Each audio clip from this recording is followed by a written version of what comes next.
Mercenary Mage, Mage Saga Book 4, written and narrated by J.J. Green. Chapter 1.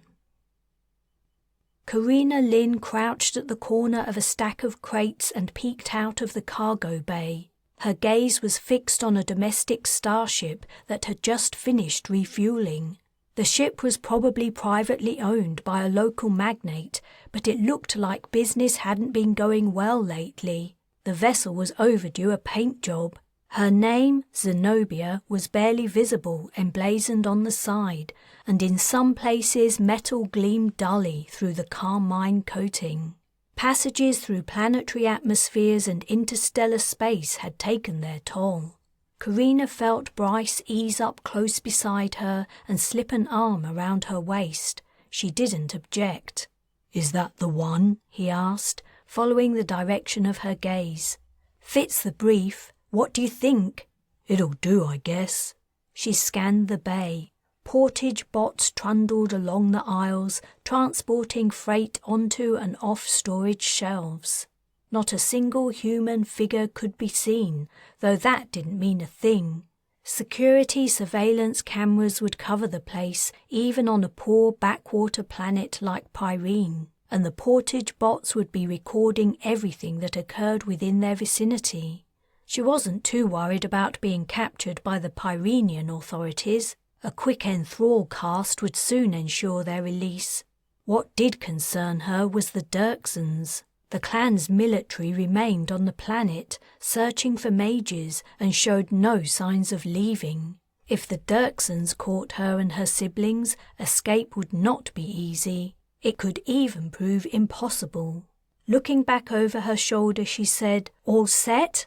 The 5 children nodded. She had rehearsed the operation with them many times. Stealing the Zenobia should go like clockwork, but she knew from her days as a merc that reality usually inserted at least one surprise to upset even the best-laid plans. She took another quick scan of the bay. Most of the bots were in the farther reaches of the place, out of sight. She wouldn't get a better chance. "Darius," said Carina, "cloak us." Her youngest brother's big brown eyes were grave as he sipped elixir from a metal flask. Then he closed them to concentrate on making the cast. A moment later, his eyelids lifted again. "I did it." "Great, let's go. Remember, everyone stick together." She stood up and lifted her stolen Dirksen weapon to her shoulder. Bryce did the same. Behind him, her brothers and sisters formed a tight knot. Time to move. As always, it was impossible to tell if Darius's cast had taken effect. If it was working, they should be invisible to all human and electronic onlookers. However, to the cloaked, everything looked the same, which made stepping out into the open unnerving. She led the group along the aisle between boxes of freight toward the Zenobia. Beyond the wide entrance to the cargo bay, directly ahead, the sun was setting. She squinted to see better and wished for a light reactive helmet visor. Long black shadows ran out from the Zenobia. The refueling crew had departed, and the immediate area around the ship was empty. She doubted the vessel was locked, but even if it was, a quick cast would solve the problem. With any luck, the pilot and aircrew wouldn't have boarded yet. She reached the open bay doors. It was just another 30 meters or so to the ship. Once they were aboard, Darius would cast again to cloak it. She would hopefully figure out the controls, and then they would be gone. 2 long weeks of dodging Dirksen guards would be over, and they would be on their way back to Ostalon. From there, they would begin the long journey home. "What's that?" Bryce asked. Beyond the long lines of shuttlecraft and starships, a vehicle was approaching, fast. A military vehicle. Even at the distance, Carina could see the occupants' uniforms were not the dark green of Pyrenian troops. The figures were clad in deep grey. "Shit! Dirksons!" "Are they coming for us?" Parthenia asked. "I don't know how they could know we're here." Infiltrating the spaceport had gone smoothly. They hadn't triggered any alarms. On the other hand, the Dirksons were all over every spaceport on the planet, like scalar bites on a nest of crookins, determined to block all avenues of escape. The soldiers were here for mages. The only question was, were they here for her and her family in particular? Hurry up! The sooner they were aboard the ship and out of potential sight of the Dirkson guards, the better. They reached the Zenobia as the upper rim of the setting sun disappeared. Though the starship was small, compared to most of the vessels at the spaceport, it was huge. The engines took up 2/3 of the ship, bulking out each side. And, unlike most interstellar craft, the Zenobia was streamlined. A slim nose poked out in front, then the vessel flared, rounding out over her engines in order to smooth her passage through atmospheres. Carina and her companions passed into the darkness under the massive engines. Meanwhile, the military vehicle sped closer, its headlights glowing brightly and the guards sweeping the spaceport standing area with their gazes, weapons at the ready. It neared the ship. Then it stopped beyond the Zenobia's engines. "What the hell?" Bryce muttered. "Why's it stopped just there? They can't see us, can they?" "Not unless Darius's cast didn't work," Carina softly replied. It was unlikely. Her brother was the most powerful mage among them, possibly the most powerful in the sector, now the old spirit mage had died. Yet the fact that the Dirkson soldiers had chosen exactly that spot to stop seemed too much of a coincidence. "Stay cool, everyone," Carina said. "Carry on with the plan as if they weren't there." The soldiers were climbing out of the vehicle. "Just be careful not to bump into any of them," she added. Her little troop emerged from underneath the Zenobia into the dusky light. The spaceport's floodlights snapped on. Oriana gave a small scream. A soldier's head swiveled in the direction of the sound. "Oh, I'm sorry," Oriana whispered, her voice high with regret and fear.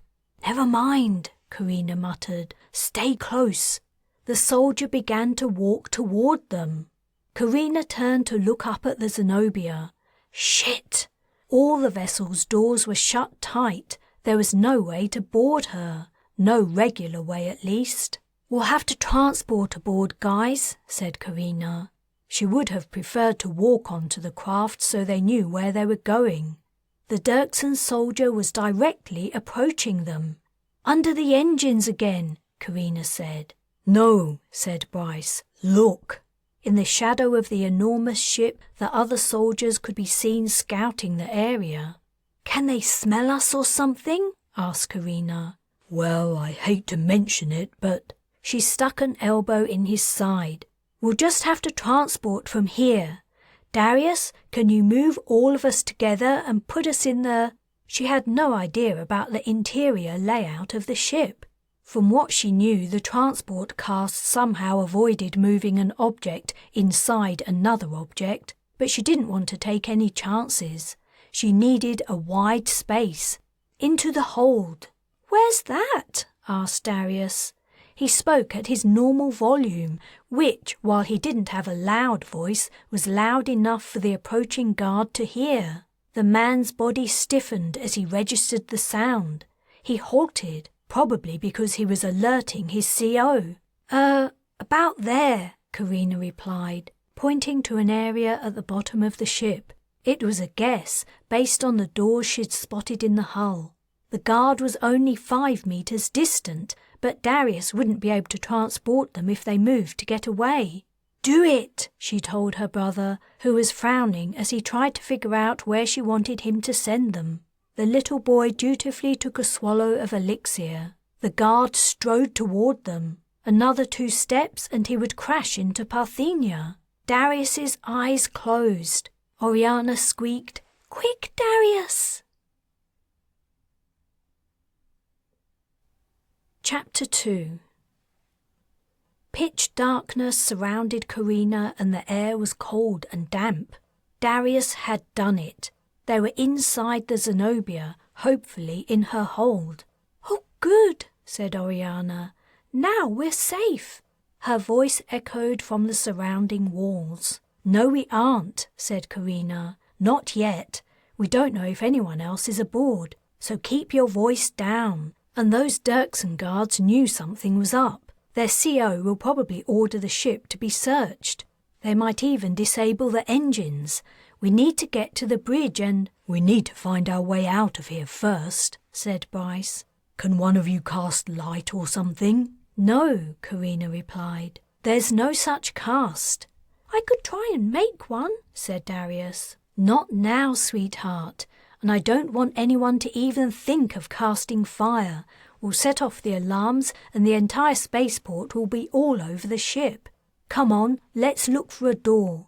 She set off blindly into the dark. Before she had taken more than a few steps, the hold's lights blinked on, activated by her movement. They were inside a space about 20 meters square, surrounded by plain, unadorned metal and the ship's cargo. "Whoa," said Fern. "Look at all this stuff. I wonder what it is." Boxes and packets of all shapes and sizes formed tall stacks, secured to the deck and bulkheads by netting. "I don't know," said Carina. She was puzzled by the odd cargo too. She had taken the starship to be a means of transportation for a rich owner, not a merchant vessel. And if it were a merchant vessel, she would have expected more uniformity in the freight, perhaps only 3 or 4 types of cargo. This was more like— She had no idea. "We don't have time to find out. Come on, this way." She had spied the smaller inner door that would lead to the main body of the ship. She raced over to it and tried the handle. It was unlocked. After waiting for a moment for the others to catch up, she set off down the passageway. "Do you know where you're going?" Bryce asked as he caught up to her. "Not at all. You?" "Nope, but upward and forward is my best bet." "Mine too." A sign caught her eye as she passed it. "Wait, what was that?" She turned and ran back a few paces. The sign said Service Access. She pushed on the adjacent panel and it popped open, revealing a ladder. "We'll go this way," she said to the others, who had stopped to see what she was doing. "Elevator too fancy for you?" Bryce asked. "A ladder is less trappy," replied Carina, grabbing the rungs. She ran up the ladder, then thought twice about it and slowed her pace. Darius and Nala wouldn't be able to go so fast. She paused and looked down the narrow tunnel. Some way below, Nala clung to Bryce's back as he climbed, and Carina thought she could see Parthenia carrying Darius. She continued to ascend, though at a slower rate. Had they already triggered the ship's security system? Were the spaceport authorities already on their way, about to team up with the Dirksen guards to gain entry to the ship? From what Carina had seen in the cargo bay, the Zenobia was not what she seemed, but neither was she a military vessel. It was entirely possible that only forced entry would trigger an alarm. The security measures might not extend to the ship's interior. Whatever the truth was didn't really matter. If they were to stand a chance of getting off Pyrene, they had to find the bridge fast. The signs next to the tunnel exits were no help. They only stated the levels. Carina passed level 2 and level 3. When she reached the exit to level 4, she pressed the release. The door clicked and opened a fraction. She waited for Bryce and the others to catch up and then motioned them to be quiet. She listened. All she could hear was the silence of an empty starship at rest. Pushing open the door, she peered out. Dim standby lighting illuminated a plush corridor. This was more like what she'd been expecting to see, a carpeted floor somewhat worn and walls painted green and gold. They had clearly arrived at the passenger section. It was here the owner and his family, friends and business associates would reside while the Zenobia was in flight. But this section wasn't for the crew. It was too nicely decorated. Carina looked up. The service ladder continued to another level.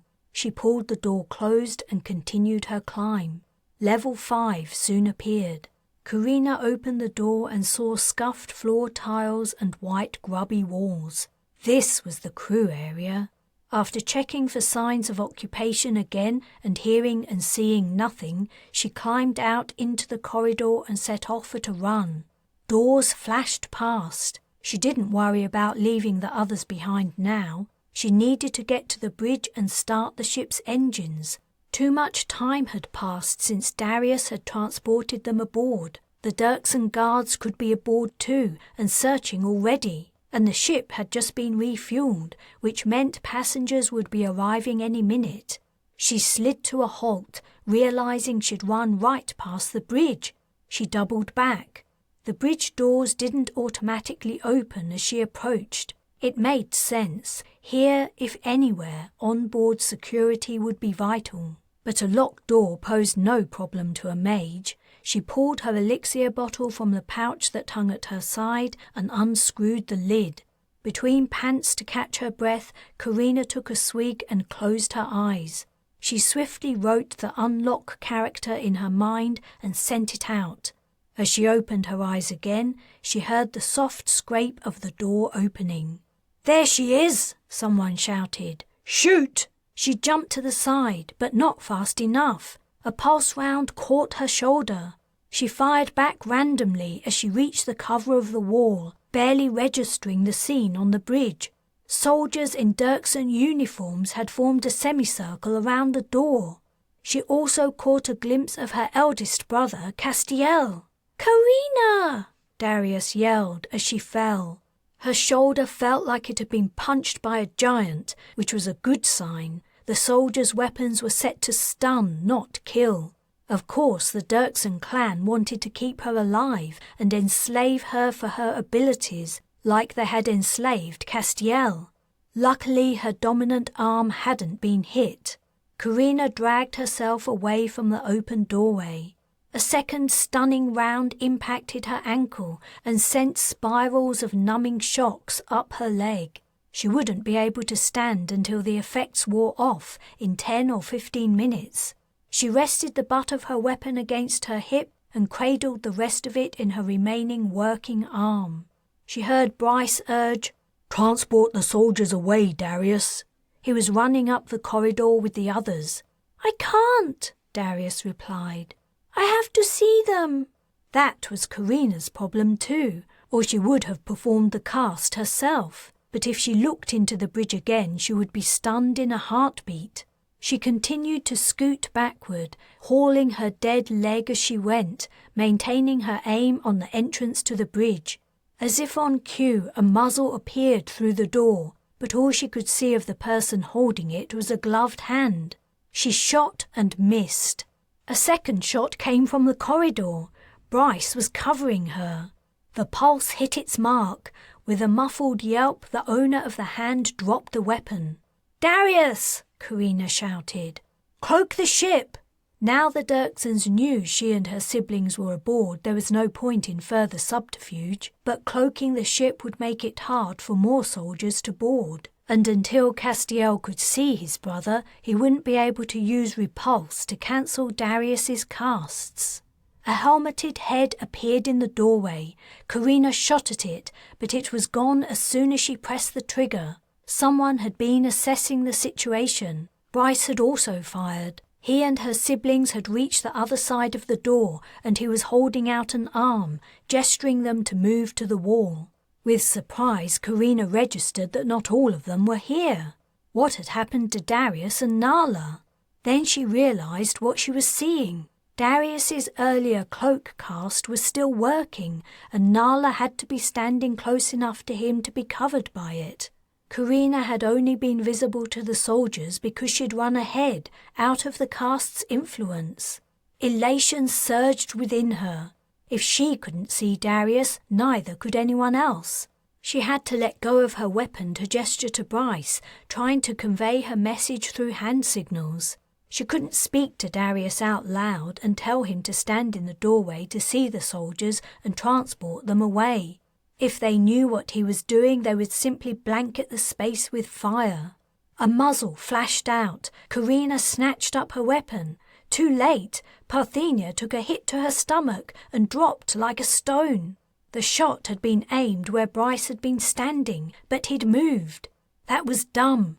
All the mages were far more dangerous than Bryce, even though he was armed. He was feeling along the wall, trying to find Darius by touch. He'd guessed what she'd been trying to convey with hand signals. Bryce disappeared. He'd found the little boy and come within the influence of the cloak. When another soldier darted out to fire, Carina's finger closed reflexively on her weapon's trigger. Her round hit the man square in the back. Her gun was not set to stun, and at the short range, if he hadn't been wearing armour, he'd be dead. As it was, he only fell and was quickly dragged away by his fellow troops. Bryce reappeared. Where was Darius? Bryce's eyes told Carina he'd understood and done what she'd asked. Now they only had to wait and hope the little boy didn't get hit by random fire. Painful tingles emanated from her shoulder and arm. The stun was beginning to wear off. All of a sudden, soldiers burst from the doorway, spraying fire. Carina rolled, but a round hit her unstunned leg, rendering her completely helpless. Her weapon was caught underneath her. Desperately, she willed her unresponsive legs to move. Lying on her front, she waited for the coup de grace. It didn't come. Silence fell. She lifted her head and looked over her shoulder. The soldiers had gone. Darius had transported them.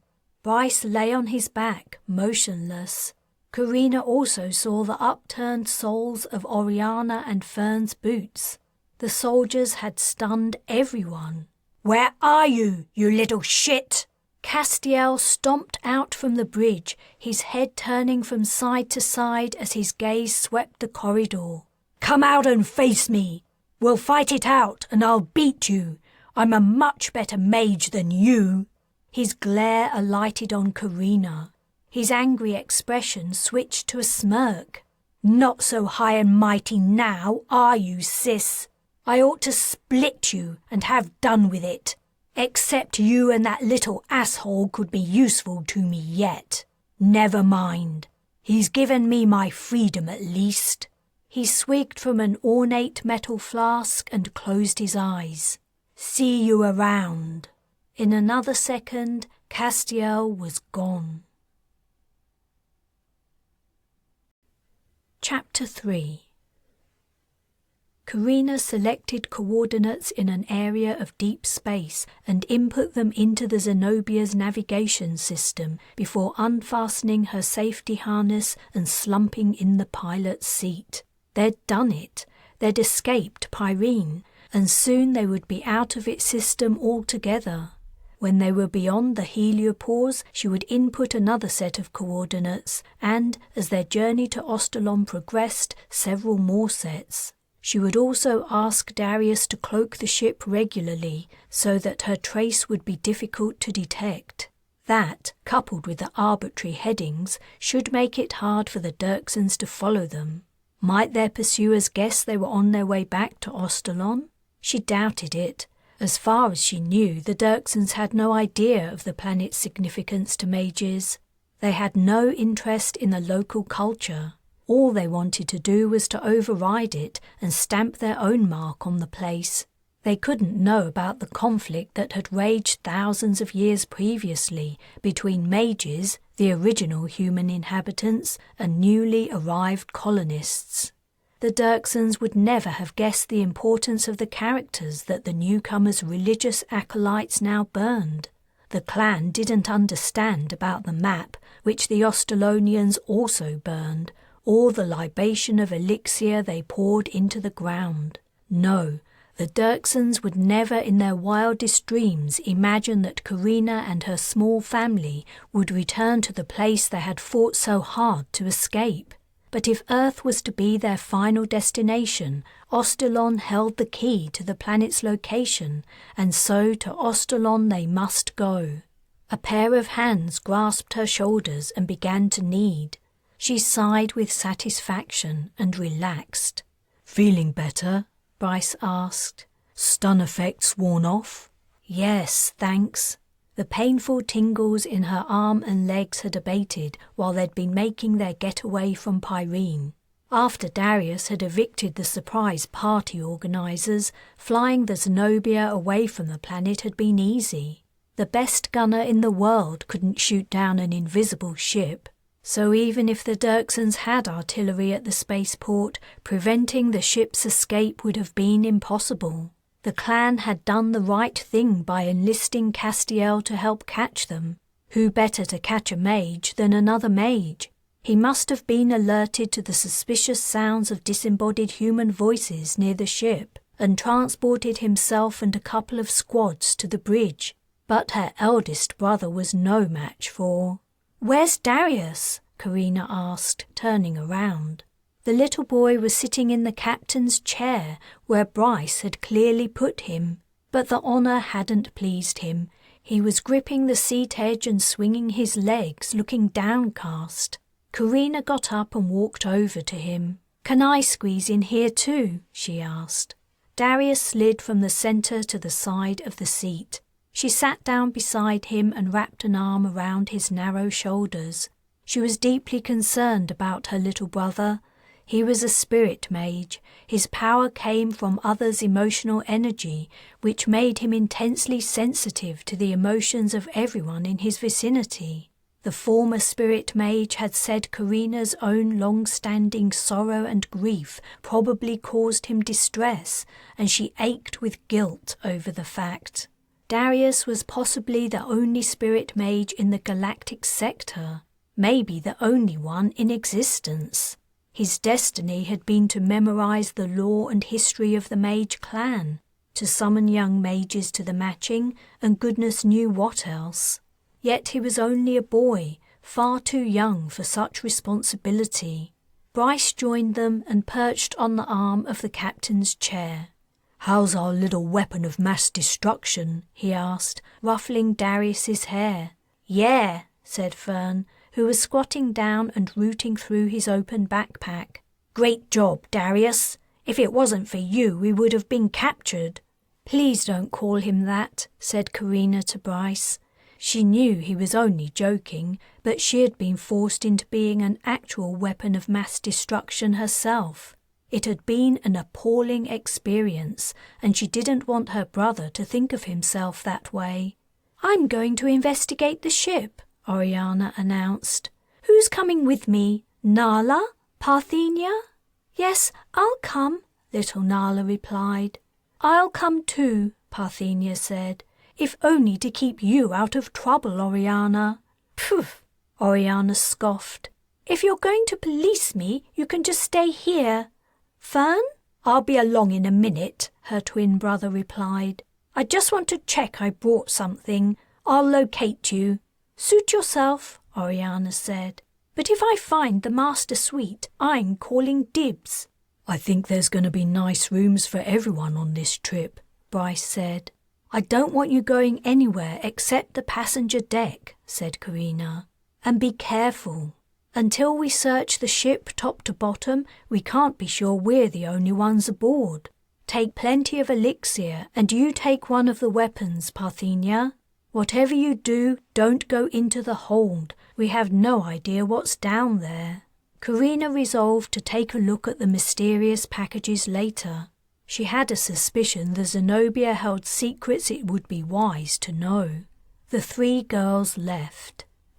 Said Fern. "Why did I have to be the one to bring the dirt? It's gotten over everything." He pulled out an item of underwear and shook it, scattering earth on the deck. "Don't do that," said Bryce. "We don't want to see your drawers, do we, Darius?" The little boy giggled. Carina rolled her eyes. "Put them away, Fern, and clean up that soil and put it back into your bag. Then find a safe place to stow it. We'll make a good supply of elixir before we go to sleep." "But we have loads already," Fern protested. Carina had made sure every mage had a full canister before they made the attempt to steal a ship. "We can't ever have too much, and stop whining. I don't want to spend the next few weeks with a bunch of bratty kids." Fern scowled, shoved his underwear into his backpack and stalked off the bridge. As the door closed behind him, Carina sighed and rubbed her temples. "Whoops, I didn't handle that too well, did I?" "To be fair," said Bryce, "he was being bratty, but there are probably better ways of stating it." Out of all of Carina's mage siblings, Oriana and Fern seemed to be having the hardest time adapting to their new life. Carina sometimes wondered if the twins took turns at being petulant. They'd grown up surrounded by luxury, and though their monster of a father had been harsh with them, Carina guessed that Ma had overcompensated with well-meant kindness and attention. "I'm not being bratty, am I?" asked Darius. "No, you couldn't be bratty if you tried. How are you feeling?" "Okay." But his eyelids hung low and his little face was pale and shadowy. He was clearly on the edge of exhaustion. "Would you like something to eat before you go to bed?" "Uh-huh." "What do you say I take you to look for food?" said Bryce. "A ship like this is bound to be well stocked, and then we can find a cabin for you. Maybe we'll beat the girls to the master suite." "I want to sleep in Carina's room," said Darius. "Can I?" "Of course you can. You, me, and Bryce. How does that sound?" "Good. I'd like that." Bryce took Darius's hand and helped him down from the chair. "Are you going to be all right alone here for a while?" "I'll be fine. Please be careful. I know it's unlikely, but I meant what I said to the girls. There's a chance we could have unwanted passengers." "What do we do with them if we have?" "Stars, I don't know. Lock them in a cabin, I guess. We'll cross that bridge if we come to it." Bryce led Darius out, and Carina rested her face in her hands. The elation she had felt when they'd successfully stolen the Zenobia was melting away and being replaced by worry. Her sharp remark to Fern had been born from anxiety and guilt. Disaster threatened their quest, her quest, to find Earth, the birthplace of humanity and mages. They could be captured by the Dirksons, become lost in deep space, or attacked by outlaws. It would be safer to find an out-of-the-way planet, well away from the Dirkson and Shura-controlled areas, and live out their lives in safety and peace. That had been the mage way for thousands of years, hiding their abilities from non-mages, living simple, isolated existences, and quietly passing on their traditions to their children.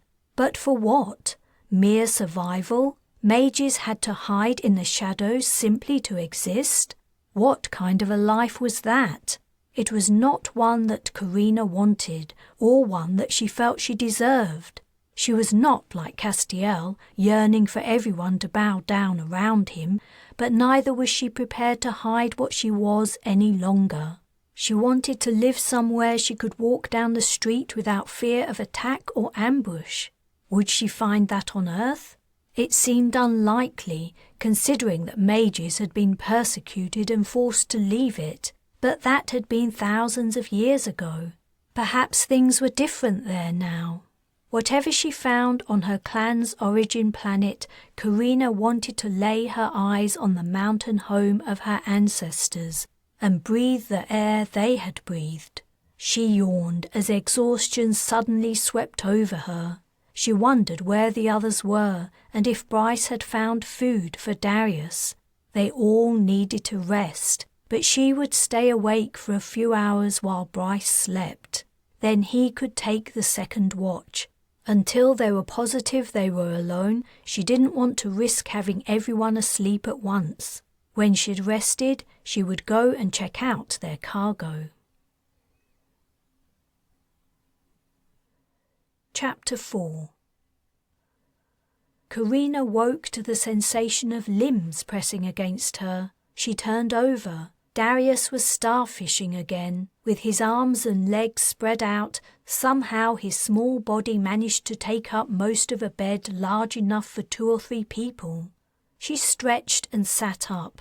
Bryce was gone.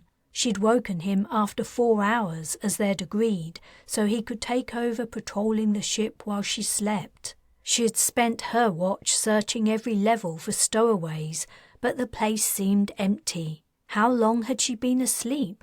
She turned and activated the screen set into the wall next to the bed. 6.5 hours? She hadn't meant to sleep so long, and that meant Darius had been asleep for over 10 hours. He clearly needed a long rest. She used the screen to turn on the light at a low level and climbed out of bed. She hadn't had much of a chance to look at the room Bryce had found for them. Now that she had time for closer scrutiny, she found it was luxurious and decadent. Curtains hung from the ceiling at the corners of the bed where Darius lay sleeping. As she looked upward, she noticed the screen above the bed for the first time. It was as large as the bed itself, and she could take a good guess as to its purpose. She cringed as she wondered what had gone on in the spot where her brother currently rested. Similar curtains swathed the walls, giving the room the appearance of the interior of a huge tent. The rug she was standing on was so thick her bare feet sank into it. A musky but not unpleasant scent hung in the air, supplied by invisible means. The place seemed bare of everything except the bed, but Bryce had told her before he left that the room had an ensuite. She walked to the curtained wall and felt for a parting in the fabric. She found a gap and pulled the material apart to reveal a door. When she opened the door, however, she discovered it didn't lead to the ensuite. She was facing a closet filled with racks of clothes and stacks of shoes. It was a handy find. Clothes had been the last of her worries while they were trying to escape from Pyrene. None of them had brought along anything more than the clothes they stood up in. Carina ran a hand along the lines of hanging garments. It didn't take much further investigation to realize they were expensive. The fabrics were sumptuous and richly textured. She began to feel a weird disconnect between her first impressions of the Zenobia compared to what she was finding in this cabin. The ship had appeared to belong to someone with cash flow problems, yet this wardrobe would cost years of a regular worker's salary, and it was only for the owner's use while they were away from home. Carina inspected the clothes more closely. Men's clothing hung on one side of the closet and women's on the other. She tried to find something she could wear, pulling out items to look at them. The women's clothes seemed totally unsuitable. Floor-length dresses and long overjackets in sizes that would look ridiculous on her, as well as hamper her movement. Then she found a pair of wide pants, a tunic and a belt. These would do, with some adjustment. A second attempt to find the ensuite met with success. The room was almost as large as the bedroom and held a shower, tub, massage table and sauna. Here the scented air smelled floral and fresh. She showered, washing away the grime that had built up while they'd been sleeping rough on Pyrene. Then she put on her new clothes, rolling up the pants' legs and tying the belt to both hold up the pants and pull in the baggy tunic. None of the shoes had fit her, so she put on her old boots. By the time she emerged, the bed was empty and the door to the corridor was open. Darius had woken up and wandered off. She stuck her head out of the doorway. The corridor was empty. The tension that had dissipated during her shower returned. She picked up her elixir, intending to ask Bryce if he knew where Darius was. Then she remembered that Bryce wasn't a mage and couldn't be contacted via a cast. She wasn't thinking straight. Carina took a deep breath and exhaled. She could send to Parthenia instead, but she didn't have anything of her sister's to use to locate her. Finally the answer hit, and she slapped her forehead. She was aboard a starship with a comm system. She strode to the interface next to the bed and figured out how to comm the bridge. Bryce answered. "You're awake? Did you get enough sleep?" "Yes. Is Darius there?" "No, I thought he was with you." "He isn't. He went off somewhere while I was in the shower. He could be anywhere." Her heart was racing. "He's 6 years old." "He can't have gone far. I'll ask the other kids to look for him." "All right, but tell them to stay in pairs. I don't want to lose another one." She ran into the corridor. Where could her little brother be? What if he'd gone down into the hold? They didn't know what was down there yet. Foreboding settling over her, she darted back into the room to collect her weapon before setting off to find her young brother. He was a smart kid who had experienced more than enough danger for a lifetime. It was out of character for him to wander off alone without telling anyone where he was going. She couldn't think what might have prompted him to leave the suite. She opened the first door she came to and scanned the lavish quarters. She spied a couple of backpacks that told her the twins had taken this place for themselves. How typical it was that, despite the extensive accommodation available and their constant bickering, they'd elected to share a cabin. But the room was empty. "Darius!" Carina shouted as she closed the door. "Darius, where are you?" Opening the next door revealed a dining room set up like a small banquet hall, nothing like any shipboard refectory she had ever seen.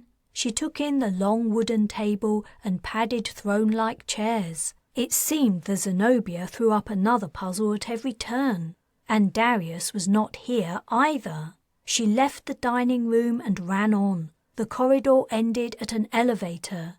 Should she turn around and search the other rooms on this level? If Darius was nearby, he would have heard her calling. She shouted his name again, and then, when he didn't reply, called the elevator and waited for it to arrive. When the doors opened, Darius was standing inside. "Stars!" she exclaimed. "Where have you been? You frightened me nearly to death." In answer, he burst into tears. "Oh, I'm sorry," she said, hugging him. Between sobs, Darius said, "When I woke up, I was all alone, so I tried to find you. But I couldn't, so I took the elevator. But I couldn't remember which way to go, or where the bridge was, or... I was in the shower, that's all. I didn't leave you alone. I would never do that. Look, let's forget about this and go and see the others, okay?" She told the elevator to take them to the bridge. If Darius had simply done the same, he wouldn't have gotten lost. But maybe he'd been panicking too much, or his home on Ithia hadn't contained any elevators. They walked onto the bridge to find only Bryce there. "Hey, Darius," he said. Then to Carina, "Where did you find him?" His eyes took in her new costume. "And what are you wearing? You look like a bandit." "He was in the elevator. I found some clean clothes in the closet in our room. You should take a look. Maybe it's time for a style update. Where are the others?" "I don't think they've gone much farther than searching this level. Hold on a minute." Bryce was sitting in the captain's chair. He opened the interface on the armrest and leaned over to speak into it. "Com to all crew. This is your captain speaking. All hands to the bridge immediately." As he spoke, Carina faintly heard his voice echoing in the corridor. He closed the interface and grinned. "I've always wanted to do that. Here, take this." He tossed her a comm button.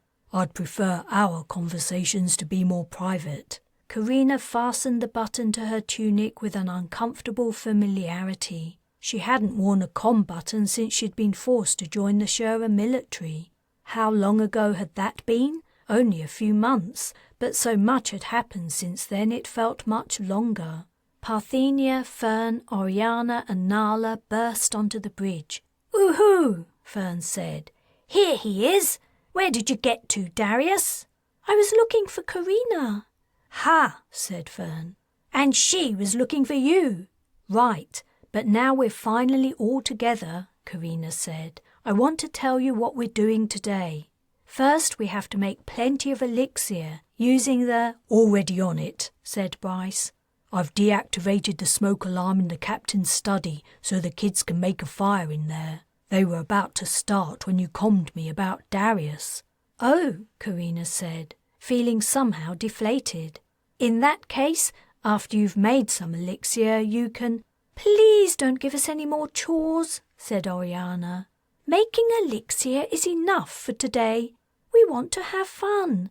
We haven't had any fun since the matching." "Yes," Fern said.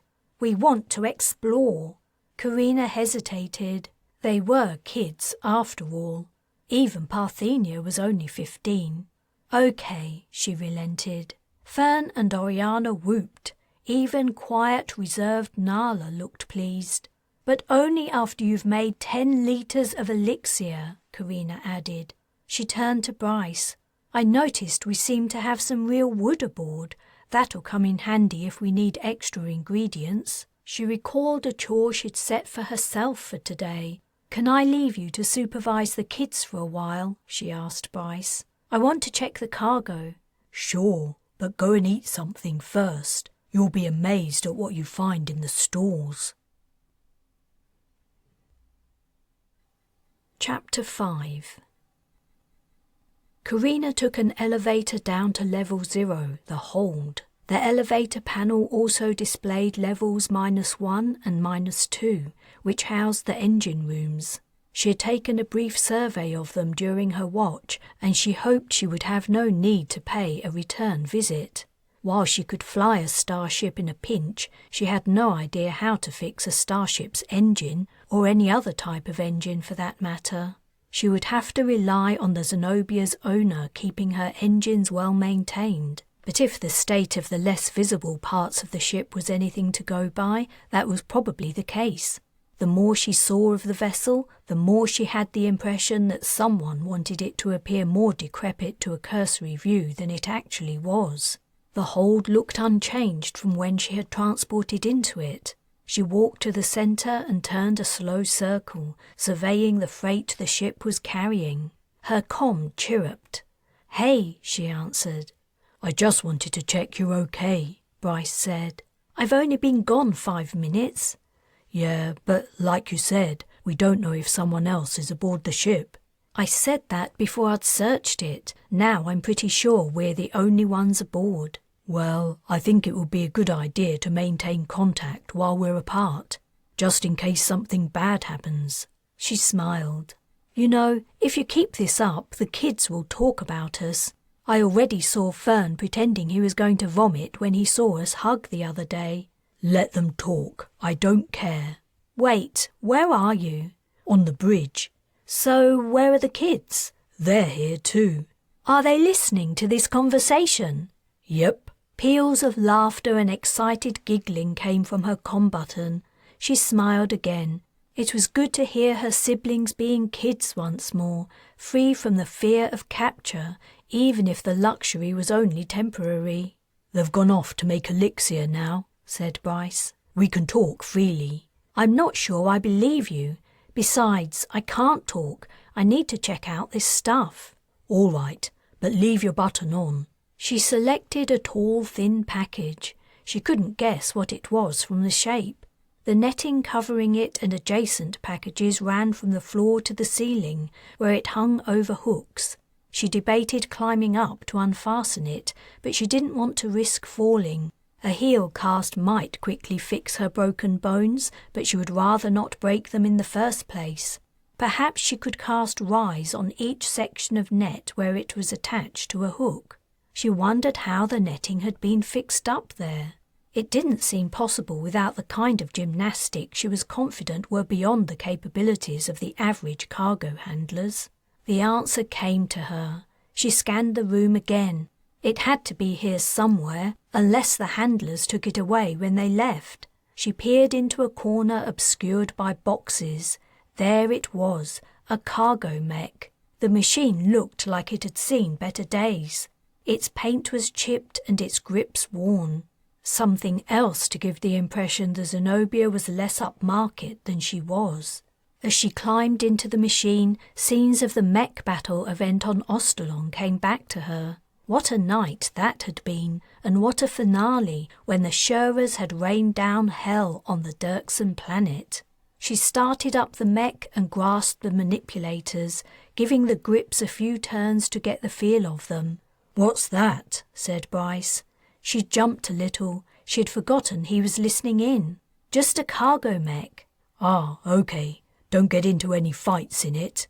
"Ha ha." She walked the mech over to the netting that held the tall, thin parcel.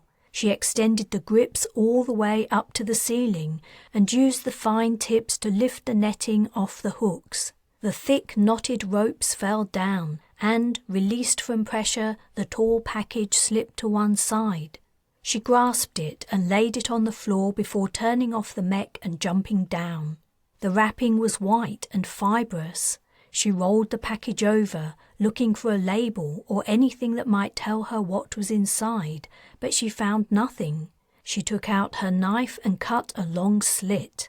The wrapping was several layers deep, and one of the layers was different from the others, a dense material flecked with metallic elements. Something to deflect or confuse scanning waves? She paused. Did the package contain contraband? And if so, what kind? The first thing that sprang to mind was explosives, or perhaps the package contained a weapon. It would be a very unusual weapon. Despite digging down through 5 or 6 layers of wrapping, the object inside still felt soft to the touch. Explosives could be soft, but she'd never seen them packaged in such an odd way. She proceeded with more care.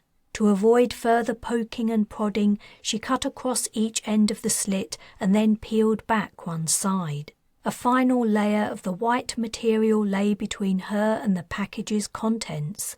She pushed in the knife tip and gently drew it along the edges of the space she'd created. "You're awfully quiet," said Bryce. She nearly jumped out of her skin. "Stars, do you have to keep doing that?" "Sorry, just checking in." "Look, I'm going to turn off my button. I'll let you know if I find anything interesting." She closed the comm. She put down her knife and lifted the corner of the layer she'd cut. Underneath it lay a dark blue substance decorated with orange swirls. She ran her fingertips over the surface. It felt exactly like a rug. She cut away at the wrapping, exposing more of the interior. The swirling pattern continued to spread out over the dark blue background. A freaking rug! And she'd been worried it might be explosives. The rug was probably a cultural artifact prohibited from export, or perhaps it contained a substance banned from use in manufacturing. That applied to some dyes made from poisonous plants. Or maybe the rug wasn't the contraband. Was it hiding something more illegal? She cut off the remainder of the wrapping and rolled the rug out on the floor of the hold. Nothing was hidden inside it, though that didn't mean it wasn't hiding anything. She had heard of smugglers soaking materials with banned pharmaceuticals in order to sneak them through customs. She bent down and sniffed the rug, but she couldn't detect anything unusual in its scent. It smelled old, which probably meant her initial guess that it was a cultural artifact was correct. She sat back on her heels and looked around at the other parcels stored in the hold, wondering what interesting items they might contain. She rose to her feet. It was time to find out. A couple of hours later, Carina was surrounded by opened packages. She had discovered animal parts, both dried and bottled, jewellery, paintings, ornate furniture, technology she didn't recognise, and a host of other eclectic items. More importantly, stashed inside some she'd also found pills and powders she guessed were illegal drugs. This was not the baggage of a rich family travelling between the stars.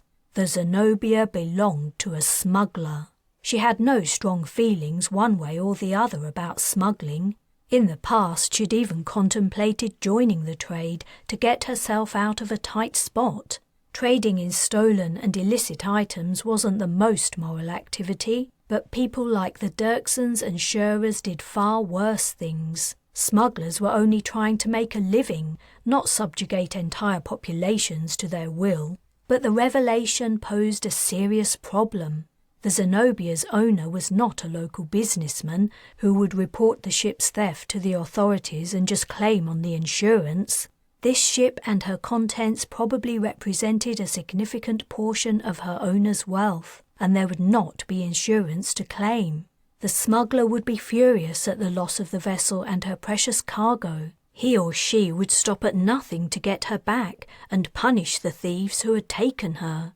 What was more, the ship was almost certainly fitted with a powerful tracking beacon for the exact eventuality that had befallen her. Carina calmed Bryce. "You're talking to me again? I think we may be in trouble." "What? Why?"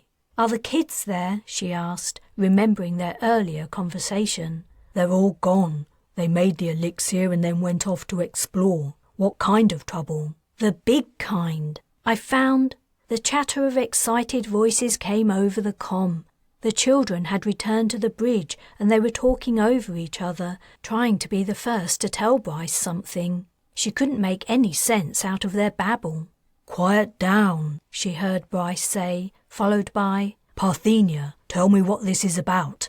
Carina heard her sister say in a soft, serious tone, "We think someone else is aboard the ship." Chapter 6. "Someone did move it!" Fern exclaimed. "They did!"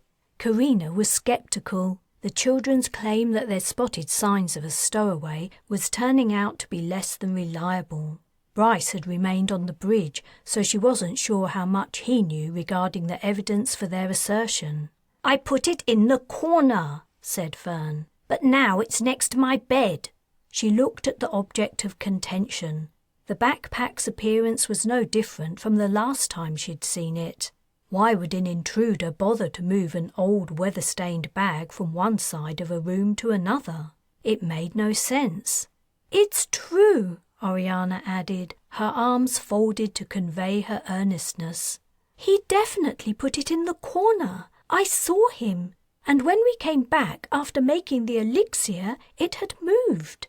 Fern and Oriana had picked a suite with twin beds. The room was similarly opulent to Carina and Bryce's, though a little smaller. Carina surveyed the room.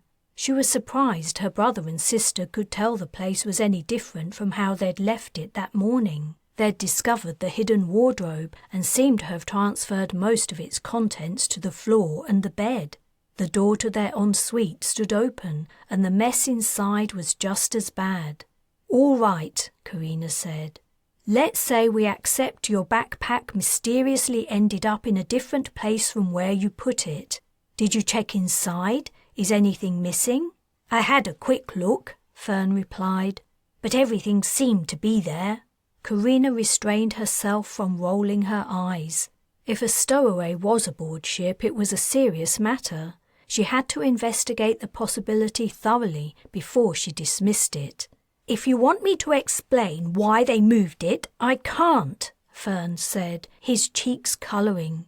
"But I'm 100% positive it was moved, and Oriana agrees with me." "That isn't the only thing, Carina," said Parthenia. Carina turned toward her sister. At 15 years old, she was a more convincing witness than the others. "Did something move in your room too?" Carina asked. "No, but—" Parthenia glanced at Nala, who hung her head. Then the teen looked back at her older sister. "Can I show you?"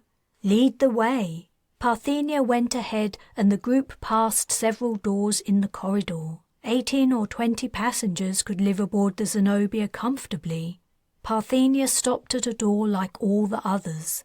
"Fern and Oriana have to stay out," Nala said in an uncharacteristically forceful tone. Little Nala, only a couple of years older than Darius and the only non-mage of the siblings, was usually also the quietest and most self-effacing.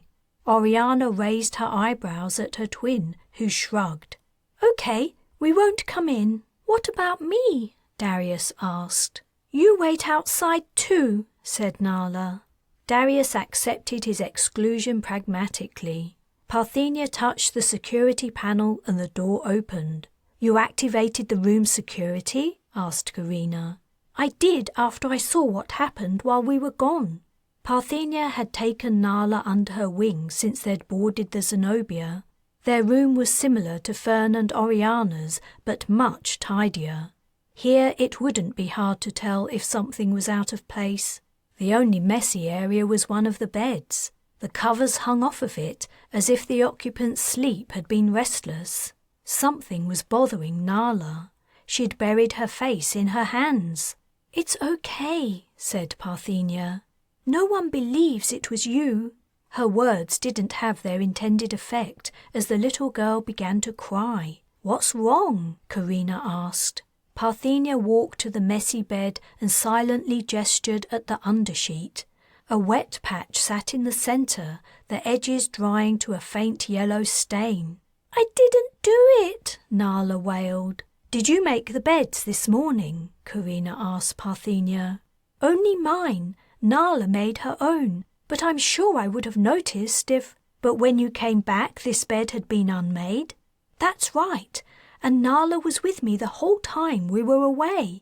She couldn't have snuck back, and if she had, why wouldn't she just use the bathroom?" Carina squatted down in order to give Nala a hug. "It's okay, sweetie. Don't be sad. I believe you." She actually hadn't quite made up her mind about it, but she didn't want the girl to feel bad.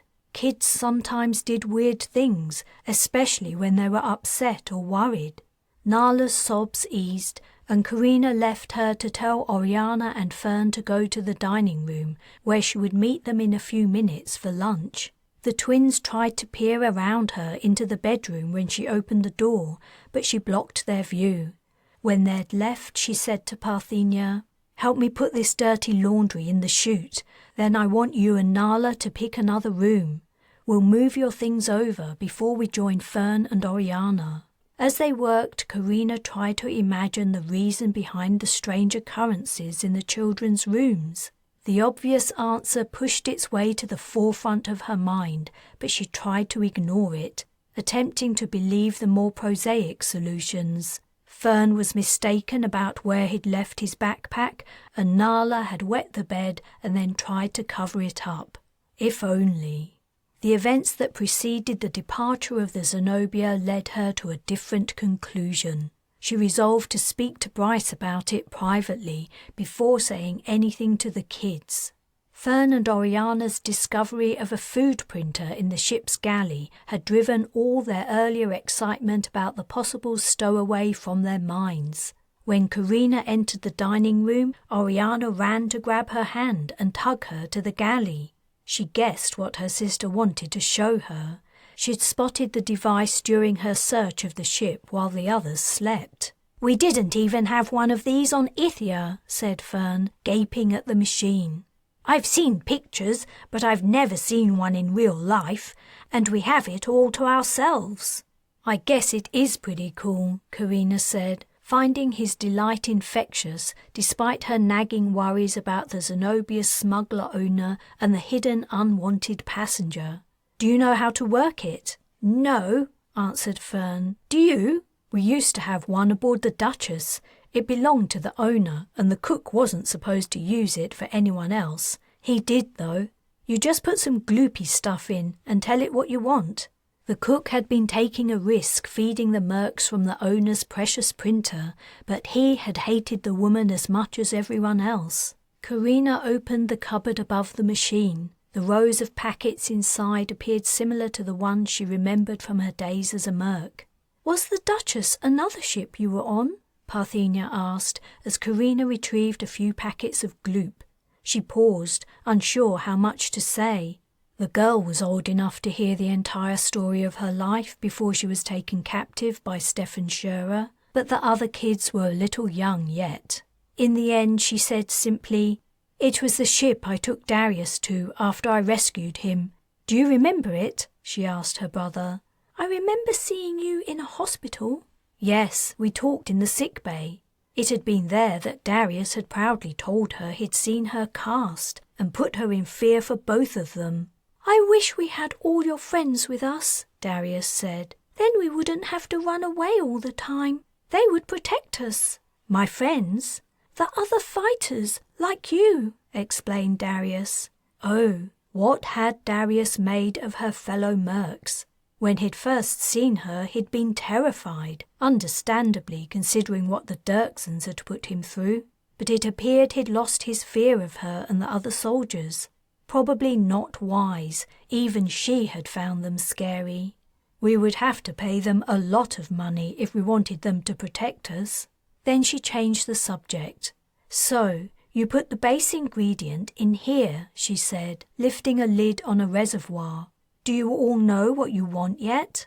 I want custard, Fern announced. For lunch? Okay, just this once. That should be easy. But if you want it a certain way, you'll have to tell the machine. I would love an apple, Parthenia said. I haven't eaten an apple in ages. You might be disappointed, said Carina. It'll make something that looks like an apple, but you'll find the structure isn't quite the same. She left the kids to play with the printer and walked out into the empty dining room to calm Bryce. I was just about to tell you I'll be down to join you for lunch. Can you wait a while? I don't think it's a good idea for the bridge to be left unattended. You mean because of our stowaway? You think the kids are right? I think something's going on, and it's more than likely it isn't one of the kids who's doing it, which only leaves one conclusion. Carina couldn't deny the facts any longer. There could be only one person who would be interested in the contents of Fern's backpack, and who would pee on Nala's bed. No kidding, Bryce said. Yeah, and I think I know who it is. Huh? How? Have you been reading the ship's data files? I don't need to. This person doesn't have anything to do with the Zenobia. It's Castiel. Chapter 7.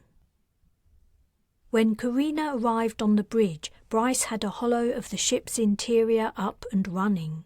The Zenobia's decks and rooms were clearly outlined in glowing green, with fixtures contrasted in red. Cool, said Carina. That'll help us find him. Before she could say any more, however, Bryce strode over to her and took her in his arms. It was a pleasurable while before his lips parted from hers. They hadn't kissed since that unfortunate time at the matching, when Carina had sought to numb her emotional pain with an intimate encounter. Bryce had quite rightly refused her, but she was over the embarrassment now. I've wanted to do that for ages, said Bryce, still holding her. Me too. We never seem to get a moment to ourselves, do we? It isn't easy with the kids around all the time, and there's always something more important to do. Like find our stowaway. Bryce released her, and hand in hand they walked over to the holo. What makes you think it's Castiel? Carina explained about how Fern's backpack, containing the soil needed to make elixir, had been moved. Then she explained about the urine in Nala's bed. I have to admit, we could explain away Fern's backpack by saying he's mistaken, but pissing in Nala's bed sounds exactly like something Castiel would do. He probably hates her most out of all of them, because she went over to their side. But how did he know the bed was hers? I guess he saw her old clothes on it. All the children had quickly availed themselves of the luxurious adult garments stored in their rooms, coming up with imaginative outfits for their smaller bodies. What an asshole. He's more than that, he's dangerous. We're lucky the kids have gotten into the habit of always carrying their elixir with them, or he would have been able to steal it from their rooms. At least he has to make his own, though now he has the soil he needs. And water and metal are easy to come by. You were saying you found real wood on the ship. So he only needs fire, and if he understands how to short an electrical circuit, that won't be difficult. And then we're screwed. Exactly.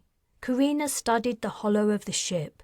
I take it this isn't an internal scan. She couldn't see any figures or objects or the contents of the hold. No, I guess the ship must have one, but this is all I could bring up for now. It's only a blueprint. It's still useful. I'm confident we've searched every area of the ship. I can't figure out how I missed him last night, or maybe I can. I didn't know about the closets in the cabins. He could have hidden inside one of them. But why is he even here? I thought he hated you guys. Why isn't he staying with his new friends, the Dirksons? It isn't really that strange. Remember how he was handcuffed to Reese when they surprised us at that old woman's house? He even said he couldn't command the soldiers. It's pretty clear to me he hadn't achieved the status among the Dirksons he imagined he would, and they were treating him like a servant or even a slave. And remember what he said when he transported after the fight to take the ship? He said Darius had given him his freedom. But he had elixir then, or he wouldn't have been able to cast. Why does he need to make more? I guess the Dirksons only let him have a little at a time. Maybe he transported off the ship and then back onto it after he realized he was better off leaving Pyrene with us. So he used most of... Carina had just recalled her revelation about the Zenobia's hidden purpose. In response to Bryce's questioning look, she said, "I forgot to tell you, we're in deeper trouble than only having a dark mage aboard. I think we stole a smuggler's ship." "Ah, all those weird packages in the hold. What did you find?" "A lot of stuff, mostly illegal from what I could tell.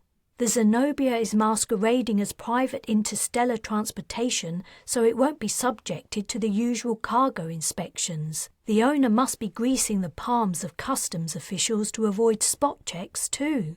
"The good news just keeps coming today." "No kidding. When I was a merc, I didn't have much to do with smugglers, but they were in the same shady line of business as merc bands. One thing I learned was that you never mess with them. The money stakes they deal in are high, and if you cost them a trade, by accident or otherwise, they'll soon tell you about it. And they really don't take it well if someone steals their stuff. The ship is sure to be fitted with a high-powered tracker."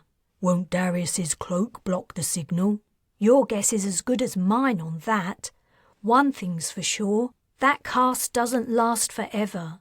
In between Darius's cloaks, that tracker is going to be yelling at the top of its lungs all the way back to Pyrene and for hundreds of light years all around. I'm taking the long way back to Ostalon with plenty of course deviations, but the owner of this vessel is going to find it eventually." "With any luck, we'll be long gone by then." "I hope so, but to be on the safe side, we'd better leave the cargo intact. Then, if the Zenobia's owner discovers our identities, he or she will understand we were never trying to steal their stuff. Whether that'll make them deal with us more leniently, I don't know. Some are worse than the most psychotic mercs I've ever known." Bryce puffed up his cheeks and exhaled. "All right, one thing at a time. Let's find your evil shit of a brother. Then we can worry about a smuggler's vengeance." "Yeah. We should divide the ship into sections. When the kids have eaten, they can... Wait. Where's the elixir they made?" "Over there." Bryce pointed to 2 20-litre containers near the pilot's seat. "Good. I was worried they'd left it unattended. Castiel won't dare approach them to steal theirs while they're together. He wouldn't be a match for them as a group, and especially not as long as they have Darius with them. What was I saying? Oh yes. When the kids have eaten, we'll split into 2 search parties and secure the bridge so Castiel can't access any of the ship's controls or that elixir. Then we find him." "And then what? What do we do with him?" "I haven't decided yet. The wisest option would be to space him, but even if I could do that to my own blood, knowing how Ma loved him in spite of what he is, I couldn't do it in front of his brothers and sisters. What would that do to them?" "What'll he do to us if we don't?" "The ship must have a brig or something similar. If we lock him up without elixir, he should be powerless for the rest of the voyage." "And then, what happens when we land on Ostalon?" "Like you said, one thing at a time." Carina studied the hollow of the ship closely. The passenger areas were already familiar, but Castiel was unlikely to be hanging around them during the active period. He was probably in the crew section, or he might even have gone down into the hold. "Does the ship's operations data show when the elevators are in use in real time?" "I'm not sure." Bryce turned to the interface on the arm of the captain's seat. Carina watched him as he checked for the function. Bryce's physique had matured since they'd first met. His body had thrown off the effects of the Ithian plague and he'd gained bulk, but not in an unpleasing way. Despite the threatening situation they were in, Carina couldn't resist taking hold of his arm and pulling him toward her, going in for another kiss while they had some rare, precious time alone. The bridge door opened. "Yuck!" exclaimed Fern as he burst in. "They're smooching," he said in a disgusted tone to his siblings behind him. The 5 children crowded in the open doorway. "I think it's romantic," said Oriana. "It's private," Parthenia said. "Sorry we busted in. We'll leave you alone and come back later." "No, it's fine," said Carina. "I need to explain a few things to you anyway. We have an important job to do, and I'm not sure how you'll feel about it." The children came all the way into the room. Carina went on, "I think we—" A piercing whistle interrupted her. She winced and put her hands over her ears. "What's—" "Fire alarm!" yelled Bryce, his gaze on the captain's interface. "Crew's galley." He lifted his eyes to make contact with Carina's. "We've found him." Chapter 8. Carina sprinted from the bridge to the nearest service ladder access point, shouting to Bryce, "Take the elevator!" Castiel would be leaving the galley in the crew section 2 levels below, now that his attempt to start a fire had triggered the alarm. She couldn't guess what direction he would take, but if Bryce approached from another angle, they doubled their chances of catching him. She tore open the door and jumped into the tunnel, grabbing the side rails of the ladder. Dropping several rungs at a time in her haste to reach the crew's quarters, the rails slid through her hands as she descended. Level 4 flew past, and Level 3 soon approached. She unhitched the door and leapt out. But which way was the galley? She paused as she recalled the ship's hollow, then ran left. Another sound was rising above the alarm, a hissing sound. There were clouds of powder in the passageway ahead. She arrived at the galley, but the air inside was thick with white powder, puffing from overhead fire extinguishers. She coughed, choking on the dry dust. She pulled her tunic up over her nose, swung her weapon forward, and squinting entered the room. Metal worktops and cupboard doors loomed from the translucent atmosphere. The powder was settling on everything, dulling the shiny surfaces. Had she arrived in time to catch Castiel? Probably not, but he might still be hiding somewhere in here. If she were in his situation, she might have remained in the galley, out of sight, guessing that her pursuers would think she'd left it. She coughed again, deeply. The white powder was also stinging her eyes and making them weep. She would have to leave for a moment. As she stepped back through the doorway, she met Bryce. The children were running up. "Sorry it took us a while. I had to make sure the bridge was secure before we left." "No problem. Good thinking." "Any sign of him?" "Not that I can see, but it's hard to see anything in there." "He must have left as soon as the alarm sounded." "Maybe, but—" "Did you catch Castiel?" Oriana asked as she reached them. "Is he in there?" Bryce had clearly told the others about Carina's deduction that their brother was the stowaway. "Let's move away from here," she suggested, shepherding the children down the passage. If Castiel was still in the galley, she didn't want him to overhear her telling them that might be the case. A few meters from the doorway, they stopped. "Are we going to search for him?" Fern asked. "We are, but we have to be methodical about it. I don't want anyone deviating from the plan, or he could slip through our fingers. And you must be careful. Castiel may have elixir with him, though probably not much, or he wouldn't be trying to make more." "I wish we had something of his," said Parthenia. "It would be so much easier to cast locate." "Wishing isn't going to help us," Carina said. "But we can catch him. It's 5 mages against 1. As soon as you have him in your sight, cast Enthrall, then he'll come quietly. Then we can make him do whatever we want," said Fern. "Except we aren't going to do that, are we?" It wasn't a question. "We treat even enthralled people with dignity, right?" "He doesn't deserve any dignity," said Fern. He knew the Dirksons were going to massacre the mages, and he didn't care. Our treatment of him isn't about him, Carina said. It's about us. She waited a beat for her meaning to sink in. If Bryce or I see him first, we can stun him. Parthenia, are you okay with leading a search party? One person will have to restrain him to give the other time to cast enthrall.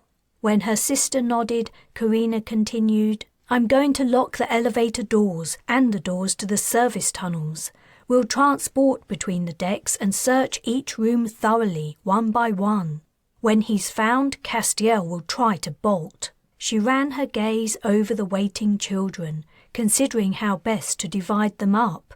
She wanted to keep Darius with her because he was so little. On the other hand, she and he were the strongest mages, and if he stayed with her, it would leave the others more vulnerable. A sudden movement from the direction of the galley caught her eye. There he goes, shouted Fern.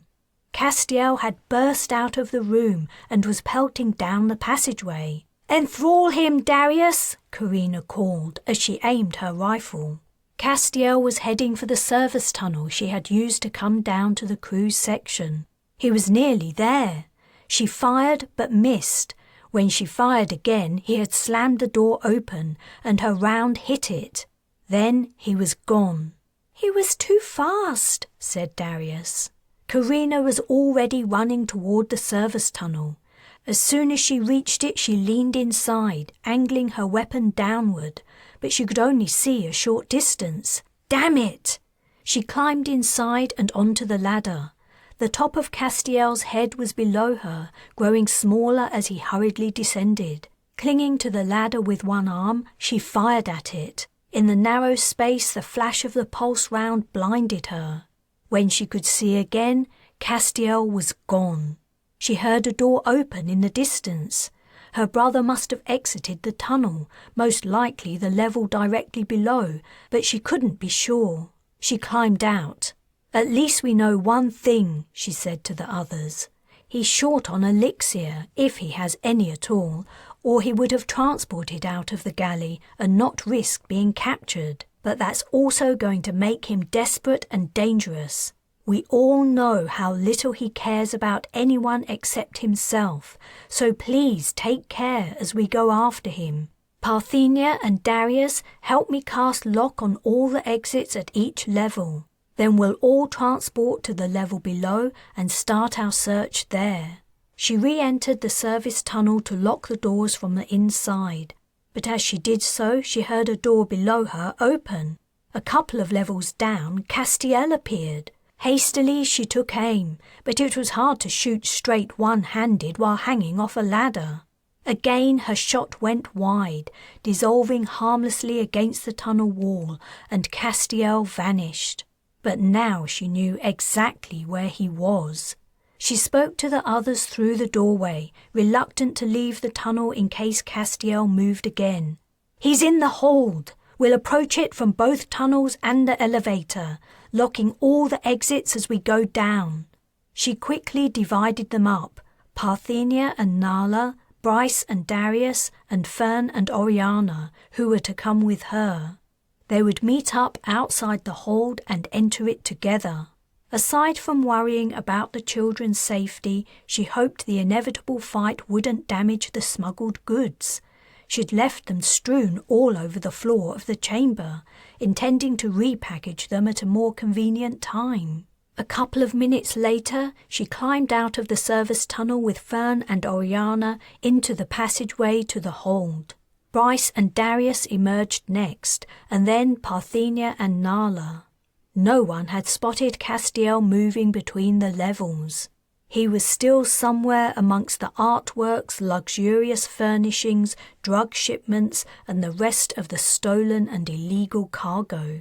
Bryce would remain at the hold's only exit after Carina locked it. As well as being a second gun, if Castiel managed to cast Unlock, he would be a physical barrier to the Dark Mage's escape. Carina and the children would form a line and walk slowly across the chamber, searching the hold. They should be able to capture Castiel easily. The hold looked the same as it had when she'd left it. The place was a real mess. She hadn't tried to be tidy as she'd unwrapped the many packages. She'd been too keen to discover what they contained. Among the many objects, empty boxes, netting and discarded packaging, there were many places to hide. In the corner stood the mech. She gestured to her siblings to spread out along the nearest wall. Parthenia went to one corner and Fern to the other. When they had all formed a line, she swept her arms forward. They began to walk. The white carpet wrapping lay across her path. She lifted it with the toe of her boot and peered underneath it. Nothing. To her right, Oriana overturned a box. It was empty. Parthenia pressed lumps in the carpet with her feet. Fern peered into the footwell of a desk. Darius looked behind a painting propped against a trunk. The searchers worked in silence, moving items quietly to avoid giving Castiel notice of their approach. Tension stretched taut in the hush, the gentle rustle and scrape as objects were moved the only noise. By the time they'd crossed half the room, Carina's heart was in her mouth. Each passing second she expected Castiel to leap from his hiding place and try to make his escape. Or had he already transported? As she advanced, she held her weapon in one hand and her open elixir flask in the other. Castiel was spiteful and evil enough to cast Split if he was cornered, and she dreaded not being able to repel it in time. A flurry of movement disturbed the mess of cargo. Nala screamed. In another second, she was gone, dragged down by her ankle into a jumbled pile of boxes. Carina flew toward the spot and ripped them away. Castiel was holding Nala around her waist. In his other hand, he held a canister. His eyes were closed. "No!" Carina yelled. She lunged at the two of them, but her hands snatched empty air. Chapter 9. They crowded into the elevator. Bryce had made the sensible suggestion that their priority now was to protect the bridge. The hub of the ship's operations, it was the place Castiel could do the most harm. Carina was uncertain Castiel knew how to fly and navigate a starship, but she couldn't deny the potential damage her half-brother could do from there. The thought of Nala as the creep's captive made her sick to her stomach. The sweet girl had been the butt of all Castiel's bitterness and rage, built up over years of growing up without special powers in a family of mages. Who knew what he was currently doing to his younger sister, taking out his revenge on her, not only for her abandonment of him, but also all he had suffered at the hands of the Dirksons. Darius began to sob. He pushed his face into his little chubby hands and wailed. "Hey," said Bryce, squatting down and hugging him. "Don't worry, we'll get her back." "He's feeling everything we're feeling," Carina explained. "All of us, even you, I think." The knowledge that Darius was a sponge to all the despair and sadness among the group made her feel wretched, but she didn't know what to do about it, except to make Castiel give Nala up. Then they would deal with him. The elevator stopped and the doors opened. The bridge door was closed, but that didn't mean a whole lot. When Carina approached it, it didn't respond. "I set it to only open for me," said Bryce. He pressed his palm against the panel and the door slid to one side. The bridge was empty. "Thank the stars for that," Bryce said, walking immediately to the captain's interface. "I'll restrict access to—" "Where's the elixir?" exclaimed Parthenia. Carina swiveled to face the spot she'd seen the container. It was gone. She groaned. Castiel must have used his last mouthful of elixir to transport himself and Nala to the bridge, intending to take over the ship, when he'd come across the unexpected prize. For the first time in all her encounters with Castiel, she began to feel afraid. From the looks on her siblings' faces, they felt the same fear. A dark mage with a large supply of elixir could wreak havoc. Fern clapped a hand over his mouth and his eyes widened. "The soil! That's right," said Carina. "He knows where it is. Go and get it, Fern. If he takes it all, we won't be able to make any more elixir. Then we'll never beat him. Go with him, Oriana. I don't want anyone moving around the ship alone." Fern and Oriana left. Even as a pair, Carina was concerned about them. Should they all travel around in a group in case Castiel struck again? She was confused, unnerved by the amount of power their brother now had over them. "I don't think he'll hurt any of us," said Parthenia. "He wants us to work for him, the same as father did." "If he hurts Nala, I'll kill him," said Carina. "Will you, Carina?" asked Darius, his teary eyes blinking. "Are you going to kill Castiel like mother killed father?" The comment froze her heart. Parthenia began to weep. "No," Carina said, "not like that." She had never been sure how much Darius had seen of his father's death aboard the Shura flagship Nightfall, when Ma had split her rapist and torturer in two. Too much, clearly. Yet the problem of what to do with Castiel if she caught him resurfaced, and catching him was the absolute priority now. He might spare the mages due to their usefulness to him, but the same didn't apply to Nala or Bryce. Their only value lay in emotionally blackmailing the mages to do his bidding, threatening to hurt them in order to exert pressure, exactly as his father had done. Yet he could use the mage siblings themselves for that. "But what will you do?" asked Parthenia. "Let's just concentrate on catching him first," said Bryce. "I know he's a terrible person," Parthenia persisted. "And I know he's hurt Nala, but I don't think you should kill him." "You don't think he deserves to die?" asked Carina. "What about all the people he killed when he went to war with the Dirksons?" She herself had seen a shuttle split during flight to crash in flames. "Haven't you also killed people in battle?" Parthenia asked in return. Carina couldn't answer. She had been responsible for more deaths than she could count, but that had been when she was a merc. She hadn't used her mage powers to kill then, and when Stefan Shura had forced her to, she'd felt dirty and disgusted with herself. Somehow, killing as a soldier felt cleaner and more honest. It felt fairer. But if she tried to articulate her reasoning to Parthenia, she was sure it would sound like a cop-out. "If the tables were reversed," she asked instead, "do you think he would spare you? You know his only concern for you is what you can do for him." "I don't know," said Parthenia. "I really don't know. Maybe the fact I'm his sister might count for something. But whatever the truth of it is, you can't execute something for a crime they might commit." "Damn it!" exclaimed Carina. "I only want to protect you all. You know how evil he is." Fern burst onto the bridge, gripping his backpack in both hands. "I've got it," he panted. "He didn't take it." Oriana was behind him. "That's something at least," said Carina.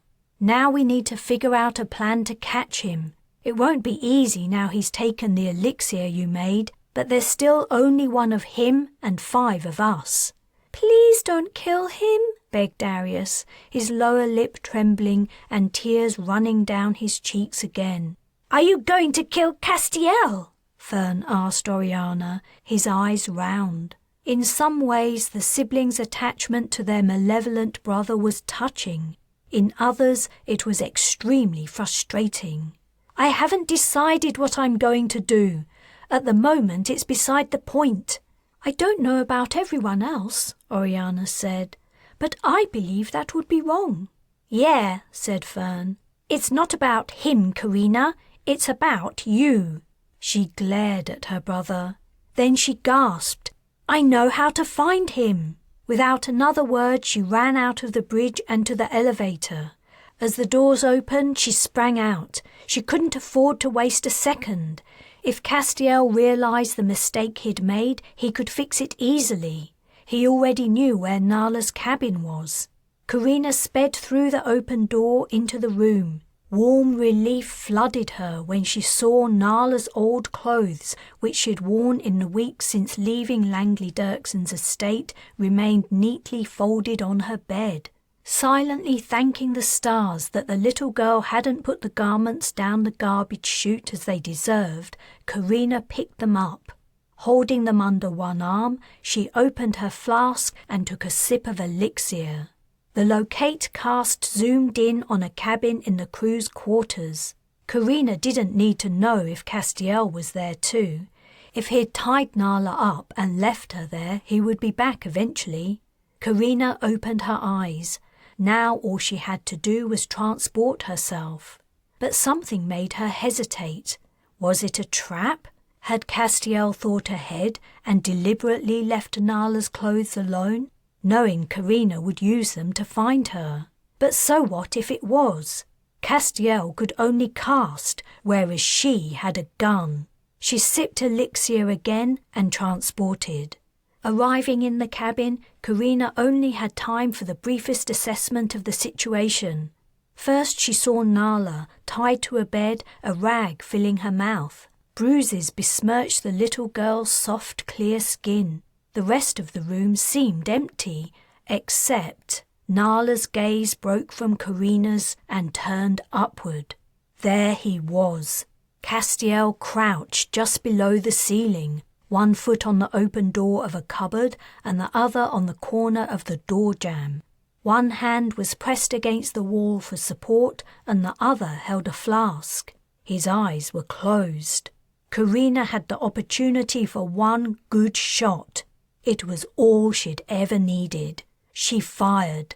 This time she did not miss.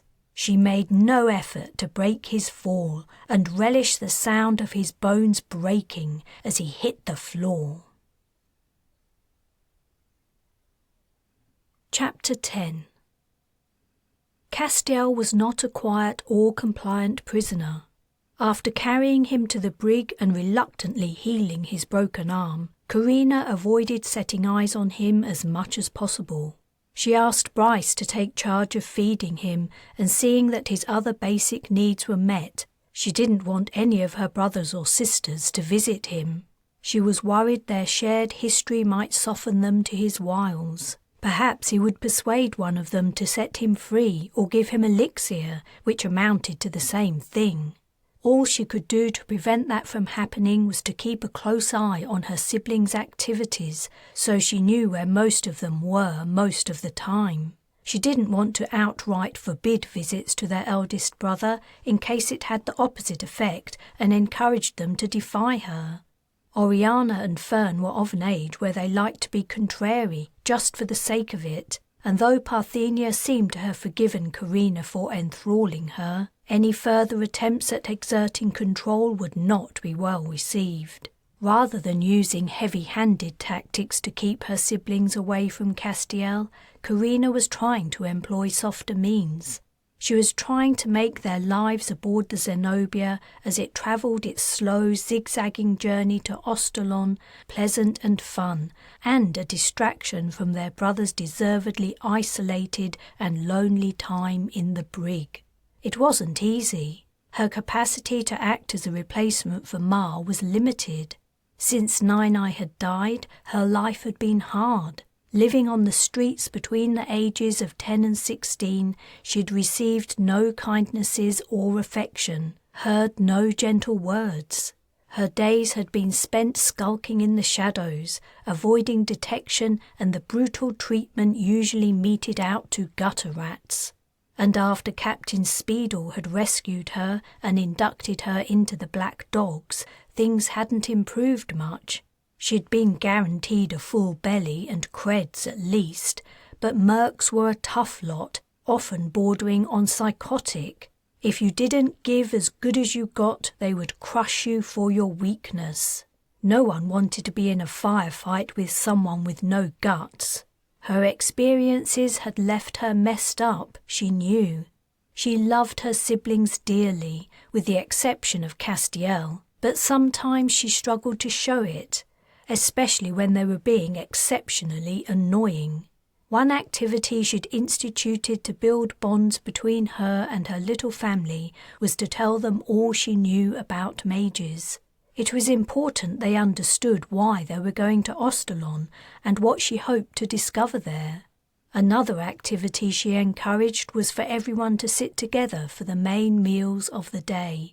Though sometimes the bickering and whining, particularly of Oriana and Fern, made her grind her teeth, she did her best to not react.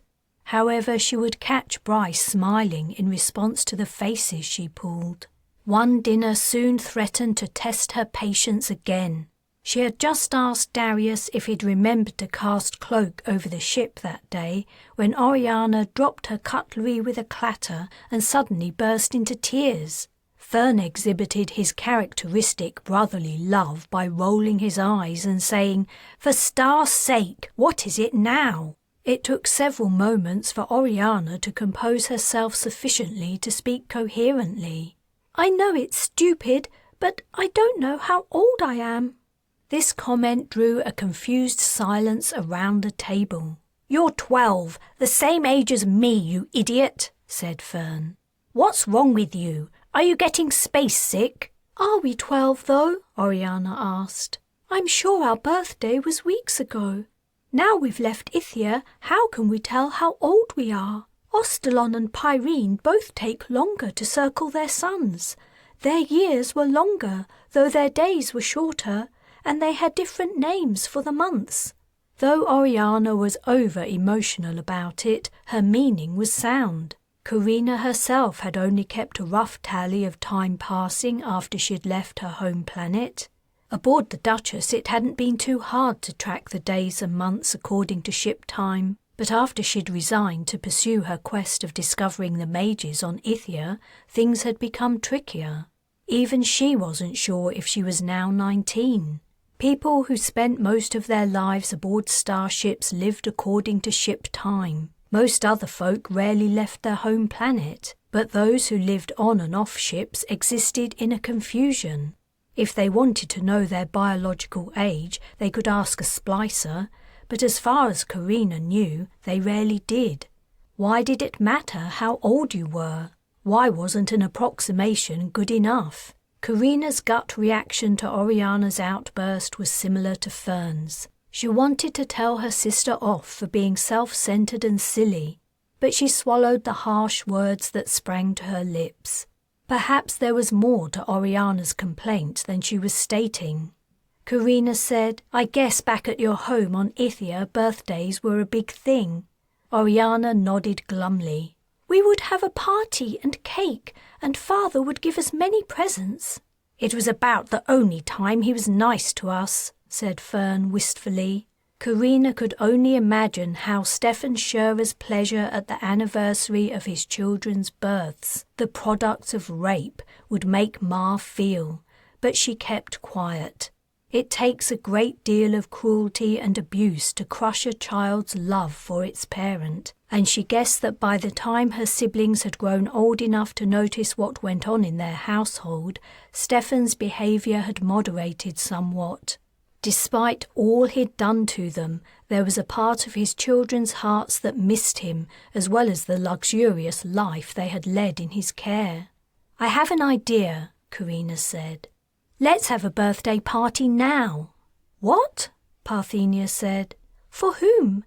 How do you know whose birthday it is?" "Let's make it all our birthdays." Carina shrugged.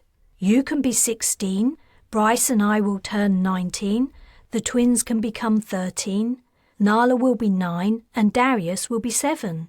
"Woohoo!" Darius exclaimed. "I'm 7!" Parthenia went to speak, as if to pour cold water on the idea, but then her mouth closed and she smiled. "I think I'd like to be 16. "Then let's celebrate," Carina suggested. "Let's print a cake." "Cool!" exclaimed Oriana. "We'll put all our names on it. We can design it together." "I want chocolate," said Fern. "No, lemon butter cream," Oriana said. "You know I hate chocolate." "But everyone else likes it." That doesn't matter. It's my birthday and I can have what I want. That's the rule. The rule you just made up. Oriana, we're twins. We can't both have what we want if we share the same birthday, and today it's everyone's birthday anyway. I'm pretty sure you can program the printer to make a cake in multiple flavours, Carina pointed out. Oriana and Fern's jaws dropped open and their eyes popped. Multiple flavour cake would be great, said Parthenia. Let's go and make it. She got up from her seat at the dining table and led the children into the galley. When they'd gone, Carina said to Bryce, "Thank the stars for Parthenia. I don't know what I'd do without her. She really does a great job of looking after the other kids. She understands them better than I ever can. She grew up with them in that mansion prison on Ithia, and she probably had it the worst of them. Saw Stefan at his worst, I mean." Bryce touched her arm as it rested on the table. "Don't underestimate how much you mean to your brothers and sisters too. You're the missing piece in their lives. You're their source of knowledge about their magehood. You're the one who can teach them how to use their powers responsibly." "I suppose so, but even my knowledge is limited. I'm sure Nai knew 10 times more than I do. She just didn't live long enough to pass it all on. I sometimes wonder if trying to return to Earth is a fool's quest. I'm not even completely sure what I should be looking for on Ostalon, let alone where. Maybe it wasn't such a good idea to split up from Jace." Carina's lips tightened. The decision to part ways with the high-ranking mage had been argued over long and hard before her wishes were followed. As I said at the time, it was too risky to remain in his company. He was too noticeable. The tall, broad man with his black, shaggy hair and beard was too attention-grabbing, in her opinion. "Well, he's probably found a way back to Ostalon too by now. Maybe our paths will cross again." "But what about you, Bryce? You've thrown in your lot with us mages despite all the risks. What about your family on Ithia? Won't they be wondering what's happened to you?" "I've sent a packet telling them I'm going on a long voyage. They won't worry about me." He took her hand. "I haven't thrown in my lot with a bunch of mages for no reason. I'm here for you. The kid magicians are just a bonus." Carina smiled and leaned forward to kiss him. It wasn't long before they were interrupted, as always. Parthenia headed the delegation just come from the galley. "Nala wants to put Castiel's name on the cake." "Nala?" said Carina. "The same Nala who Castiel beat and tied up only a few weeks previously. She says that even though he's been a bad boy, he's still our brother, and it's still his birthday." Nala could be seen peeking around Parthenia, watching for Carina's reaction. The rest of the children clustered behind her. "Right," Carina said. "And what do the rest of you think?" Parthenia shrugged. "I stopped thinking about Castiel as a brother a long time ago." Fern stepped forward. "I don't care, but I'll do it if it'll make Nala happy." "I say no," Oriana exclaimed. "Castiel's an asshole." "I don't think we should either," Darius piped up. "I can feel him, and he's not sorry for anything he's done." Carina agreed with the general sentiment. She called Nala forward and took the little girl's hands in her own. Was she hankering for the days when it was her and Castiel against their mage siblings? Carina had never considered how Nala felt about being the only one of the brothers and sisters who had no mage powers. She hoped it wouldn't make her sister twisted and bitter as it had Castiel. "It's nice of you to think of Castiel," Carina said. "One day, if he becomes a better person and apologizes for hurting you, he can be with us as a family again. But today isn't that day. Do you understand?" Nala looked at her toes. "Yes." Their dispute settled, the children went back to making their cake. "You handled that well." "Did I?" She wasn't so sure. She worried that Nala's childish, confused loyalties would get them all in trouble. "Have you decided what we're going to do with the prick when we get to our destination?" Carina had returned to the problem again and again since putting Castiel in the ship's brig, but she was no closer to a solution, and she didn't have long. In another 3 days they would arrive at Ostalon. Chapter 11. Months had passed since they'd been on Ostalon. As Carina sat at the pilot station inputting the final set of coordinates that would put Zenobia in high orbit around a Dirksen-controlled planet, she wondered what had happened there while she'd been gone. They had left behind a war-torn, ravaged world, struggling to rebuild after barely repelling the Shura invasion attempt. Had the Dirksens aided in the planet's recovery, or had they abandoned it, deciding the expense was not worth the potential profit? Carina hoped it was the latter. It would make her job so much easier. Darius wandered onto the bridge, as he often did when the children were practicing their casting. Carina had taught them all she knew during their trip, and Darius had soaked it all up with ease. She knew the practice sessions bored him, so she didn't mind too much when he played hooky. Nala was already here too. She had taken to investigating the Zenobia's database while the other children practiced their mage skills, immersing herself for hours. She particularly seemed to love gazing at the blueprints of the ship. Carina sometimes wondered if the little girl was finding places to hide in case Castiel turned on her again. Darius stood beside Carina and draped an arm lazily over her shoulders. "What are you doing?" She was seated, and as she glanced at him standing over her, Carina could have sworn the boy had grown 5 or 6 centimeters in a few weeks. He would have his father's height, and he was a negative of Stefan Schurer's colouring, but luckily he hadn't inherited the man's temperament. "I'm setting our final heading." Darius heaved a sigh and rested his head on her shoulder. "What's up? Are you sad our trip will soon be over?" "Kinda. It's been fun living on the ship all together." "It has, hasn't it?" She gave her little brother a hug. "If you forget about the beast in the brig," said Bryce from the captain's seat. Yeah, now it was Carina's turn to sigh. "I liked learning all about what it is to be a mage. So much of what the spirit mage taught me makes sense now. All the old stories and the lore. I hope I can take her place one day and pass on what I know." "You do?" "I think there's a lot she didn't tell you. She said you would have to live with her for years so she could train you to take over from her." "But maybe I can learn the rest of it on Earth. If that's where we come from, I bet the stories are still there. The mages must have left some things behind when they left. Information on systems." "That was thousands of years ago. It's hard to recover data that old. It's even hard to find data from a few decades ago." "Then maybe there will be books, like the religious book on Ostalon you told us about, Carina." "Maybe. Maybe mages are living there still. I'm not sure they all left. It's even possible more have appeared within the population, and if they found the historical sources relating to the mages who were driven away, they might have learned how to cast." "They might even have invented new casts, like I did." "I thought you only invented one, the cloak cast." The little boy looked away.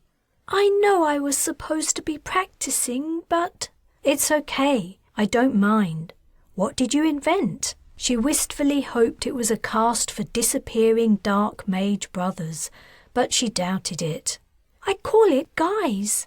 It's kind of like cloak in that it hides you, but it hides you by making you look like someone else."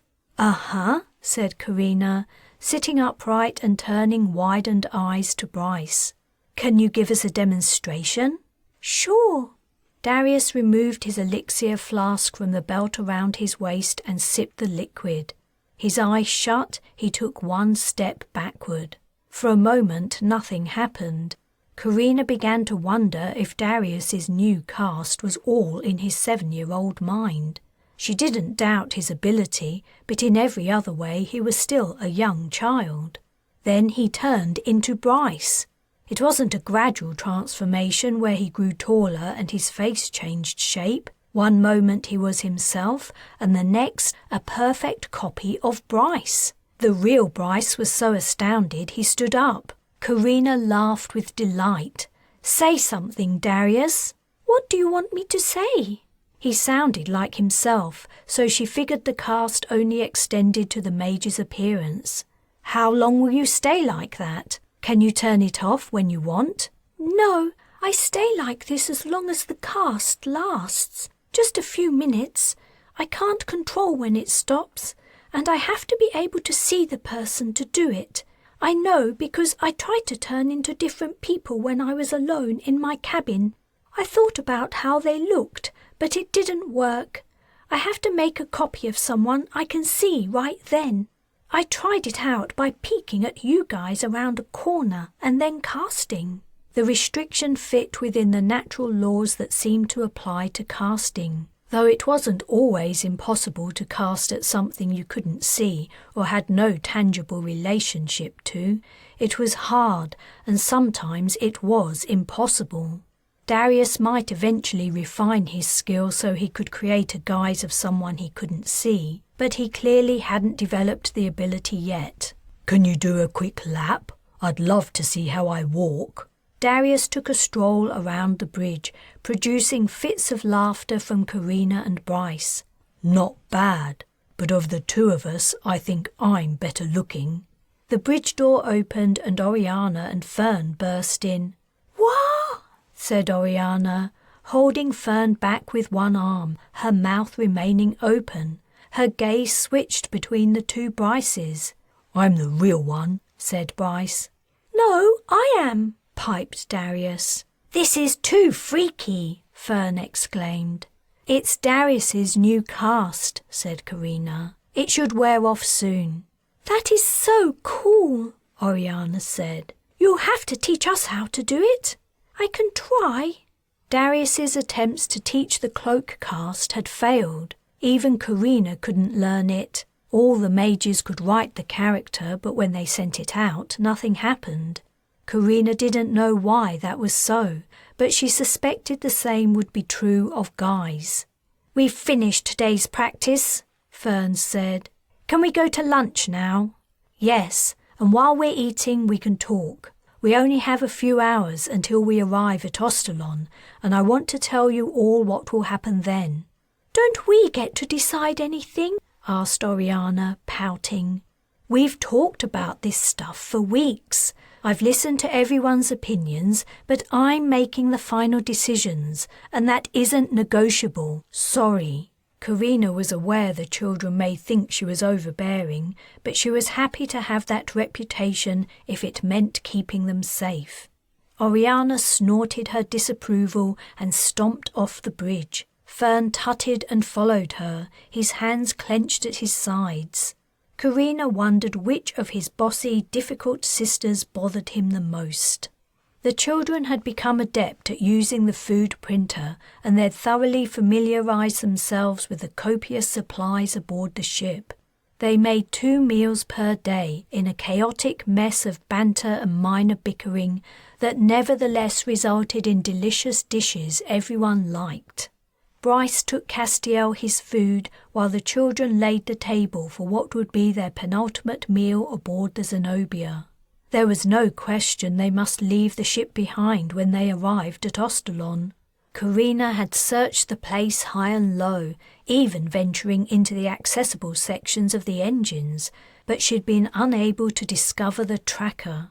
If they didn't leave the ship, its smuggler owner would catch up with them eventually, and she would rather face the Sherers or the Dirksons. This was the first decision Carina explained to her sisters and brothers, and it was met with predictable complaints. After weeks of moving from place to place, hiding out from their pursuers, the children had settled into living aboard the starship and had probably come to feel like it was home.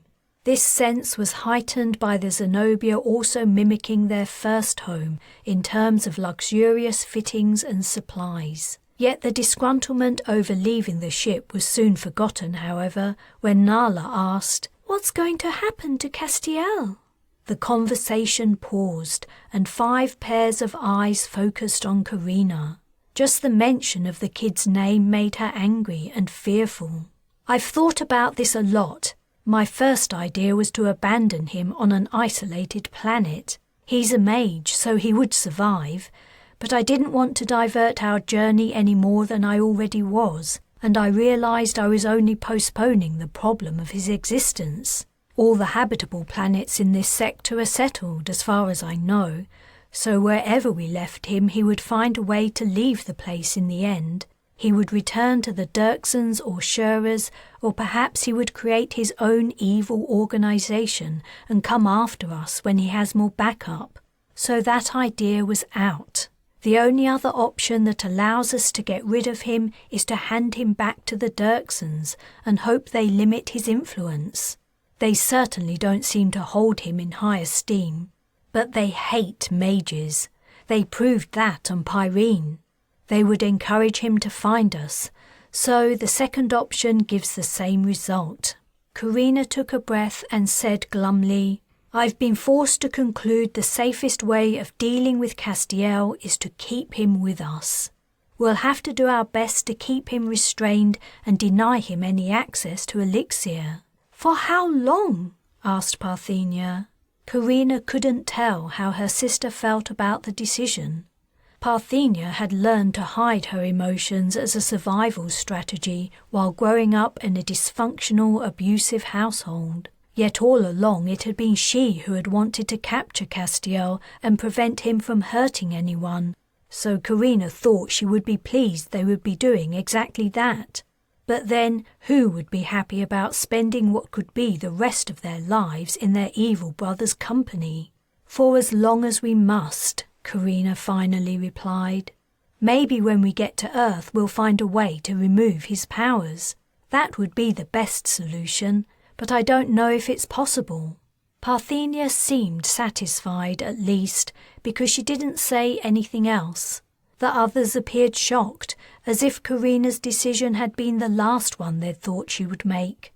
Bryce returned to the dining room. He took one look at the expressions on everyone's faces and said, "I guess you told them Castiel's coming along for the ride." Chapter 12. Preparing to leave the Zenobia had taken much longer than Carina had anticipated. Everything in the hold had been returned to roughly its original state, but they also had to take clothes, supplies, and elixir to last them several weeks on the surface. If they could find what they needed to set them on the right track for Earth without having to take jobs to survive, that would be ideal. Nevertheless, though gathering everything they would need took several hours, she had been pleased with the speed and efficiency with which the children completed the task. She had expected more bickering and attachment to favoured but non-essential items, yet they seemed to be overcoming their pampered upbringing at last. Not only that, their mage powers had improved considerably on the journey. This was in part due to the habit of meditation she had instilled in them, something Ma had entirely and necessarily neglected. They knew all about the elements, the seasons, and the strokes, and their daily recall of them honed their casting skills. The rituals surrounding the map had been the hardest part. She knew only too well how challenging the task was for young minds. But though her brothers and sisters' lives on Ithia had been soft in many ways, their regular education had been rigorous, and this experience seemed to help them with memorizing the star points within a 3D frame.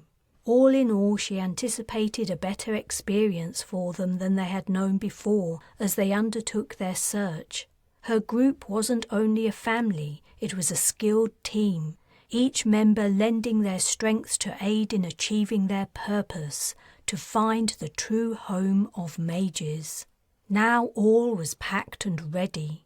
The Zenobia only carried a couple of emergency shuttles, and they were too small to fit everyone and their baggage, so she was preparing to fly the ship itself to the surface. She had contemplated asking Darius to transport them down, but she worried that something might go wrong.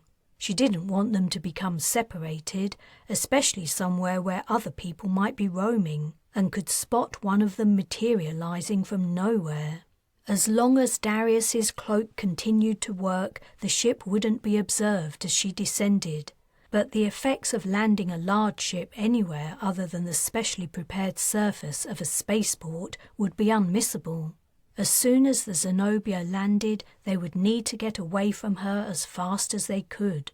The children were on their way to a section near the ship's exit that contained safety seats for passengers. Bryce was with them, but he would take a detour to collect Castiel from the brig. He had fashioned a pair of handcuffs for the dark mage to wear. It wasn't much, but it was the best they could do to keep him under control. Once they were on the surface, Carina and Bryce would be forced to sleep in shifts to keep an eye on him. She picked a spot 15 clicks or so from the capital, where she had first discovered the religious cult that held the secrets to mage history on Ostalon. They would transport to the outskirts of the city as soon as they landed.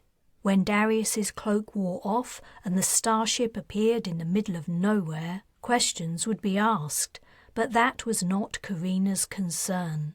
Nothing remained aboard that could link the ship with her siblings, or Bryce. She moved to activate the descent sequence. She had deliberately chosen an area of airspace that was free of traffic. The chances of something colliding with the invisible ship were slim, but still not worth taking. The pilot's interface flashed a message. A hail had arrived. Her hand froze over the console. Who could be hailing them? The originator field on the message was blank. Who could have seen through Darius's cloak? She didn't think it was possible for even a mage to penetrate the cast.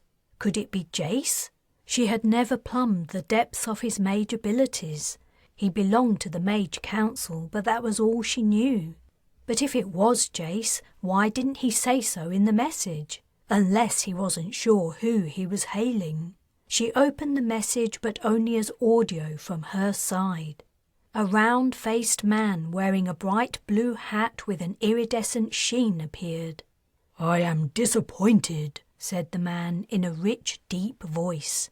"I was looking forward to seeing the thief who stole my ship. You are wise to keep your identity secret, but your efforts are in vain. I will look upon you soon enough. Until then, I will bide my time thinking of the slowest and most painful way to kill you. If you do not resist boarding, perhaps I'll be kind and do it quickly." The interface screen turned black. For a beat, she only stared at it. The smuggler had found his ship, but how? Had the tracker penetrated even Darius's cast? And why had the smuggler given a warning he was about to board? If he anticipated a fight to take back the ship, he'd lost the advantage of surprise. The Zenobia's short-range scanners reported a starship bearing down on them, fast. She could only guess the smuggler wasn't confident he had the numbers to take the ship. He had no idea how many were aboard or who he might come across. The ship could be carrying a couple hundred mercs for all he knew. He'd opened a parley to avoid a fight. After all, it was his own ship he was trying to take back, so he had a good reason to try to avoid damaging it. Whatever the smuggler decided to do, it was clearly time to abandon the ship. She took out a pouch filled with small items. In preparation for their return to Ostalon, she had told the children to gather things they could use to locate each other, in case they became separated. She took out a shoelace and wrapped it around her hand. Darius was in the elevator. She couldn't send to a quickly moving target, so she would have to wait for him to leave the car. A high-pitched alarm sounded. It was coming from outside the bridge too, blaring throughout the ship. The interface stated proximity alert and switched to a map showing the Zenobia and a second ship approaching it fast. The display stated 30 seconds to contact. The kids and Bryce were heading to the exact place the Zenobia would be boarded, and they had no idea what was going on and no time to prepare a defense. "Carina?" said a voice in her head. Darius was sending to her. "What's that noise?" "We're about to be boarded. The ship's owner has caught up with us. Can you transport us all to the surface?" All the mages had the ability to transport themselves, but without a frame of reference they would end up in different places. "Oh, okay," was all Darius said, though his mental tone betrayed his anxiety. "We're above open farmland right now. Try to keep us together if you can." Her bag containing her belongings and flasks of elixir was next to her seat. She leaned over to grab it. As her fingers reached out, she felt herself transported. The next second she fell and hit the ground with a bump. She was sitting in a hayfield in bright sunshine, her hand gripping her bag. Relieved she'd managed to bring it with her, she stood up. Where were the others? Shading her eyes with her hand, she swept the field with her gaze.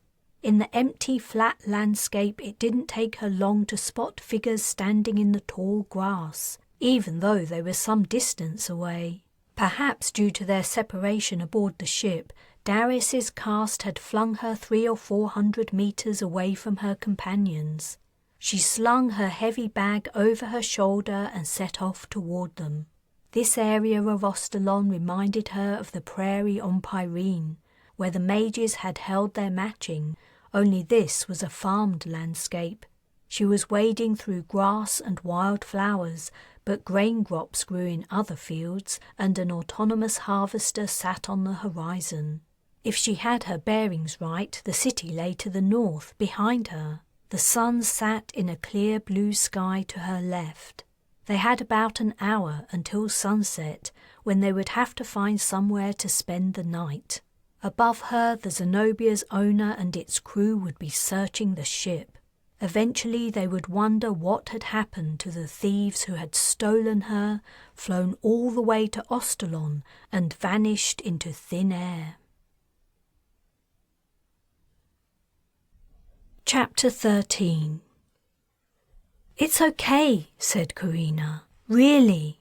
Darius was distraught. He was so upset she felt like a spirit mage herself, because she could almost sense the waves of negative emotion coming off of him. "I just forgot," he repeated. "I could have transported him, but he wasn't with us, so—" "We were surprised and in a hurry. It's no one's fault. If it was anyone's fault, it was hers. Darius was 7. She was the adult. It was her responsibility to remind him if something was important. Let's walk a little before we go into the city." She wanted to wait until dusk before their next jump to the city's outskirts. Transporting into an unknown area held the risk of their sudden appearance being noticed by bystanders. The failing light would hide them somewhat and still allow time to find somewhere to sleep.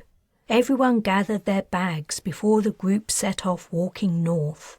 She didn't blame Darius for failing to transport Castiel from the ship, but the fact that he remained there worried her.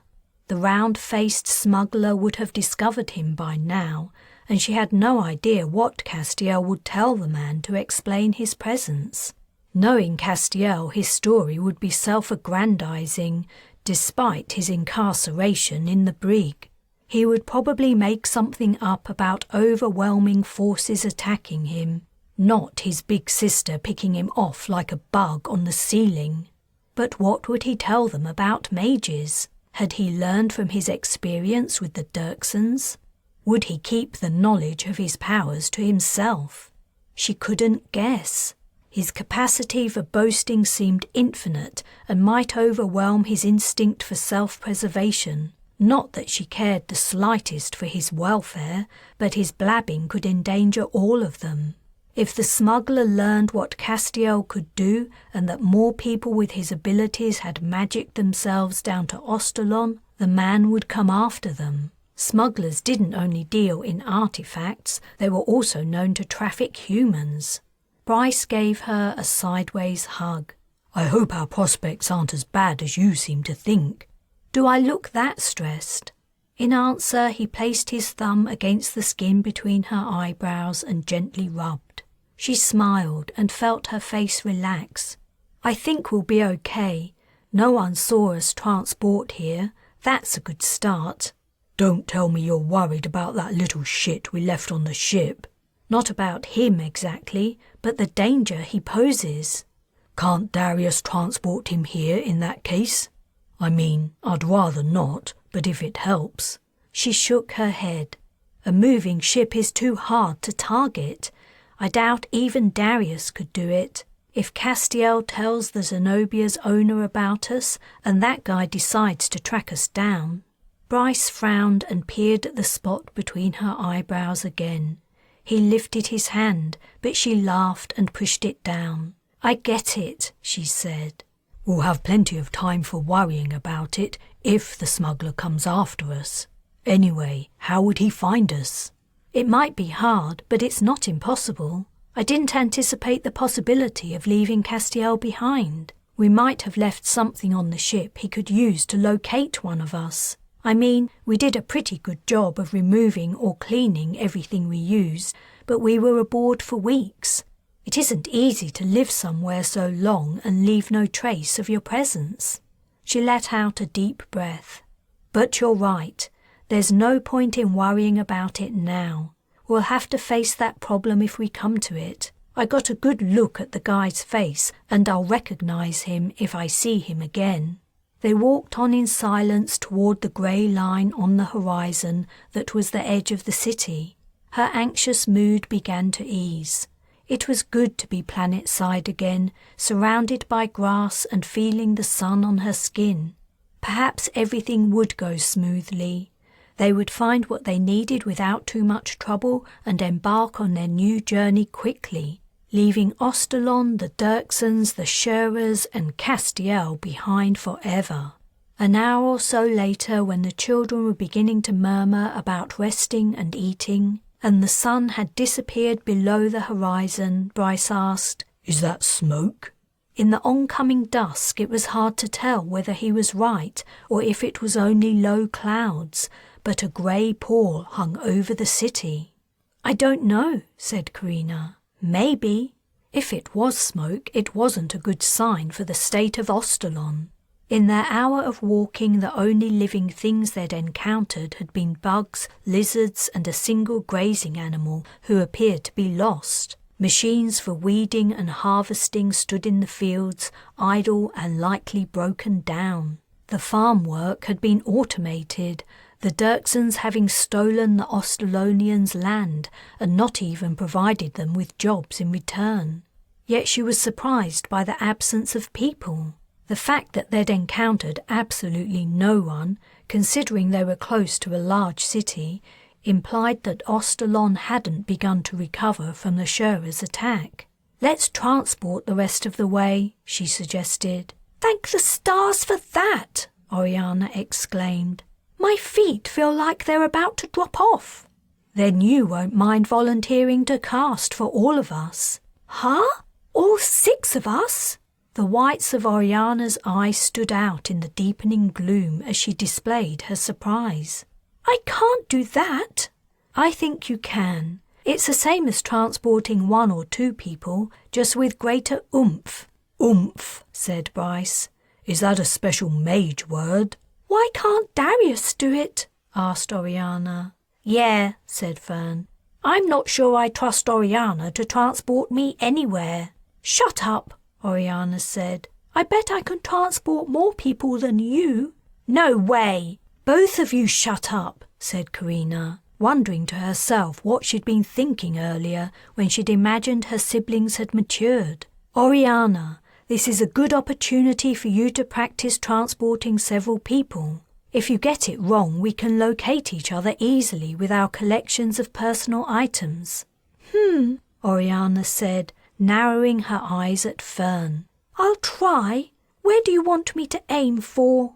Carina indicated a position near the city, but still several hundred meters from its edge, though the distance might not be necessary. As night approached, no street lights had come on that might betray their sudden appearance out of the blue. "Right," said Oriana, opening her elixir canister. "Everyone, hold your stuff tight. Ready?" The next instant the scene jumped, and Carina found herself looking at a scene of utter devastation. Oriana whooped. "I did it!" Carina swung around and jumped on her sister, clamping a hand over her mouth. "Be quiet, you idiot!" Oriana's eyes were apologetic above Carina's hand. When Carina released her, she whispered, "Sorry." Carina returned her attention to the destroyed city. Not a building she could see remained whole. In some cases, only piles of rubble stood in their place, detritus at the bottom of a gap in the street's facade. The places that were standing did so precariously, aslant, as if about to topple at any moment. And Bryce had been correct. Over it all hung a cloud of smoke from a distant conflagration. She could smell the stench of burning plastic, and stars knew what else in the air. She recalled the state of the city when they'd left, which had been bad enough, but somehow things seemed to have gotten worse in the intervening time. Had the Shurers returned to finish off the number they'd done on the Dirksen planet? She didn't comment on what was evident to everyone. "Come on, let's go. It's getting dark and we don't have anywhere to sleep yet." The group began to trudge across the short distance of wasteland that lay between them and the ruined houses. Their pleasant walk through the countryside had come to an end. Now they walked toward darkness and destruction. What had happened to Langley Dirksen and her two-faced son Rees? Did their estate still exist, or had the Shurers bombed it to smithereens? Knowing how self-serving Langley was, she and Rees were probably long gone. Carina surveyed the destruction. The scene in front of her was depressing enough, but she had a greater concern. How could they expect to find information about the origin of mages in this wrecked and chaotic place? Chapter 14. As they walked down the centre of a street that appeared to lead toward the city centre, avoiding bricks, broken concrete, and other remains of buildings that littered the sidewalk, Carina became aware of their mistake. Not many people were about, but those who were found her group very interesting. They were attracting attention wherever they passed, and it wasn't a good kind of attention. She saw hungry, envious looks coming from the shadows where Ostalonians lurked. Bryce had noticed them too. "Looks like we're famous or something." "I don't think it's that," Carina replied. "At least, I hope not. It wasn't impossible the Dirksens might have thought the mages could return to Ostalon, but it seemed unlikely.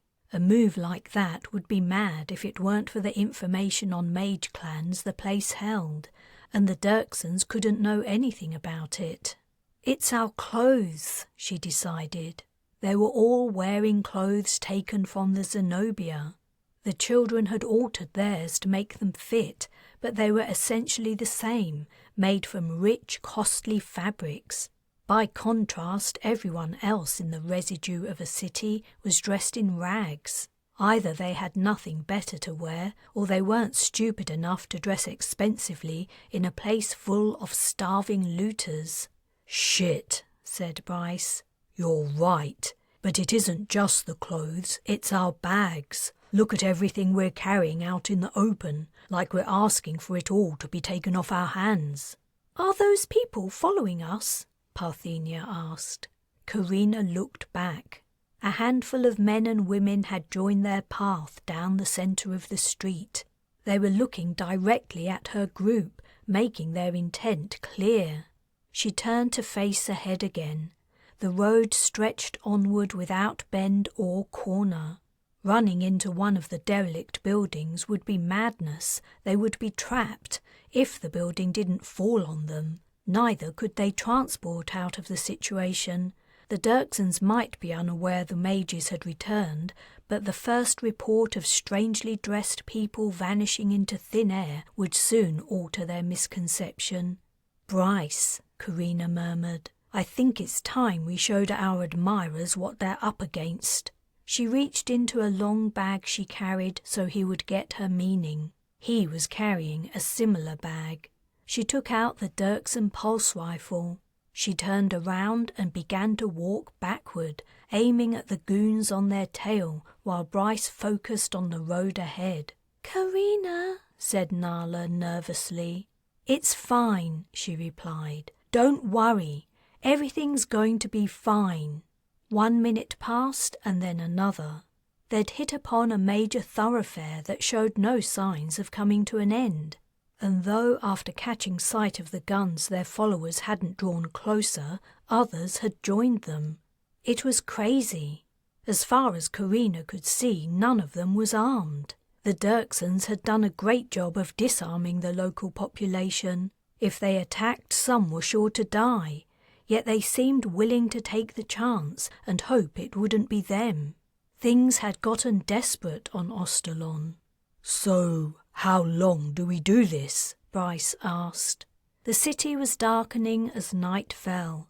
Dark clouds scudded across the indigo sky, shading out the starlight. Soon everyone would be navigating mostly by sound, and if it came to a firefight, Carina didn't want to risk accidentally shooting one of the kids or Bryce. "We just need to find somewhere to stay the night." "I don't think these good people are interested in letting us sleep." She racked her brains for an idea on how to get out of the situation. She was fast realizing it would have been safer for them to sleep out in the open, beyond the city outskirts, rather than enter it at night. She glanced over her shoulder. They were coming up to a side street. Perhaps if they could get off the main drag, they could escape down the Warren-like lanes she remembered carved through that part of the city. Even if they couldn't escape, they could lose their pursuers long enough to transport without being seen. "We're taking the next left," she said. Despite the gun muzzles staring them in their faces, the people following had begun to edge closer. In the shadowy light, she saw looks of tense, fearful anticipation on some of the faces, as if the individuals were steeling themselves to make the first move. It wouldn't be long before one of them worked up the courage. Her glance forward had revealed Ostalonians walking slowly in front of them too. If things were different, she would be tempted to take out a member of the crowd with a stun shot just to warn them off. But she had a feeling the city dwellers were so starved and desperate, firing on them would break the tension and trigger an attack. They turned into the next street. Narrower and darker, it concentrated their pursuers into a knot. They had drawn so close the mages would not have time to stop and cast before they were set upon. She mentally cursed. She didn't want to kill anyone, and neither did she want to draw attention to themselves, but it was looking like she didn't have a choice. All her other options involved risking the kid's safety. Bryce seemed to have read her thoughts. "It's time we made a stand." "You're right. In another 10 paces, we halt." She counted down her steps. When she reached 0, she stopped walking. The Ostalonians were so close each face was distinct to her in the low light. They were dirty and unkempt, and their eyes sunk into their sockets. "Get back," she told them firmly, "or we'll shoot." "Give us your stuff," said a man wearing a black hat pulled down low over his eyes. "And we'll leave you alone." "You've got food in those bags," a woman wrapped in a shawl said. "I can smell it. Share some with us. That's all we want. We're starving." "We don't have enough to share," said Bryce. "We only have enough for ourselves." "If you won't share," the man in the hat said, "we'll take it. All of it, and you'll have nothing." Despite the man and woman's words, it was clear the mob would take every scrap of food they had the minute Carina and Bryce lowered their weapons, and probably hurt or even kill them in the process. "If any of you take a step closer, I'll shoot to kill," she said. "Leave us alone. I'm sorry you're hungry, but it isn't our fault. Go ask the Dirksens why they aren't helping you." The woman spat. We haven't seen those bastards for weeks. They don't give a shit about us. I have kids at home who'll die soon if I don't get them something to eat. If you kill me, at least I won't have to go home and face them empty-handed." "Maybe we should give them something," said Parthenia. The woman's words had moved Carina too. If it weren't for the certainty that the mob would overwhelm them, she would have already helped her. But she couldn't. She also had kids to protect. She didn't reply, only took aim at the crowd. "These people are under the protection of the Temple of Lomek," said a woman's voice, clear and strong. Carina turned toward the speaker. A woman in priestess robes stood there, her back to the mages and her hands raised, facing the mob. "Step back or face her wrath." Not a soul moved. "I command you to step back." The crowd shifted and murmured. "But we're hungry, and they have food," a voice shouted. "Why has Lomek provided for them and not us?" "It is not your place to question her ways," the priestess replied. "But if you wait, I will bring out what little we can spare. Be patient. Do not fight each other.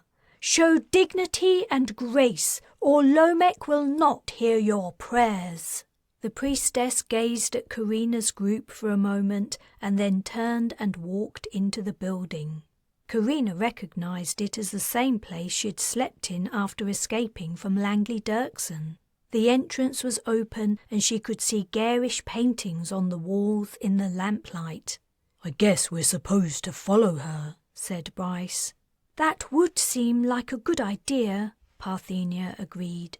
The priestess's words hadn't had the desired effect on everyone in the crowd. As Carina moved to go with the others into the temple, the man in the black hat flew at her. She heard his quick footsteps and saw him run up.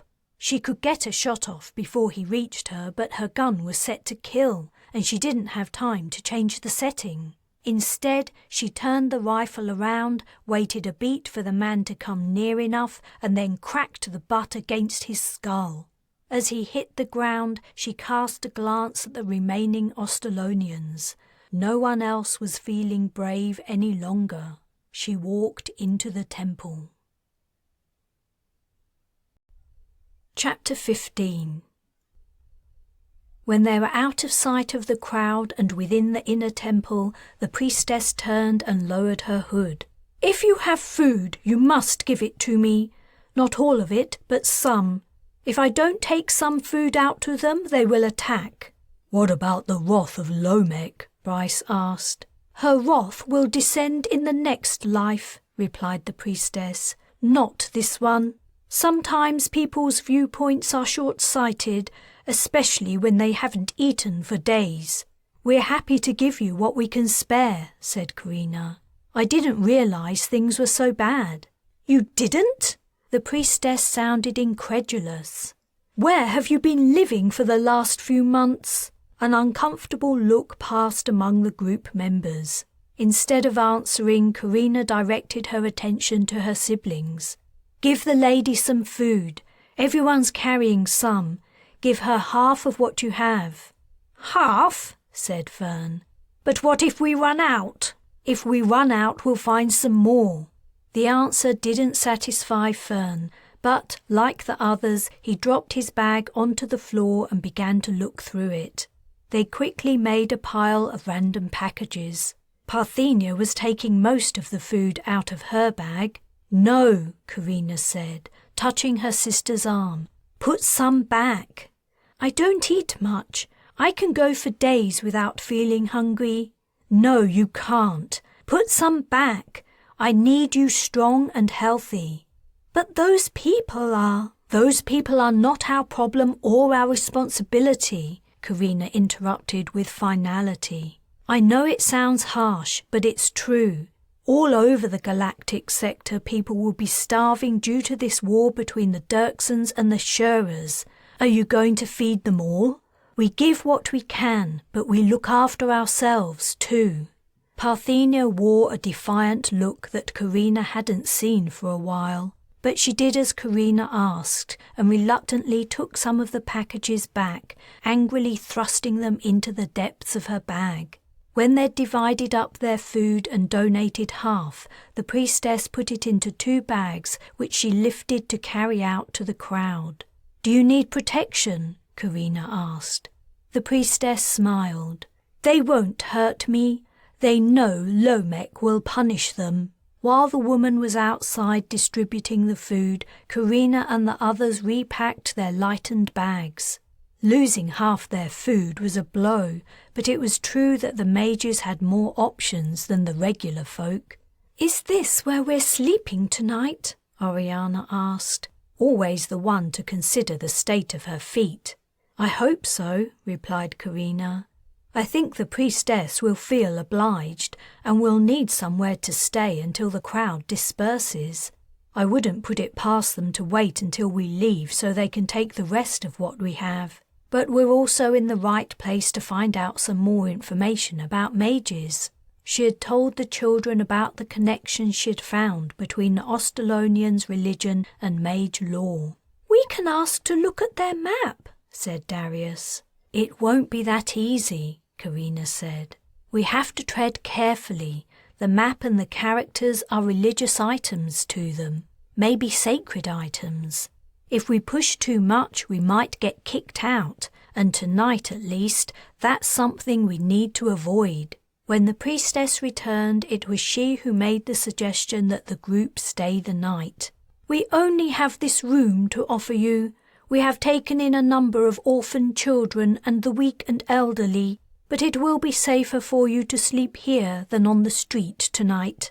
"This room will do us fine," said Carina. "We appreciate it. Then I will show you where you can wash up. You can show Fern, and he'll tell us later.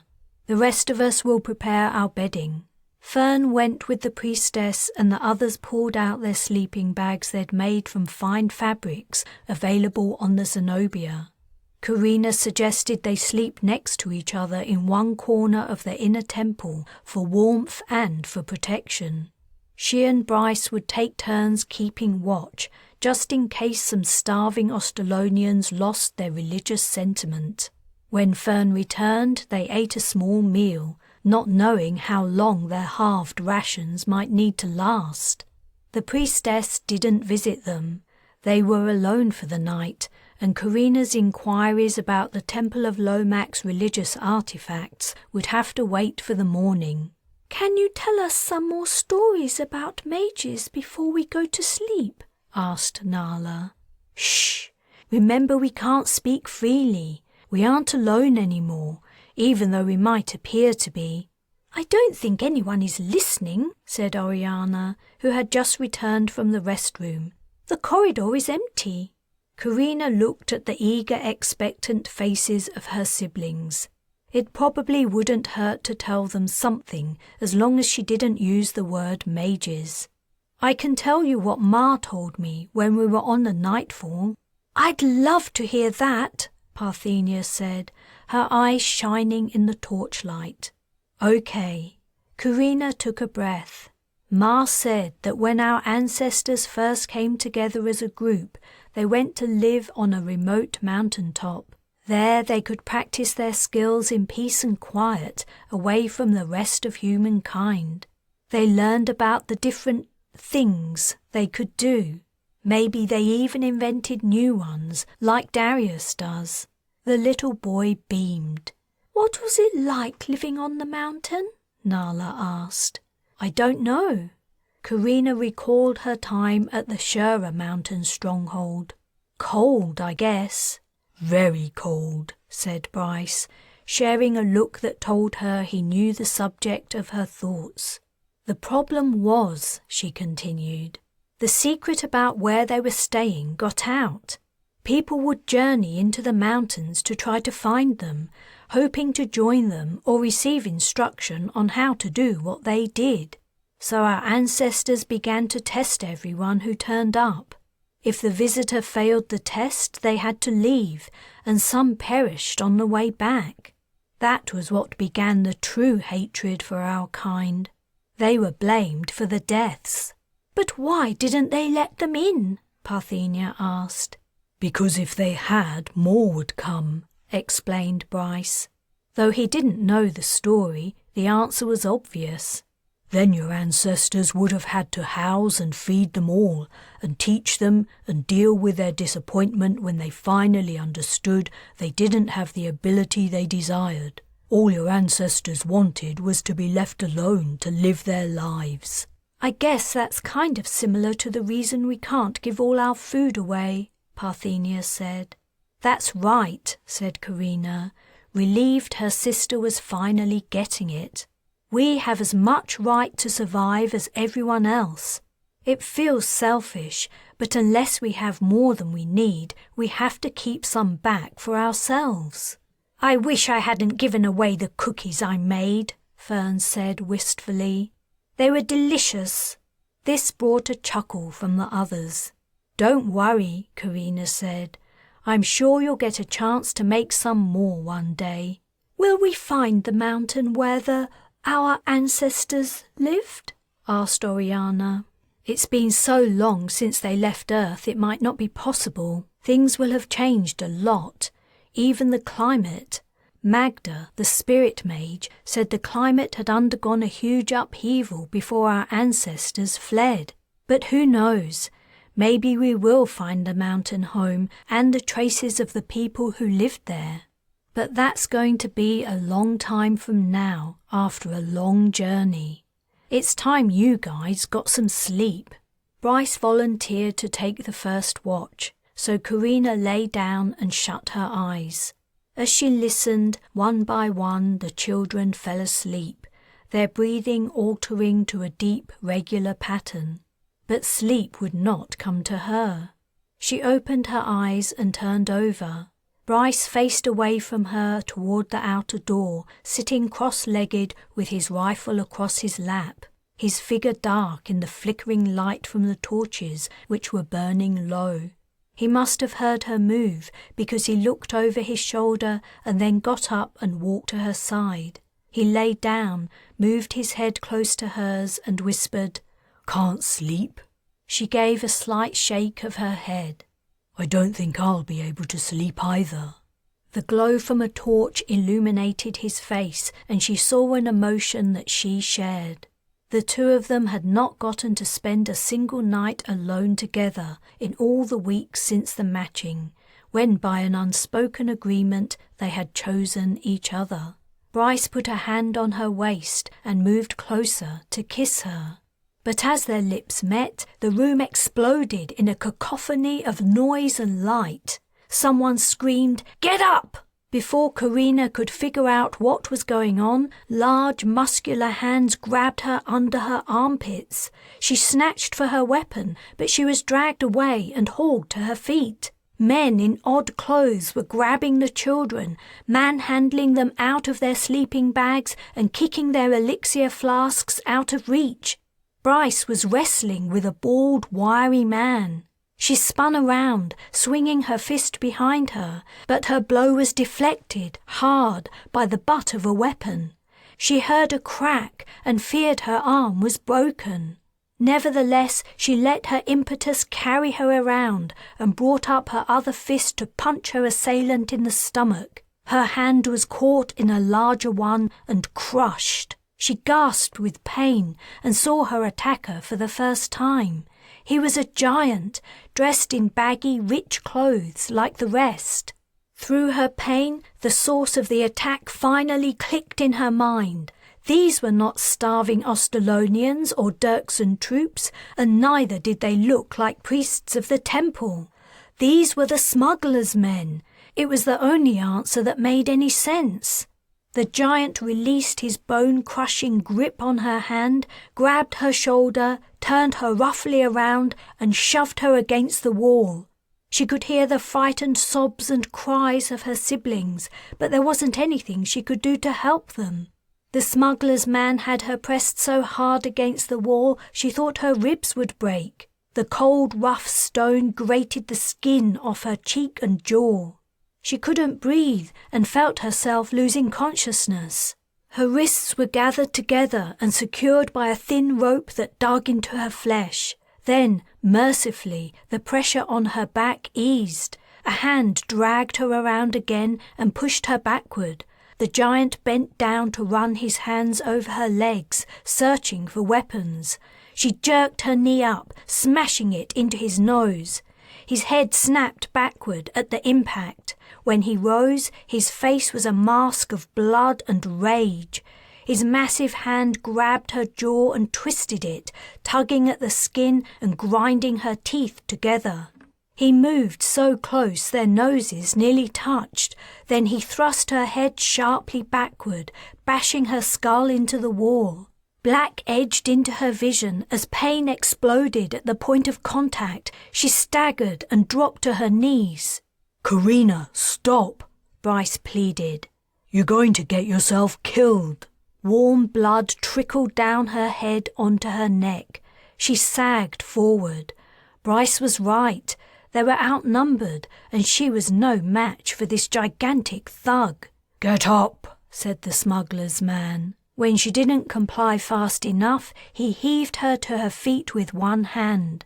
The children were already being forced out of the room, looking scared. Bryce was next to be pushed toward the doorway. His hands were tied behind his back too. She was the last to leave, her captor's hand heavy on her shoulder as he forced her out. Chapter 16. The van the smugglers' men put them in was windowless and smelly, and the ride was bumpy as they drove away fast through the city streets. The vehicle did not use the Agrav engine the Dirksons had introduced to the planet. It was an older model the men had dredged up from somewhere. Darius curled up close to Carina. She put an arm around him while trying to steady herself from the rocky movement with the other. Her head was pounding from the wound she'd sustained, and blood continued to trickle down her neck. "Where are we going?" asked Oriana. "What's happening?" Fern asked. "We'll find out soon enough," Carina said. "But I think Castiel is behind this, and the men are from the Zenobia." "Why can't he leave us alone?" Parthenia asked. "He probably wants us even more now," said Oriana. "We locked him away for weeks. He wants to get his revenge." "So do I," Carina said. "He kidnapped and hurt Nala, and that was after he tried to help the Dirksons catch us. He's lucky I didn't space him. I won't make the same mistake again." The van hit a pothole and lurched, sending them all crashing into each other. Nala squealed in fear. "It's okay," Bryce said. "It's just a bump." "The people in the street will be happy we've left," Darius said. "They'll get all our food now." His words seemed to throw a dark cloud over the already miserable situation. No one spoke, and all Carina could think of was how every time they tried to escape from people who wanted to exploit them, something happened to drag them right back in again. It was doubly terrible that it was their own blood who was responsible for it. She couldn't understand why Castiel would think things would go differently for him this time. Had the smuggler promised him wealth and power in return for giving them up? It would have been clear to the Zenobia's owner that an interesting story lay behind the ship occupied by only one person who was locked in the brig. What tale had Castiel spun for them? Had the dark mage bargained for his freedom in return for his siblings? The van rumbled on, and Carina began to feel sick. Her headache, the stuffy air, and the darkness all contributed their part to her nausea. She tried to plan ahead, to think of a way to escape before the men could bundle them onto the Zenobia, assuming that was where they were going, but nothing came to mind. She was too befuddled. Yet if she didn't think of something, and they were forced aboard the starship, their options for escaping would be drastically narrowed, especially if the ship left orbit. Mental exhaustion suddenly hit her. Was this how things were going to be forever? How many more times would she have to fight to free herself and those she loved? Was this the destiny of mages who refused to live in secrecy and solitude? Bryce's arm slid around her. She rested her head on his shoulder, wondering how long she could carry on. The van hit rougher ground and jostled the captives. She clung onto Darius as the vehicle swayed and bumped. She guessed they were travelling outside the city. Had the smuggler landed the Zenobia somewhere outside a spaceport in an attempt to avoid detection? That had been her plan too. But unless Castiel had learned how to perform Darius's cloak cast, the ship would not go unnoticed for long. The van driver certainly seemed to be in a hurry. The rough ground didn't deter him or her from driving fast. The passengers were bounced so violently they crashed into the walls and floor. Carina finally lost her temper and thumped the wall separating them from the driver with her fist, shouting, "Slow down!" Her words had no effect. 15 minutes or so later, the driver slammed on the brakes, flinging the captives forward. Seconds later, the doors opened and hands reached in to drag out the children, Carina and Bryce. The night air hit her like a cold wave. She saw starlight and the black silhouette of a starship before she was rushed aboard along with the others. The interior that greeted her was depressingly familiar. They were back aboard the Zenobia. The men pulled Carina and Bryce away from the children and forced them into an elevator. Darius and Nala wailed and reached out their arms, but there was nothing she could do. The giant had her wrists firmly in his grasp and was lifting her arms upward. One movement and he could dislocate her shoulders. "Just do what they tell you," she called out. "Don't fight them. We'll get you out as soon as we can." The men accompanying her and Bryce found this very funny. For the first time she got a good look at them. The men were all large and heavily muscled, with big bony heads and wide mouths. Their beards were carefully styled, and a few continued the styling to the hair on their heads. When they laughed, their voices were deep and velvety, like the owner of the Zenobias when he combed the ship. She guessed they were all from the same planet, somewhere far away, perhaps even outside the sector. The giant who had captured her was a head taller than the rest. He glared at her for the entire elevator ride, not bothering to wipe the blood that ran slowly from his nose, dripping from his chin onto the deeply muscled chest revealed by the open neck of his baggy white shirt. The elevator stopped, and soon she found herself back on the bridge. The owner sat in the captain's seat, which barely contained him. His paunch hung between the thick thighs of his spread legs, and his broad body protruded past each side of the back of the seat. The man was awaiting their appearance, his seat swiveled to face the door. The iridescent blue cone-shaped hat she had seen before remained perched on his head. Unlike his men, he was clean-shaven. He grinned at her and Bryce's appearance on the bridge. She didn't think she had ever seen so many teeth. The man obviously took great care of them too. They were the brightest things in the room. Come in, he said, waving them forward and acting as if he were inviting guests to a party. Her guard didn't share his boss's welcoming sentiment. He thrust her forward while maintaining his one-handed grip on her wrists, causing her arms to jerk up painfully. Her resulting grimace made the Zenobia's owner grin even wider. Sit down.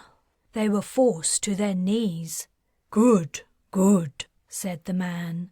She looked for Castiel, but he was nowhere to be seen. The captain rested his hands on his knees and leaned forward, screwing up his eyes as he inspected them.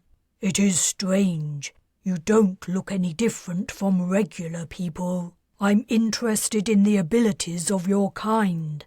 I see some kind of similarity between you, girl. He jabbed a finger of a heavily bejeweled hand at her. And the boy who claims to be your brother. I know now he spoke the truth when he said you were related. I can see the resemblance. Your family customs are strange. If my brother were to betray me—" He drew a finger across his throat, turned toward his men and laughed. They echoed his laughter. "Believe me, Castiel will be the first to die when we escape," she said. The smuggler's laughter redoubled. His fat belly jiggled with merriment, and he wiped tears from his eyes. The men's mirth increased by the same degree, but when he waved a hand for silence, it fell within a moment. "Do not mistake me," said the smuggler. "Your brave words in the face of insurmountable odds are admirable, if unrealistic. Such courage is rare in this barbaric region of space where individuals hide within their starships, using weapons to do their fighting for them. You are like the women of my world. I find your attitude deeply stimulating." "What's your name?" she asked. The smuggler flashed his impressive rows of teeth again. "Why do you want to know?" "So I can add you to my list of people to kill." Bryce softly sighed. She thought she saw a flash of anger in the smuggler's eyes, set deep in his fleshy face, but he only smiled. His lips closed this time, and nodded, as if understanding a new truth. "I am Barami Lomang. Place me at the top of your list. I will accept no lesser position, and I look forward to our encounter." "The top? No. That place is reserved for my brother." Chapter 17. Castiel was so predictable. Carina and the others hadn't been in the Zenobia's brig longer than half an hour before he arrived to gloat. The guards had separated the group into two, males and females. The brig only contained 2 cells, which faced each other across the passageway. They were only intended for single occupants. Carina was sitting with her sisters on the bunk, trying to think of a way to escape when Castiel turned up. The brig walls and door were transparent. He sauntered into view, one hand on his hip, in an apparent attempt to emphasize his nonchalant superiority. If she hadn't been so angry with him, she might have laughed at his act. "How does it feel?" he asked. "Not very nice, is it? Shut away, confined against your will, having to sleep, shit and piss where everyone can see you?" "No one watched you shit, Castiel," said Bryce from across the way. "Stars, why would any of us want to see that? But don't let that stop you from wallowing in self-pity." "You deserved all you got," Carina said. "And more, much more." "I never deserved any of it," Castiel spat. "I didn't ask to be born into this lousy family, growing up with my brothers and sisters showing off their special powers in front of me, acting like they were so much better, making me feel inferior every single day of—" "It wasn't anything like that," Parthenia exclaimed. "You were Father's favourite. None of us got any attention or praise. It all went to you. That's because he was trying to make up for our bitch of a mother. Don't you ever speak about my mother like that." Parthenia was on her feet and at the wall, her fists pressed against it.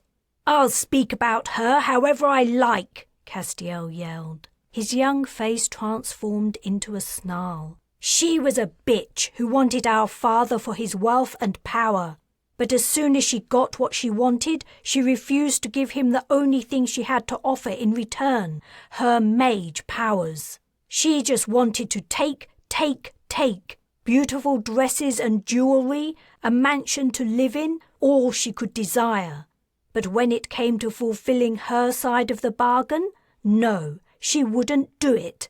So Father had to make her. That's the truth, but none of you will admit it."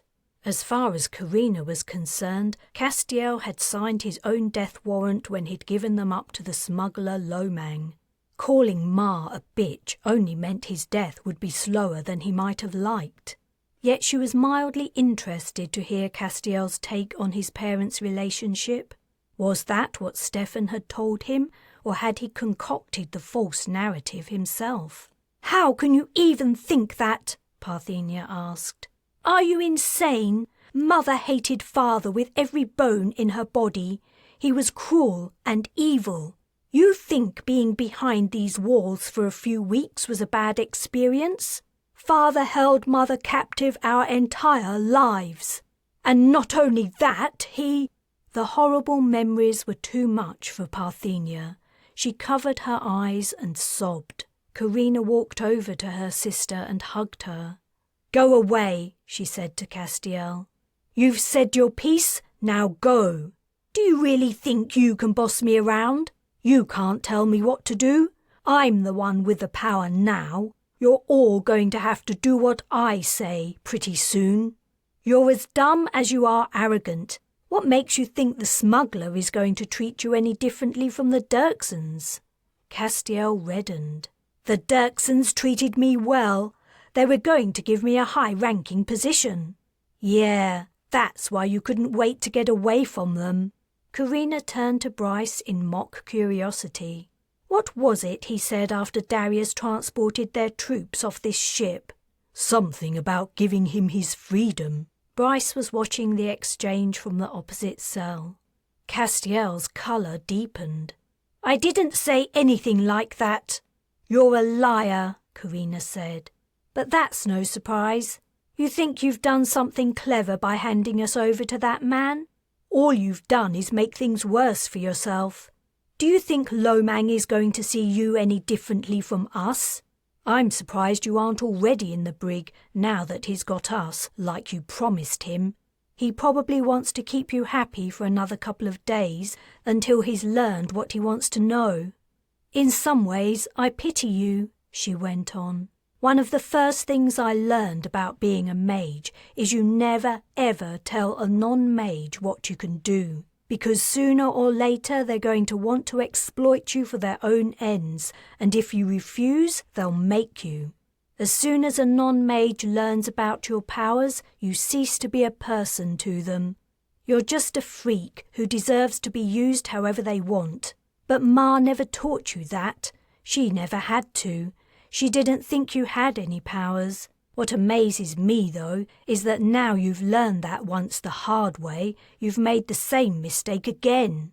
Castiel's hands balled into fists at his sides. "That isn't how it's going to be. I've joined Lomang's crew and I'm going to receive a percentage of his profits. Profits that you are going to increase now he has me and all of you working for him. And if you don't do what I say, I'll hurt Nala. You touch one hair of that little girl's head, and I promise you, Castiel," Carina hissed, "I will split you like Ma split your father." "Carina," warned Bryce. "Back off. I'm sick and tired of everyone making excuses for the evil little runt. He's his father's child. He doesn't have a trace of Ma's sweet nature in him. You should have let me kill him while we had the chance." Carina stepped back from her. "No," she said gravely. "He's still our brother. How can you say that when he's just put you back into captivity? You don't understand. You didn't grow up with us. You weren't part of our family." She seemed about to say more, but closed her lips and looked away. "And I never will be?" demanded Carina. "Is that what you were going to say?" "No, it wasn't that." "Then what was it? I'd love to know." "It doesn't matter." Parthenia strode the few short steps to the bunk and sat down, her arms folded. She continued to avoid Carina's gaze. Carina couldn't help but think she'd guessed correctly. It was true, she hadn't been part of their childhood. While her half-siblings had been living in luxury with their monstrous father and Ma, she had been trying to avoid starvation on the streets of her backwater planet. She hadn't been part of that dysfunctional family's existence, and she would never share that bond they had, no matter how much she protected and cared for her brothers and sisters, with the exception of the asshole who stood in front of her. "I thought I told you to go away." Castiel's expression had changed from embarrassment to a smirk. It's good to know my brothers and sisters will save me from you in the unlikely event you ever have any power over me." "I wouldn't be too sure of that," Fern called out from his cell. Castiel ignored him. "In case you hadn't noticed, we've left Ostalon and we're heading into deep space. Lomang is rendezvousing with a business client there. I will be present in order to enthrall the client, so he agrees to terms that are wildly unfavorable to him.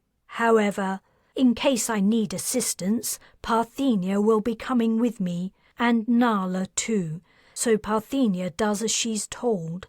Until then, you will all remain here." "We can't all sleep in here," Oriana said. "There isn't room." "You'll manage," replied Castiel. "Hey, Bryce, when Castiel ends up in your cell," Carina said, "make sure he sleeps on the floor." "Oh, you can be sure of that." "I'm not ending up in the brig," said Castiel, his smirk turning to annoyance. With another scowl, he finally left. Carina slumped against the wall.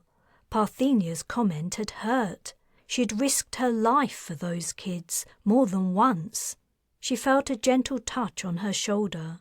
"Carina," Parthenia said, "I'm sorry, I didn't mean to." "I'm fine," she replied. "I'm fine." She straightened up. "Let's think of a way out of here.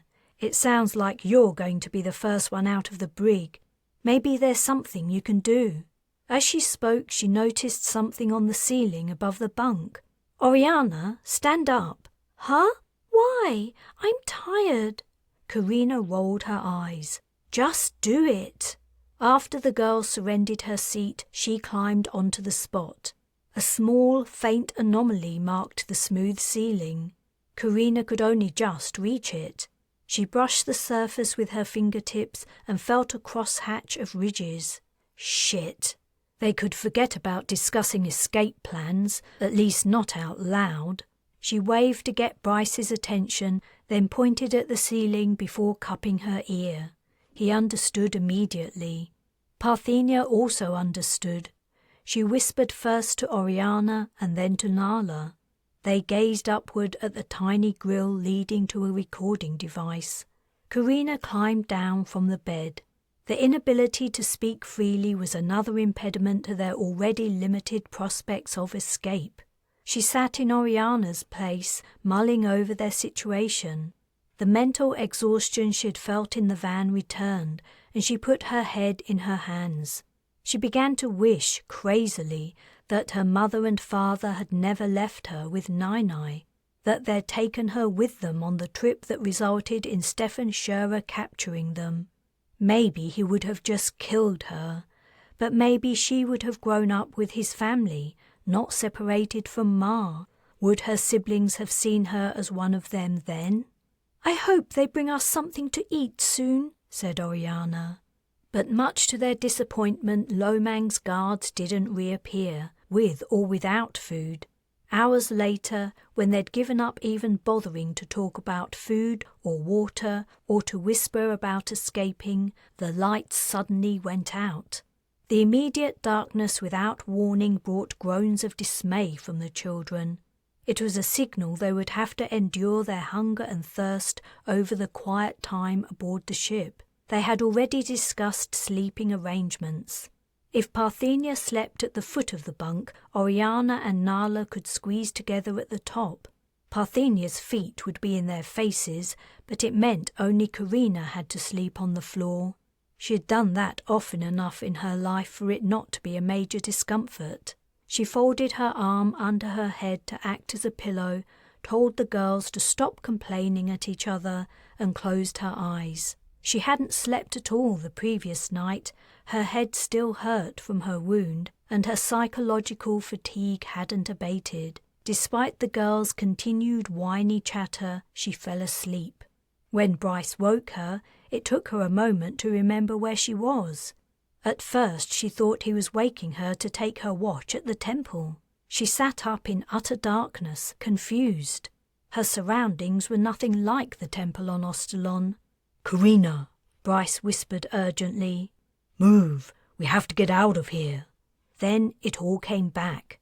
"What are you doing in here?" she asked, as Bryce fastened a hand around her biceps to help her stand. Shh! His lips touched her ear. Castiel came back. He's helping us escape. Come on, we have to hurry. Chapter 18. They huddled in a storage room, conversing in low voices about how to take over the ship. Their familiarity with her layout would be an advantage, but Castiel was hazy about the number of crew members and where they were stationed. Carina watched as he told them what he knew, not believing for a minute that he had come over to the mage's side, even though he'd handed them each a canister of elixir. He had some other long-term plan, and he needed his siblings' help to enact it, that was all. Perhaps her telling him that Lomang would turn on him eventually had made him change his mind about keeping them in captivity. But whatever his motivation was, it was self-serving, she had no doubt about it. "I'm pretty sure most of the crew are in the crew's quarters and only Lomang is in the passenger section," Castiel said. "We should just space them all as soon as we can, transport them outside the ship." "No," said Carina. "That would be cruel and unjust, and not something a mage should do, though they haven't exactly been kind to us." She reflexively touched the clot of dried blood on the back of her head. "We did steal their ship." "What? Weren't you the one talking about splitting me a few hours ago? It isn't unjust to punish people as they deserve." "What have I done that means I deserve to die in agony?" asked Castiel, his tone rising. "Cut it out, you two," said Bryce. "Let's focus on what we need to do now." Castiel turned away from her. "I know which cabin Lomang is sleeping in. I figured it out before I came to release you." "We can enthrall him," Oriana said. "The rest of the crew will do whatever he tells them." "That might work," said Carina, "but only temporarily. Lomang knows about the enthrall cast because Castiel's told him he can use it at this business meeting he has planned. Lomang might have told the crew about it, and if they receive strange orders they'll suspect something's up. We can't enthrall them all either, and even if we could, it would be a round-the-clock job to keep them all under." "We can't put them all in the brig," Fern said. "There isn't room." It was true. Just the giant who had captured Carina would take up most of the space in one of the cells. "Could we put them somewhere else?" asked Bryce. "Somewhere we could lock them up indefinitely? Could we confine them to one level of the ship?" "Imagine if we put them in the hold for months," said Oriana. She wafted her hand in front of her nose. "Phew!" "We can't put them in the hold," Carina said. "There are all kinds of things in there. They might be able to make something they could use to escape." She was reluctant to confine Lomang and his crew to the passenger area for the same reason. "If we were near a planet, I could transport them to the surface," mused Darius. Carina ruffled his hair. "You could." She thought for a moment. "Maybe that's what we should do. We haven't been underway for long. If we return to Ostalon, we only have to keep them captive while we fly back. Then we dump them on the surface and leave them there." "And then they find a way to locate us and take back the ship," said Bryce. "They found the Zenobia once despite all Darius's cloaks and your course corrections. They'll find it again." "And isn't Ostalon where we want to be?" Parthenia asked. "Yes," said Fern. "We need to do it the other way around. We take control of the ship, fly to Ostalon, then we transport to the surface." "That's no good," said Carina. "Lomang has some idea of what we can do, thanks to Castiel telling him. He'll come after us because he knows he can use us. And as we found out, it isn't easy to lay low on Ostalon right now." "Then what should we do?" Castiel asked tetchily. "I thought when I set you all free you would be of some help. I would have been better off sticking with Lomang." "Maybe we should space you," Carina said. "You're more danger to us than Lomang and his crew put together." "Stop it," said Bryce. "Arguing among ourselves isn't helping. He paused, listening. Shit, someone's coming.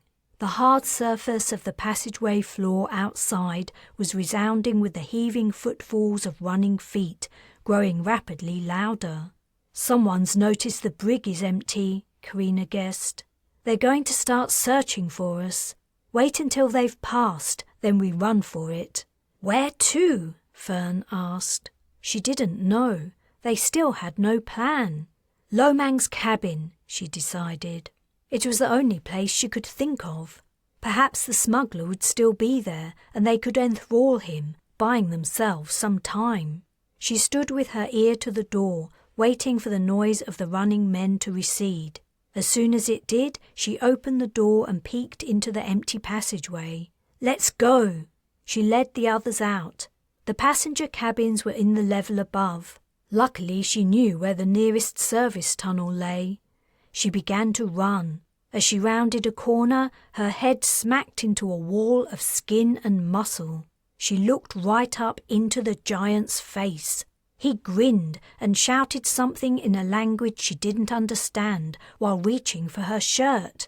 Grabbing the material, he lifted her off her feet, but her hand was already on her elixir canister. She unscrewed the lid and took a drink before the giant had time to realize what she was doing. His eyes widened and he slapped the container out of her hands. It clattered against the wall, the liquid spilling out. She heard the kids shouting as her eyes closed. The giant's other hand closed around her neck. He squeezed, sending blood into her head so it felt like it would explode. But she stayed calm and wrote the character in her mind. Pressure built up behind her eyes and tongue as she sent the character out. Hands were on her, trying to pull her away from the huge man. A moment later, the grip on her throat relaxed a fraction. She opened her eyes. The giant's gaze was vacant. "Release me," she gurgled. The hands opened and she dropped to the floor.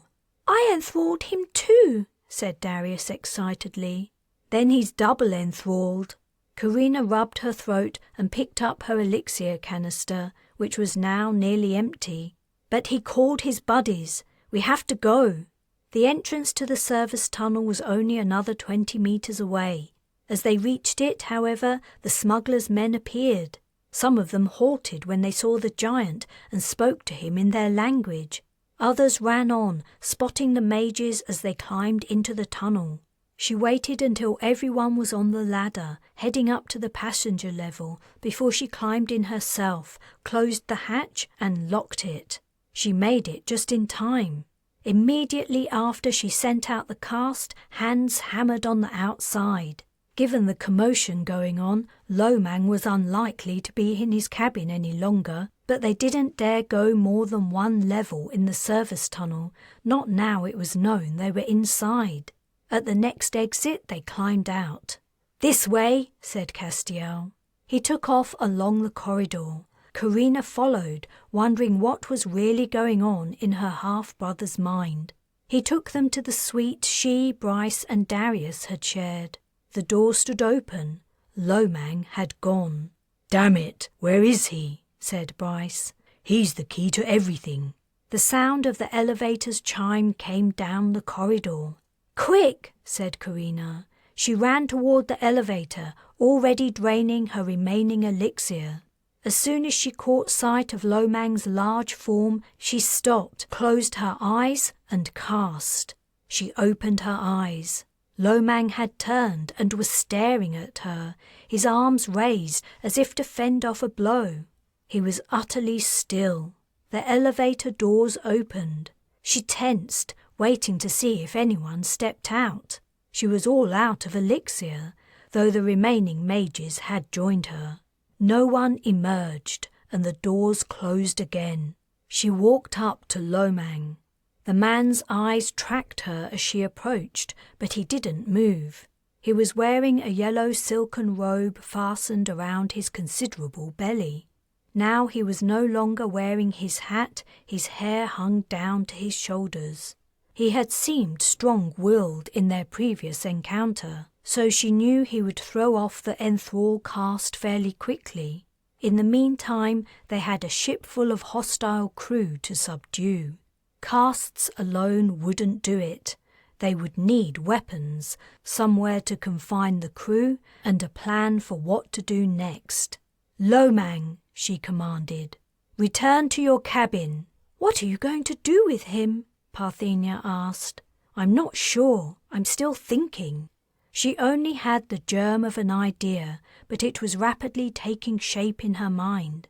Her frustration and exhaustion over their constant need to run, hide, and defend themselves as mages, and her short time with Lomang and his crew, had sparked a potential solution to their problems that was entirely new. As they reached Lomang's cabin, she asked him, "The Zenobia's tracker, can it transmit a message?" The smuggler replied in a monotone, "Yes." Chapter 19. The brig was crammed with as many of the smuggler's crew as would fit inside the 2 cells. Carina had put the giant in there along with the other men who seemed the most dangerous. Others were locked in a few of the crew's cabins, conventionally locked in, not by the temporary effects of a cast. She had confined Lomang alone in his room on the passenger deck. She didn't want him near any of his crew in case he thought of a way for them to take back control of the ship. The situation regarding the prisoners was not great. Conditions in the brig were bad, and Carina feared that sooner or later one of the crew would figure out a way to escape. Then he would release the rest, they would all swarm the mages, and everything would be back to square one. All in all, she had counted 25 crew. Her own small group was vastly outnumbered, and 4 of them were just kids. Though the young mages could cast, they couldn't be expected to fight. Only she and Bryce were competent with a weapon, and Castiel was entirely untrustworthy. If he thought it would be to his advantage, he would switch sides in a heartbeat. But a return message had arrived that meant an end to the precarious state of affairs was possible, if only they could hold out long enough. Carina saw Lomang as the greatest threat. He was the smartest and had the most to lose.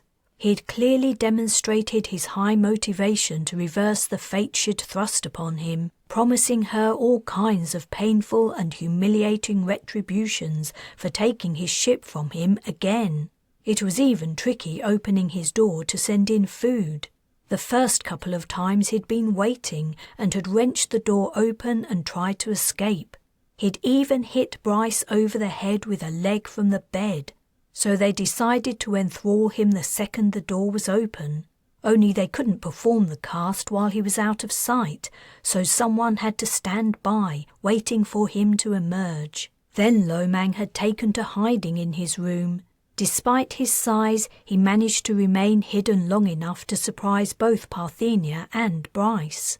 He'd grabbed Parthenia and threatened to break her neck.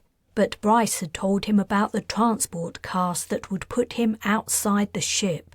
Lomang had demonstrated his intelligence and desire for survival by letting her go.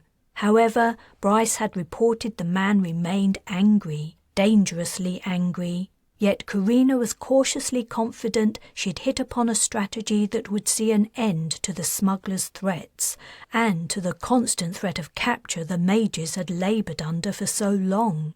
The kids had been overjoyed to have the run of the ship again.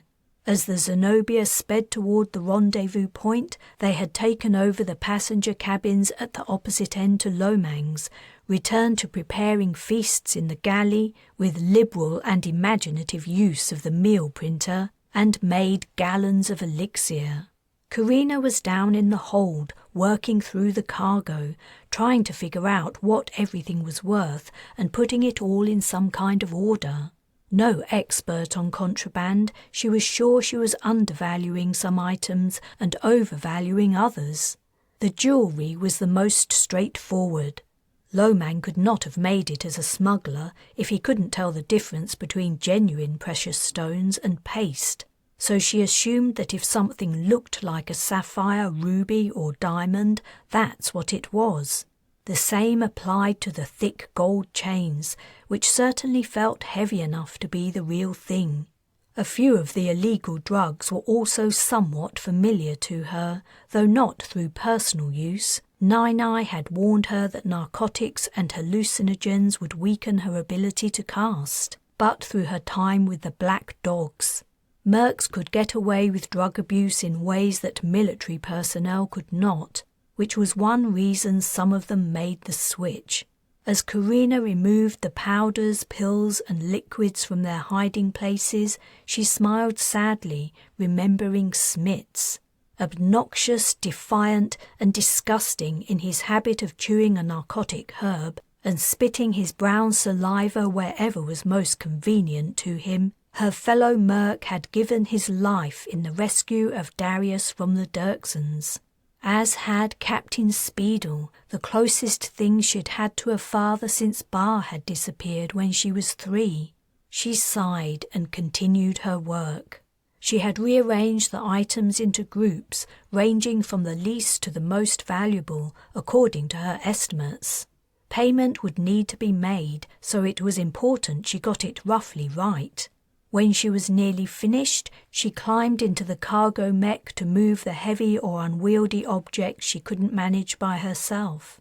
She could have asked Bryce to help her, but he was in charge on the upper levels, supervising the kids and maintaining security. She started up the machine and walked it over to the long cylinder of the rolled-up rug. After grasping it with the mech's pincers, she turned it upright and stepped to the side of the bay, where she balanced it against the wall. Next, she extended the mech's arms to grip the netting that lay on the floor, raised the edge to the ceiling, and slipped it over the hooks.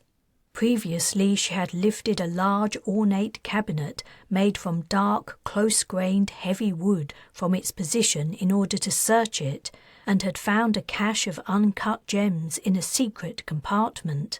Now she needed to slide the furniture against the wall. As she turned toward it, her comm button sounded. She opened the comm, but before she could say anything, Bryce said, "Some of the crew have escaped, the ones in the brig." "Shit! Where are you? What's happening?" "Castiel and the kids are with me on the bridge. I'm not sure where the crew is. Take care, Carina. They might reach you in the hold." "I'm coming up. Are you armed?" "We have weapons and elixir. We're heading out to round up the escapees before they reach Lomang and the others." "Okay, be careful. I'll join you as soon as I can. Let's leave the comm open." She had put down her pulse rifle to use the mech.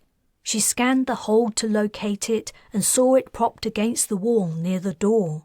She turned off the machine and heard the snick of its safety cage unlocking. As she prepared to jump down, the hold door opened and in strode the giant wearing nothing but an open vest and pants. He didn't notice her at first as his gaze roved the cargo greedily. He'd clearly slipped down to steal something while the rest of the crew were attempting to take back the ship. He was standing between her in the mech and her weapon, but she had her elixir canister in her belt. On the other hand, as soon as she moved, she slid her hand slowly toward the canister. The giant's head whipped up, his eyes focused on hers in a ferocious glare. He was only a few steps from her. She wouldn't have time to unscrew the canister and take a drink before he was on her. She restarted the mech as the giant reached her, the safety cage locking her in. The giant snarled and grabbed at her through the bars. He was so tall and his reach so long, the cage was no impediment. He snatched the elixir canister from her waist and threw it across the hold. Shouts and the fizz of pulse fire came from Carina's comm. "Carina," said Bryce, "where are you? They've taken Darius. We've stunned or enthralled most of them, but one ran in and snatched him as he was trying to cast." Both of her hands were fastened around the giant's thick forearm, trying to prevent him from grabbing her throat. The mech rocked with their struggle. The man's other hand appeared through the bars. She squirmed away to avoid his grip, but there was nowhere for her to go. "Carina," said Bryce, "what's happening? Are you okay?" The giant's hand approached her head, trying to grab her face. She leaned forward and bit it, grinding her teeth into the flesh of his palm. He roared. The man's other hand gripped her head and tried to twist it to break her neck or the hold of her teeth, or both. Through Carina's comm, Bryce cursed. She heard more gunfire and Parthenia's furious shouts demanding the return of Darius. The mech rocked more in Carina's violent struggle with the giant. Suddenly, she recalled another time she'd been in a mech, on Ostalon, when she'd been trying to convince someone to let her fight in the mech battle. She stopped battling the giant and grasped the controls. Immediately, her opponent thrust both arms up to his armpits into the cage and enclosed her neck in his fists. She pivoted a pincer so it faced toward her. The maneuver was hard to perform. The pincers were not intended to be used in that direction. "Shit," she heard Bryce say. "What's that?" But the world was closing in around her as the giant attempted to strangle her. She tensed her neck muscles, fighting back against the pressure. With a great effort, she pulled in the pincer fast. The metal smacked against the giant's back. His eyes widened and he shouted in pain, but the pressure didn't lessen. She wanted to take hold of her attacker and pull him off the mech, but she couldn't see anything except the man's face and arms. She swung the pincer out and in again. The second impact made her point. The giant screamed in pain and let go. She stepped back several paces on the mechanical legs and moved the pincers forward. The giant's face was screwed up in pain and sweat glistened on his forehead. He stooped, but his neck craned upward, his eyes fixed with rage. Dimly, Carina heard the dull clang of metal on metal. Something large had impacted the ship, and she knew what it was. They were being boarded. "It's over," she said. "Go back to the brig now, and I won't hurt you." "Ha," the giant replied. "You'll never hurt me, little woman. Come out of your crate before I rip it apart." "I won't warn you again." Carina opened the pincers. The giant clenched his fists, yelled, and ran at her. She swiped one pincer wide, smacking the man across his chest and sent him careening across the hold. Netting broke his fall. He staggered as he righted himself. A welt was already visible on his chest. "Don't be stupid," said Carina. "I'll kill you if I have to." When he didn't run at her again, she thought he'd heeded her warning. She realized he appeared to be thinking. His gaze ran up and down the mech and over the cargo. Then his eyes lifted briefly upward before returning to her face. He began to pace sideways. If she didn't miss her guess, he seemed to be planning to go around her, climb the netting behind her, and jump onto the top of the cage. He probably thought he could reach in and throttle her from above or poke her eyes out. If so, it was a stupid plan. She wouldn't be able to remove him or make him stop without killing him. The giant passed to her left, and Carina turned the mech to follow him. She wanted to catch him before he reached the netting. She didn't want to kill him if she could avoid it. Remembering Captain Speedle had reminded her he had a different image of her, an image she wanted to live up to. She stepped forward to cut the giant off. He sped up, but the mech was faster. She jabbed a pincer into his path, which he ducked, but she was already moving the other pincer in his way. He lunged in her direction, seeming to intend to run under the prehensile pincer arms. Carina gently closed one toothed grip around his waist. If she squeezed too hard, she would cut him in two. "Ah!" The giant yelled in his own language as he pushed down against the pincer, the thick muscles of his arms and chest bulging with the strain. "Don't fight it," said Carina. "I don't want to hurt you." She lifted him up, sending his legs dancing. He glared and hollered, spitting out his fury. Carina carefully closed the second pincer around the man's hips. She was going to have to leave him there for a while. From the sounds that were coming from her comm, she was still needed on the upper decks, though things seemed to be more in hand now. When she was sure the giant was secure in the mech's grasp, she turned off the machine and climbed out. Her captive's ire continued to ring in her ears. Though she had no idea what language he was speaking, it wasn't hard to guess his meaning. She rubbed her neck and walked toward the hold door. As she reached it, it opened, and a familiar figure stepped through and grinned. "Your boyfriend said I'd find you here." "Atoy!" Carina exclaimed. She reached out and grabbed the woman's hand, pulling her into a hug. Atoy was more muscled than she'd been when Carina had hugged her goodbye as she left the black dogs. "Been working out?" she asked as they stepped back. "You know me, Car. What's with all the brats on the upper decks? They belong to you?" "I'll explain everything later. Is the ship back in our hands?" "Sure is." Atoy's eyes turned toward the giant, who was now watching them both with a silent glare. "You had your own little fight going on down here, I see." "I wouldn't call him little, but yeah. Is Tarsaland still in charge of the black dogs? I was surprised she wasn't the one who replied to my message." "No, she isn't. We have some catching up to do." Chapter 20. Carina didn't think she'd ever seen a more disparate bunch of people.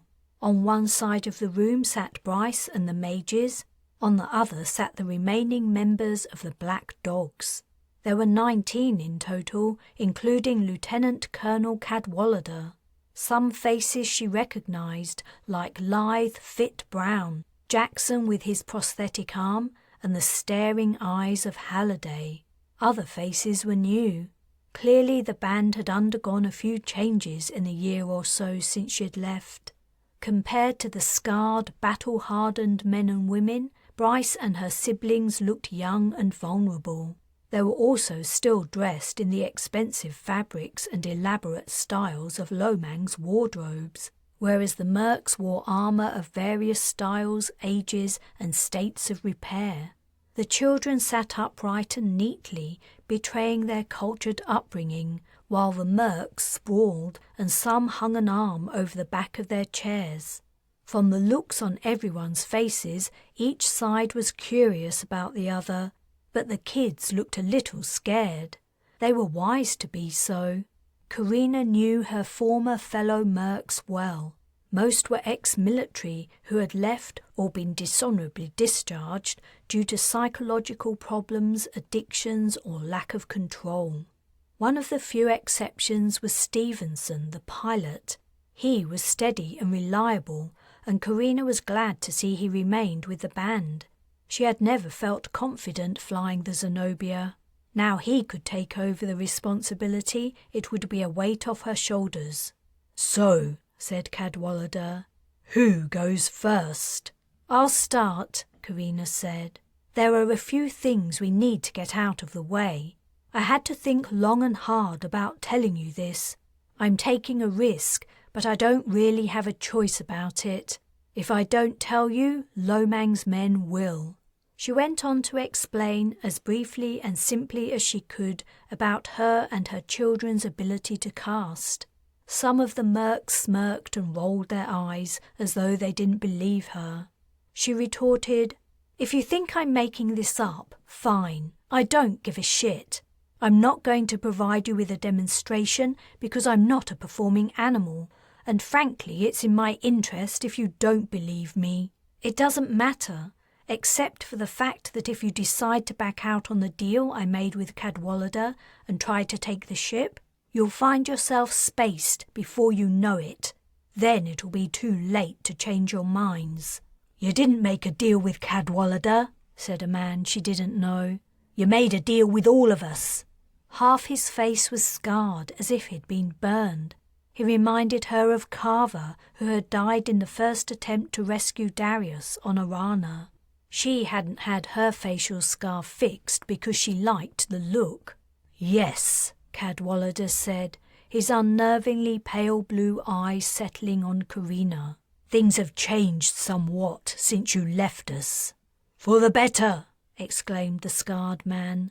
"The short of it is," continued Cadwallader, "Tarsalan planned to disband us and sell the Duchess and all our equipment and armour, which wouldn't have been a problem if I hadn't discovered she was also planning to sneak away without paying the wages we were owed.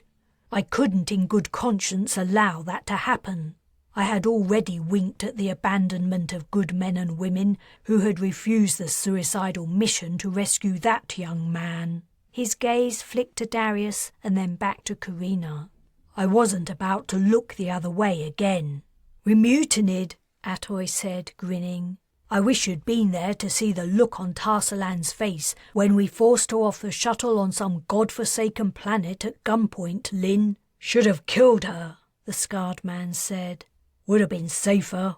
"Maybe," said Cadwallader, "but I don't think murdering an unarmed woman would have been a good beginning for our enterprise." He said to Carina, "I've retained my function as CO, but all profits are shared equally after subtracting expenses. When we received your message, I discussed your proposal with the rest of the troops and we took a vote. It was a no-brainer to agree when we heard it was you," Atoy said. Judging from the expressions of some of the other mercs, Carina doubted the vote was unanimous. The newcomers didn't know her. She couldn't expect any special treatment or consideration from the Black Dogs. They had a business deal, nothing more. "I'm certainly glad you agreed to take the job," she said. "As I outlined in the message, I anticipate we'll be using your services for 3, possibly 4 months. We need to return to Ostalon, and while we're doing that, we have to keep Lomang's crew under control." "The men we fought when we boarded your ship," Cadwallader said. "Was that all of them?" "I don't know," she replied, looking at Bryce. "No, that was only the ones from the brig. We managed to stop them from releasing the others.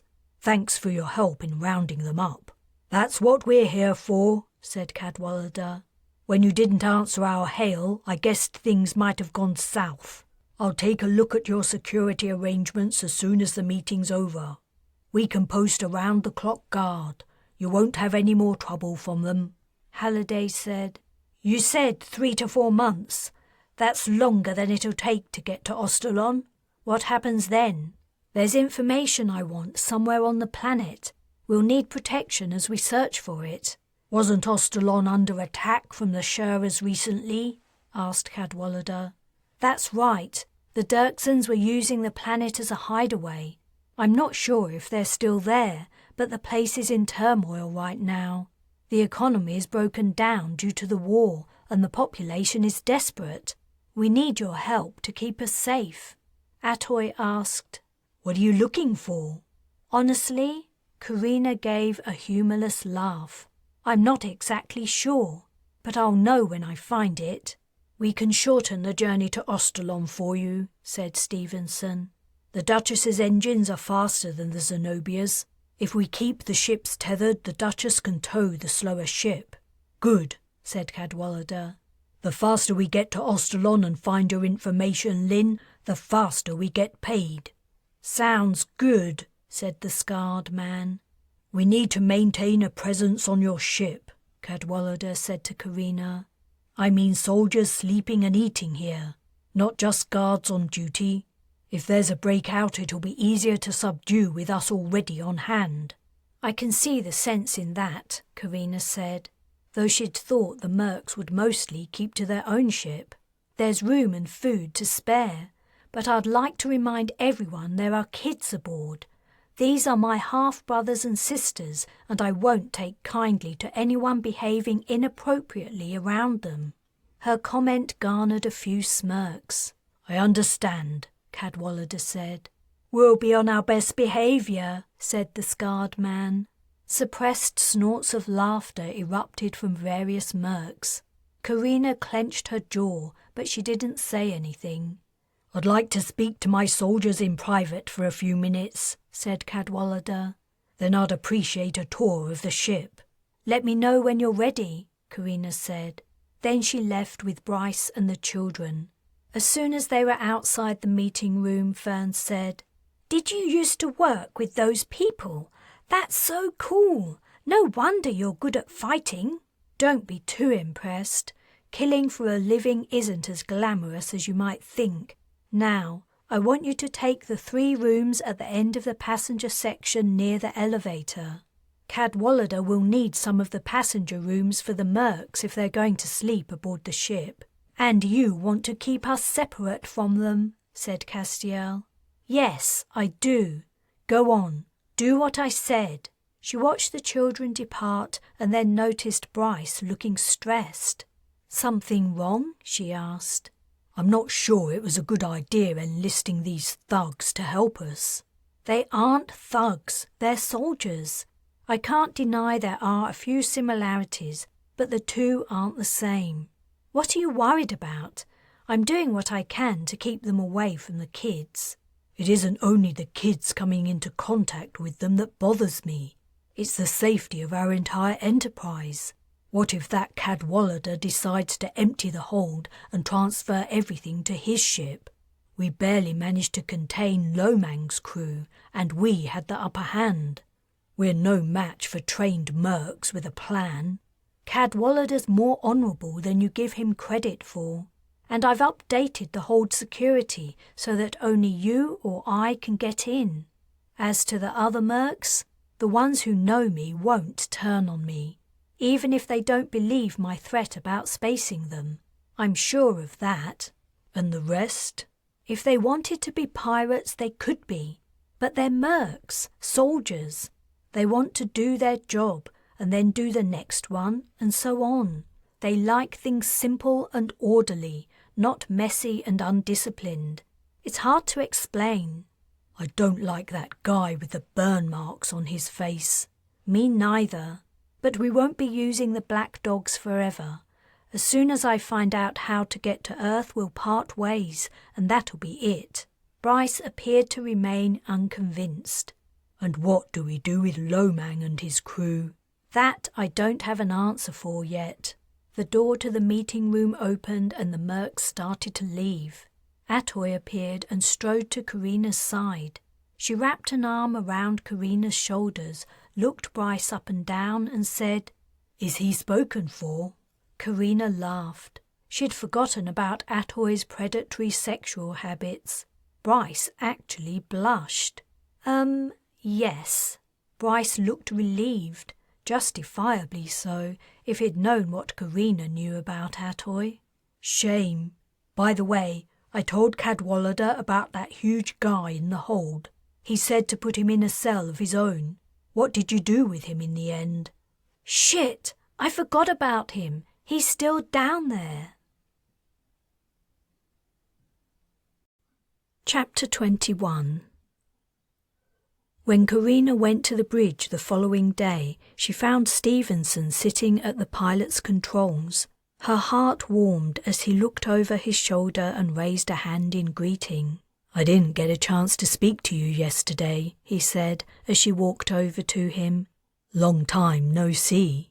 "How have you been?" she asked, perching on the edge of the console. "I wasn't expecting to see you still running with the dogs." "What can I say? A better offer hasn't come along."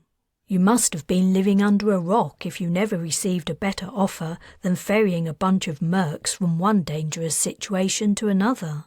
"Maybe I thrive on danger," said Stevenson, lifting an eyebrow. She laughed out loud. "After you abandoned us on Ithia, I didn't expect to see you again." "Abandoned you? I resigned, that's all. I had something important to do. I ended up finding my family." Carina sighed. "Maybe I was abandoning ship too. Speedle had advised me to leave, and it did seem like the ship was going down." "It was until Cadwallader turned things around.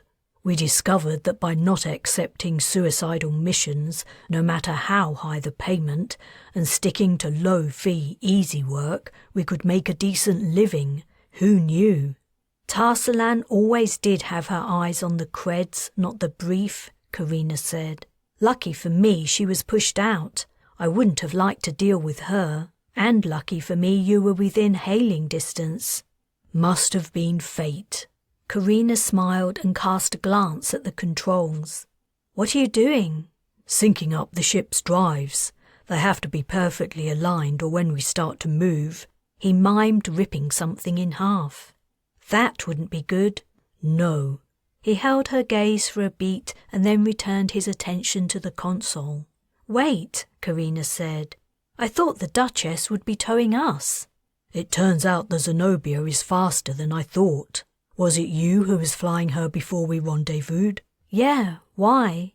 "The balances are all wrong. You are wasting a ton of fuel." "Oops, I only know what you taught me, so a lot of guesswork was involved." "If you were flying this ship based on the few hours you messed around with the Duchess's controls, you didn't do badly at all." "Thanks. I'm grateful for that little bit of tuition you gave me. Without it, we would have been screwed several times." Stevenson looked up at her. "Figuratively speaking." The bridge door opened and Bryce walked in. He paused a moment as he took in the scene before him. "Hey, can I speak to you?" he directed at Carina. "Sure." She slid off her perch on the flight console.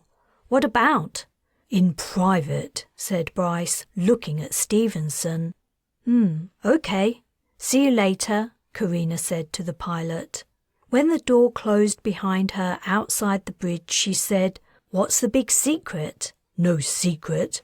I just didn't want to talk to you in front of a mercenary." "Stevenson isn't really a merc. He just pilots for them." "Yeah, well, I'm not sure there's a difference. And what I wanted to discuss with you concerns them. Let's go and see the kids. We should talk about Osterland too." As they walked toward the elevator, Bryce said, "I agreed with what you said at the meeting yesterday about your soldier friends watching their behavior around the children, but I'm not sure they're taking you seriously." A heavy feeling settled in the pit of Carina's stomach. This was what she feared from the mercs, not them turning on her as Bryce had mentioned the previous day. "What have they been doing?" "Nothing yet," he admitted. "But I've noticed some looks Parthenia's received, and I've overheard comments to her I didn't like. I don't think she should be alone around them. She's only 16. Carina grimaced. "I was only 16 too when I joined up. But I hear you." 16-year-old Carina and Parthenia at the same age were two very different people. "I'll say something to Cadwallader," she added. The elevator arrived and they stepped inside. "I guess hooking up is a stress relief when you're a mercenary," said Bryce, staring ahead as the doors closed and they descended. "It is, and they have their needs like everyone else, but that's their problem, not Parthenia's. She's very young, and with the life she's led, in many ways she's naive, vulnerable. I'll tell Cadwallader to tell them she's out of bounds." A silence followed. The elevator stopped and the doors opened. Carina stepped out, but Bryce didn't. When she turned, he had an odd look on his face.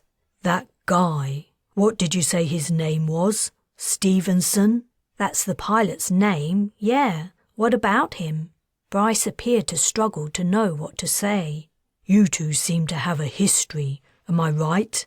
"I have a history with the Black Dogs, you know that." Her stomach muscles tightened as she wondered where the conversation was going. "That isn't what I meant. Don't dodge the question." "Right. So it isn't only Parthenia you're concerned about in that regard?" "I don't know if concerned is the right word." "So you aren't concerned about me?" "Stop twisting things. You're being deliberately evasive." He took a step forward, his gaze on her intense. "Why can't you just answer me? Was there something between you and the pilot?" "Why can't you stop being an asshole? What happened in my past is my business. You're not entitled to a list of people I slept with." "So it's a list, is it? How many more of your old merc buddies are on it?" "Get fucked, Bryce!" A short distance along the corridor a door opened and Oriana's head poked out. Carina realized with remorse that she and Bryce had been yelling.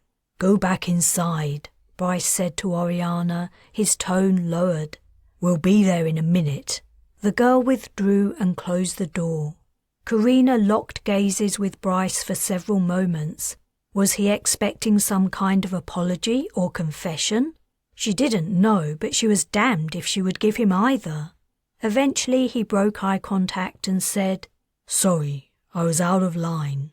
She took a breath. "That's okay," she said, though anger still boiled within her. Anger and something like humiliation. She wasn't exactly ashamed of anything she had done during her days as a merc, but at the same time, being reminded of who she'd been then made her uncomfortable. She hadn't realized she had changed so much, that events had changed her. "Let's forget about it," she ground out. They walked to Oriana's cabin, tension stretching out between them. The arrival of the black dogs had solved a major problem, but introduced a smaller, more personal one. She hadn't taken Bryce to be the jealous type. She hoped he wouldn't obsess about her history and allow it to drive a wedge between them. All of the children had gathered in the cabin Oriana was sharing with Fern. Even Castiel was there, though he sat apart from the others. The other kids occupied the 2 beds in various ways, lying on their stomachs, propping themselves against pillows, or sitting cross-legged. Castiel sat alone in a corner, leaning over an interface. All were awkwardly silent after overhearing the fight.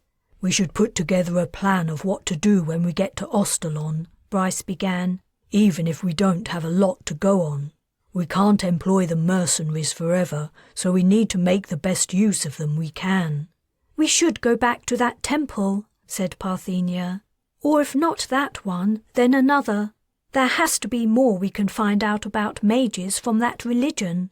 "I agree," said Carina. "We should ask to see the most ancient artifacts and records. We might even find some things that are contemporary to the time of the conflict between the mages and the newcomers. It would make sense that the oldest artifacts are held in a special place, maybe a main temple. As soon as we're within distance, we'll search their archives. I doubt their security will be tight. The information isn't significant to the Ostalonians except in a spiritual sense." "Okay," said Bryce. "Good. We have our first step." "The Duchess has a shuttle we can take down," Carina continued. "If Darius cloaks both ships, the Dirksons won't know we're there." "I can do that easy," the little boy exclaimed. "Assuming they're still on Ostalon," said Oriana. "They are," Castiel said smugly from the corner. "How do you know?" asked Fern. "Because I was with them when they talked about it, wasn't I, idiot?" "Ha! You were the one hanging out with the Dirksons, but I'm the idiot." "Shut up!" Castiel rose to his feet, clenching his fists. "Stop it, both of you!" yelled Carina. The children froze, only their eyes moving as they glanced at each other. "Castiel, what makes you think the Dirksons haven't abandoned Ostalon yet?" "I overheard Sable Dirkson talking to her lapdog, Commander Key, saying something about securing provisions for the troops now that supplies were running low."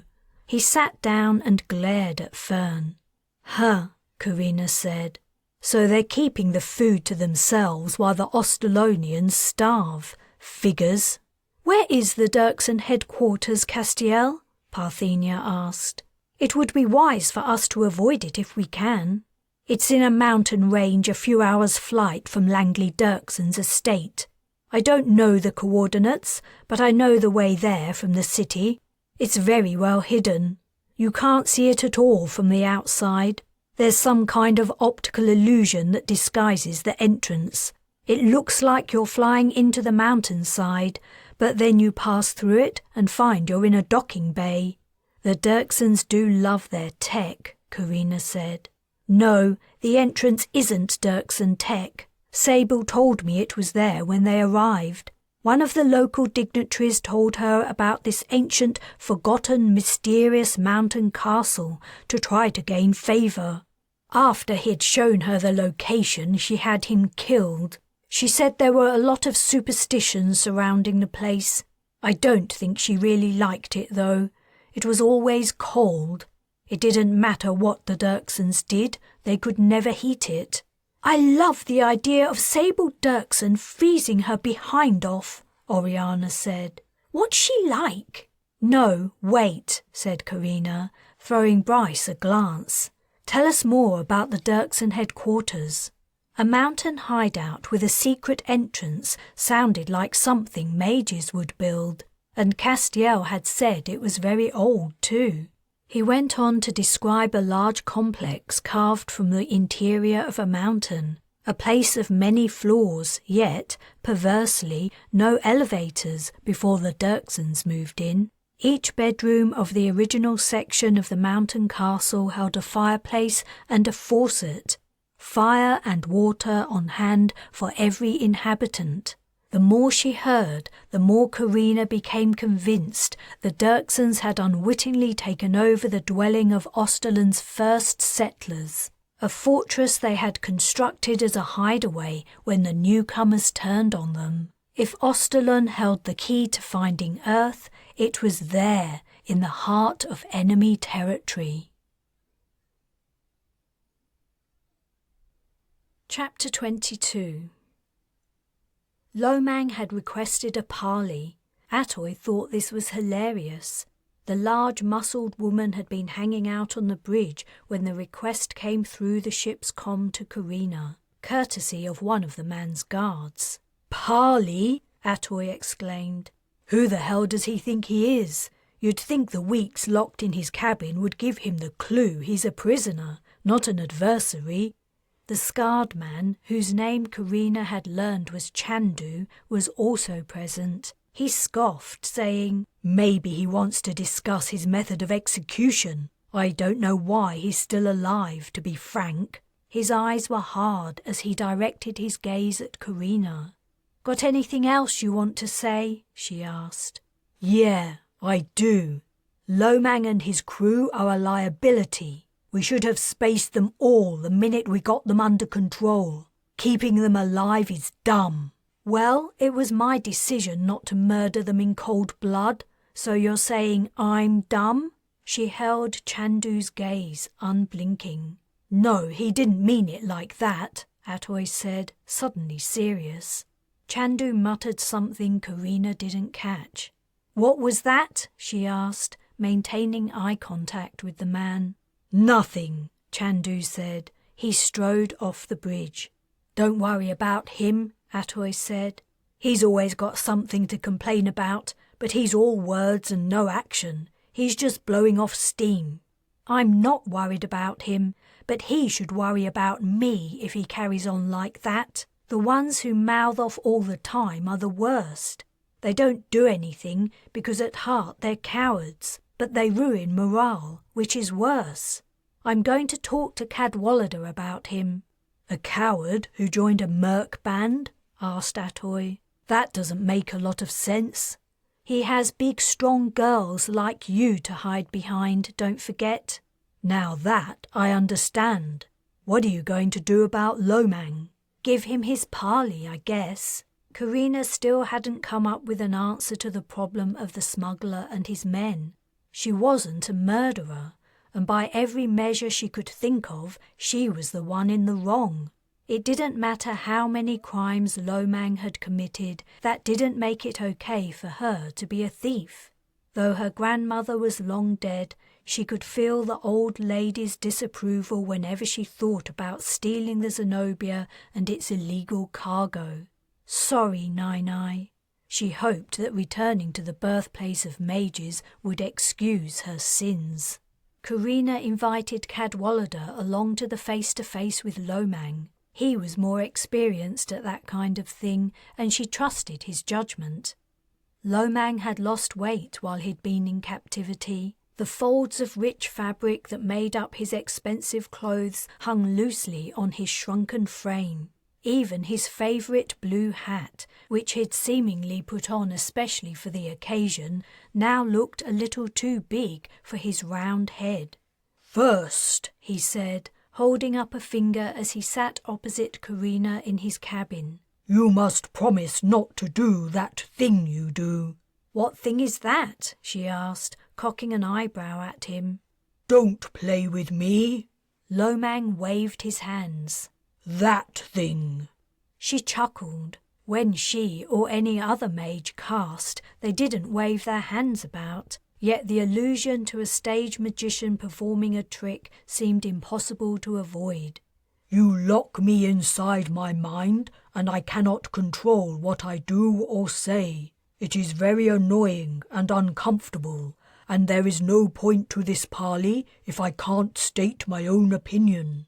There's no point to this parley at all, Cadwallader said. You have no bargaining power. It's only due to Lin's kindness that we're here to listen to you, before we refuse your offer. He rested his hands on his spread knees. Lomang scowled. All his confident bonhomie had evaporated during his incarceration. He looked vicious and vengeful.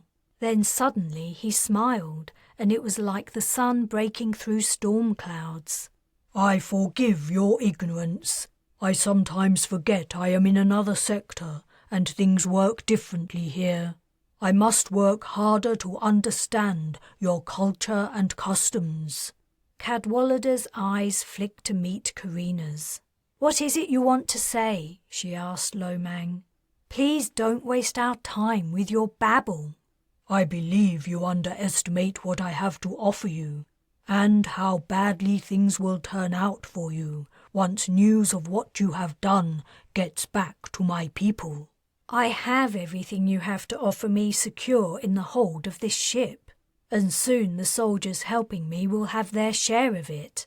As to news of what I've done getting back to your people, you gave up the location of the Zenobia's tracker and how to disable it while you were enthralled. No word of what's happened here will reach your home. She leaned forward. Be careful what you tell me, Lomang. Don't forget I can put you under and check the truth of your words. Lomang spread his hands wide in a gesture of defeat, though she thought she detected a glint of rage in the man's eyes. I cannot deny it. You have the upper hand. It is for this reason that I have finally decided to negotiate with you for my freedom and the release of my men. You are not in a position to negotiate, Cadwallader said. If you go free, it will be our decision. You have no influence in the matter. Lin, I'm sorry, but I have better things to do than listen to this puffed-up idiot. I want to hear what he has to say. Humour me, please. Cadwallader raised his gaze to the ceiling, but he remained in his seat and folded his arms over his chest. Make it quick, Lomang.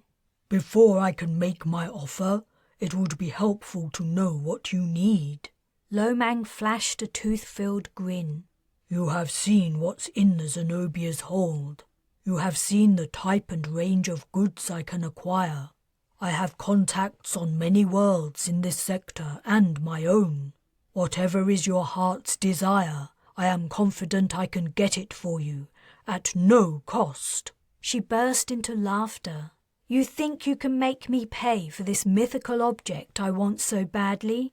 You might know all about contraband, what you can buy in one place and sell in another at huge profit, but you don't know me. There's nothing you can get me that I want. But you must want something. Everyone wants something. To desire, to strive, to achieve a goal, these are very human traits. And though you are strange and have strange powers, you still seem human to me. What is it you need? What is pushing you on every day? You stole my ship on Pyrene. Why? I needed to get off the planet. I had no intention of taking anything from your hold. What we found in there was a complete surprise. Lomang squinted at her. It is true that nothing was missing. Before your brother betrayed me, he said he didn't know why you had gone to Ostalon. He said the place was dangerous for you, that the Dirksons were your enemies. What is the reason you wanted to go there? Is that where we are going now? My motivations are no business of yours, Carina said irritably. But they are. They may be vital to my survival. Tell me what is at Ostalon that you want. My men picked you up in a temple. Is it religious salvation you crave?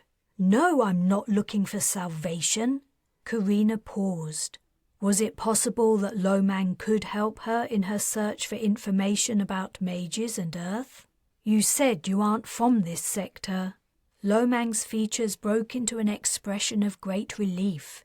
She guessed he thought he was finally making headway in his effort to save his life. He didn't know she had no intention of killing him. I believe here it's referred to as the Gerial sector, though of course we give it a different name. Perhaps what you seek may be there. I would be willing to take you to my home planet, where you can search our archives to your heart's content. Lomang, if I were to set foot on your planet, my life would be forfeit, so let's not pretend that's an option. Gerial sector, Cadwallader said. That's a long way from here, and your ship isn't carrying deep space capsules. I purchased the Zenobia in this sector, Lomang said nervously. So you have another, bigger ship somewhere waiting for you when you want to go home, Cadwallader surmised.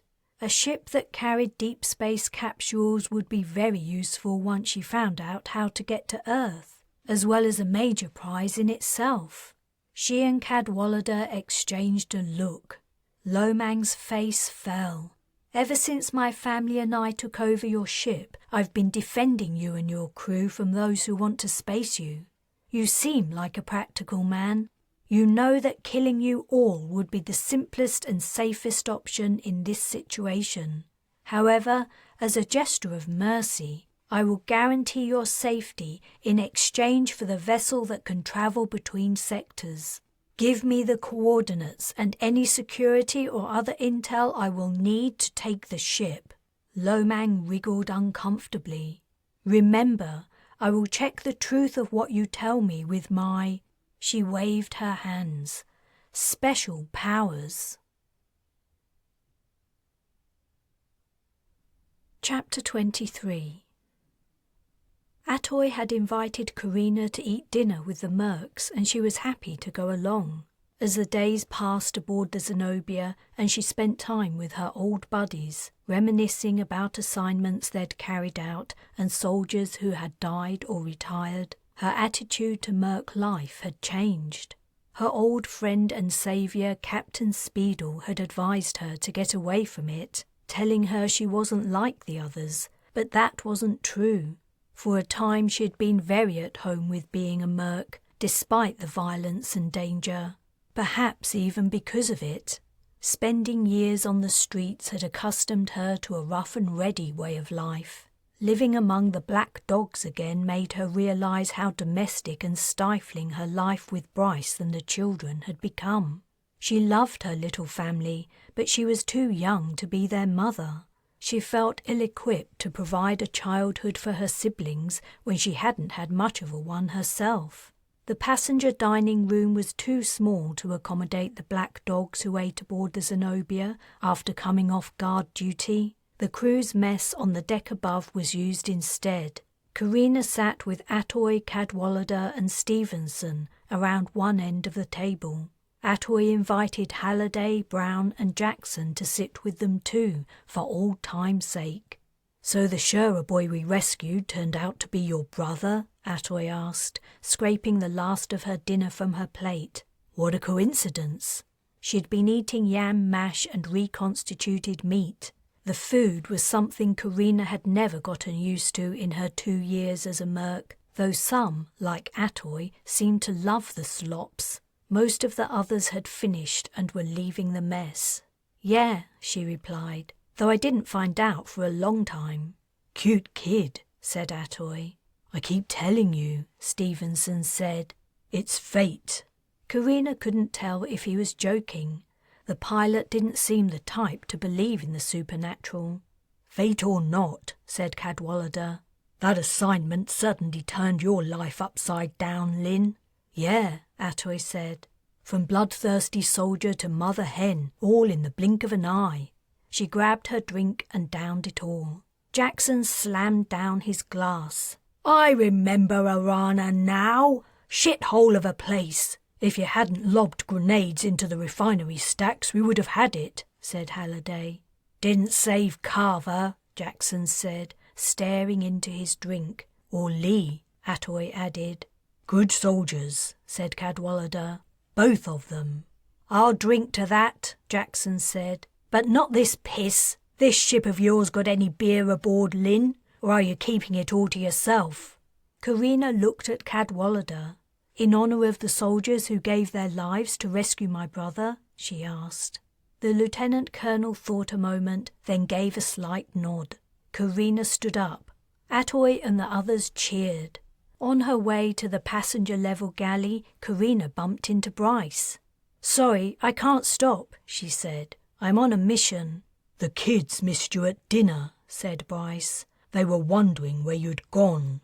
"Didn't you get my message?" "Yes, I got your message." "Then why didn't you tell them I was eating with the mercs?" "I did," Bryce replied, an edge to his tone. "My point is, why didn't you tell them? Why did you leave it to me to explain?" "You mean I should send a note to 6 kids explaining my absence for 1 meal?" She rolled her eyes. "Okay, remind me to do that next time." She tried to step around Bryce, but he moved to block her way. "Is that it?" he asked. "Conversation over?" She put her hands on her hips. "What else is there to discuss? I'm having dinner with some old friends. Since when did I need your permission to do that?" "Old friends?" Bryce sneered. "Let me guess, the pilot's there, right?" "So what if he is? What's wrong with you?" "What's wrong with you, Carina? Ever since those mercenaries came aboard, you've been acting weird. I want to know what's going on." "Acting weird? What kind of weird?" "You've changed. You've gotten tough, short-tempered, dismissive. It's like you're a different person. Even the kids have noticed." "Oh, they have they? I guess you were all discussing me at dinner." "As a matter of fact, we were." "That must have been a lot of fun for you all. Now get out of my way." Bryce stepped to the side. "We were talking about you because we're worried about you," he said as Carina passed. "Because we care," he said to her back. Carina stomped into the passenger galley. How dare they all discuss her like she was a conversation piece? After all she'd done for them. Not one of those ungrateful brats could tell her to her face how much she was disappointing them all. At least they had the excuse they were kids. The same didn't apply to Bryce. His baseless jealousy was making him nutty. She found the beer keg. It was only half empty. It appeared Lomang didn't have much of a taste for the brew, and neither she nor Bryce had been interested in drinking it with the kids around. She filled 2 pitchers and carried them out. By the time she returned to the mess, only Cadwallader, Atoy, Halliday, Stevenson and Jackson remained. It was just as well. If the other mercs had seen the beer, it would have made them envious and caused bad feelings, though doubtless Cadwallader was more than capable of putting any loudmouths in their place. "Now that's a sight for sore eyes," Halliday said. "How long's it been since we had a drink?" He drained his glass and held it out. "Too damned long," said Jackson. "Our CO keeps us on a tight leash, that's for sure." His gaze slid sideways to Cadwallader and he smirked. "Not tight enough, it seems," the leader said, straight-faced as Carina poured his beer. "Only kidding, sir," Jackson said. "Seriously, if I didn't have someone keeping booze out of my hands, I'd be dead by now." "Are you sure you should have some?" Carina asked. "There she goes," said Atoy. She made clucking noises and flapped her elbows. "You channeling Jackson's mom, Car?" "Geez, don't say that," said Jackson, looking genuinely frightened by the idea. "Anyway, my mum's alive, last I heard." "Yeah, she is," Halliday said. "She was telling me she gave up having kids after taking one look at you." Stevenson lifted his beer into the air. "I propose a toast." He waited for everyone to lift their glasses. Old times. Old times, they all repeated. Stevenson gave Carina a wink over the edge of his glass as he drank. The conversation split into two groups. Atoy, Halliday and Jackson compared their respective parents' disciplinary methods, which included beating them with the back of a spoon, locking them in a cellar, making them clean the bathroom with a toothbrush, forcing them to take ice-cold showers and threatening to let the Regians take them. Meanwhile, Cadwallader, Stevenson and Carina talked about the war between the Sherers and the Dirksons. The two men were interested to hear the inside story on what had been going on. We were approached by the Sherers not long ago, Cadwallader said. Something about a raid on a moon. I didn't like the sound of it and turned them down. That would have been Banner's moon. I took part in that. We stole a prototype of the new weapon the Dirksons had developed. Really? Stevenson said. What does it do? It sends out a subliminal signal that affects brain function. What? It impairs motor control? Asked Cadwallader. No, it affects the emotional state, inducing absolute terror as I understand it. The soldiers were incapable of any action while under its influence. The soldiers? Cadwallader said. So you didn't experience the effects? It didn't seem to work on me. Carina shrugged. The conversation was moving in the direction of her magehood and making her uncomfortable. She wished she hadn't mentioned the raid on Banner's moon. She shifted in her seat. I managed to get away from the Sherers not long after that, bringing my half-brothers and sisters with me. Did you hear about their flagship, Nightfall? Asked Stevenson. Hear about it? I was aboard it. You were? Stevenson whistled. That was one big ship.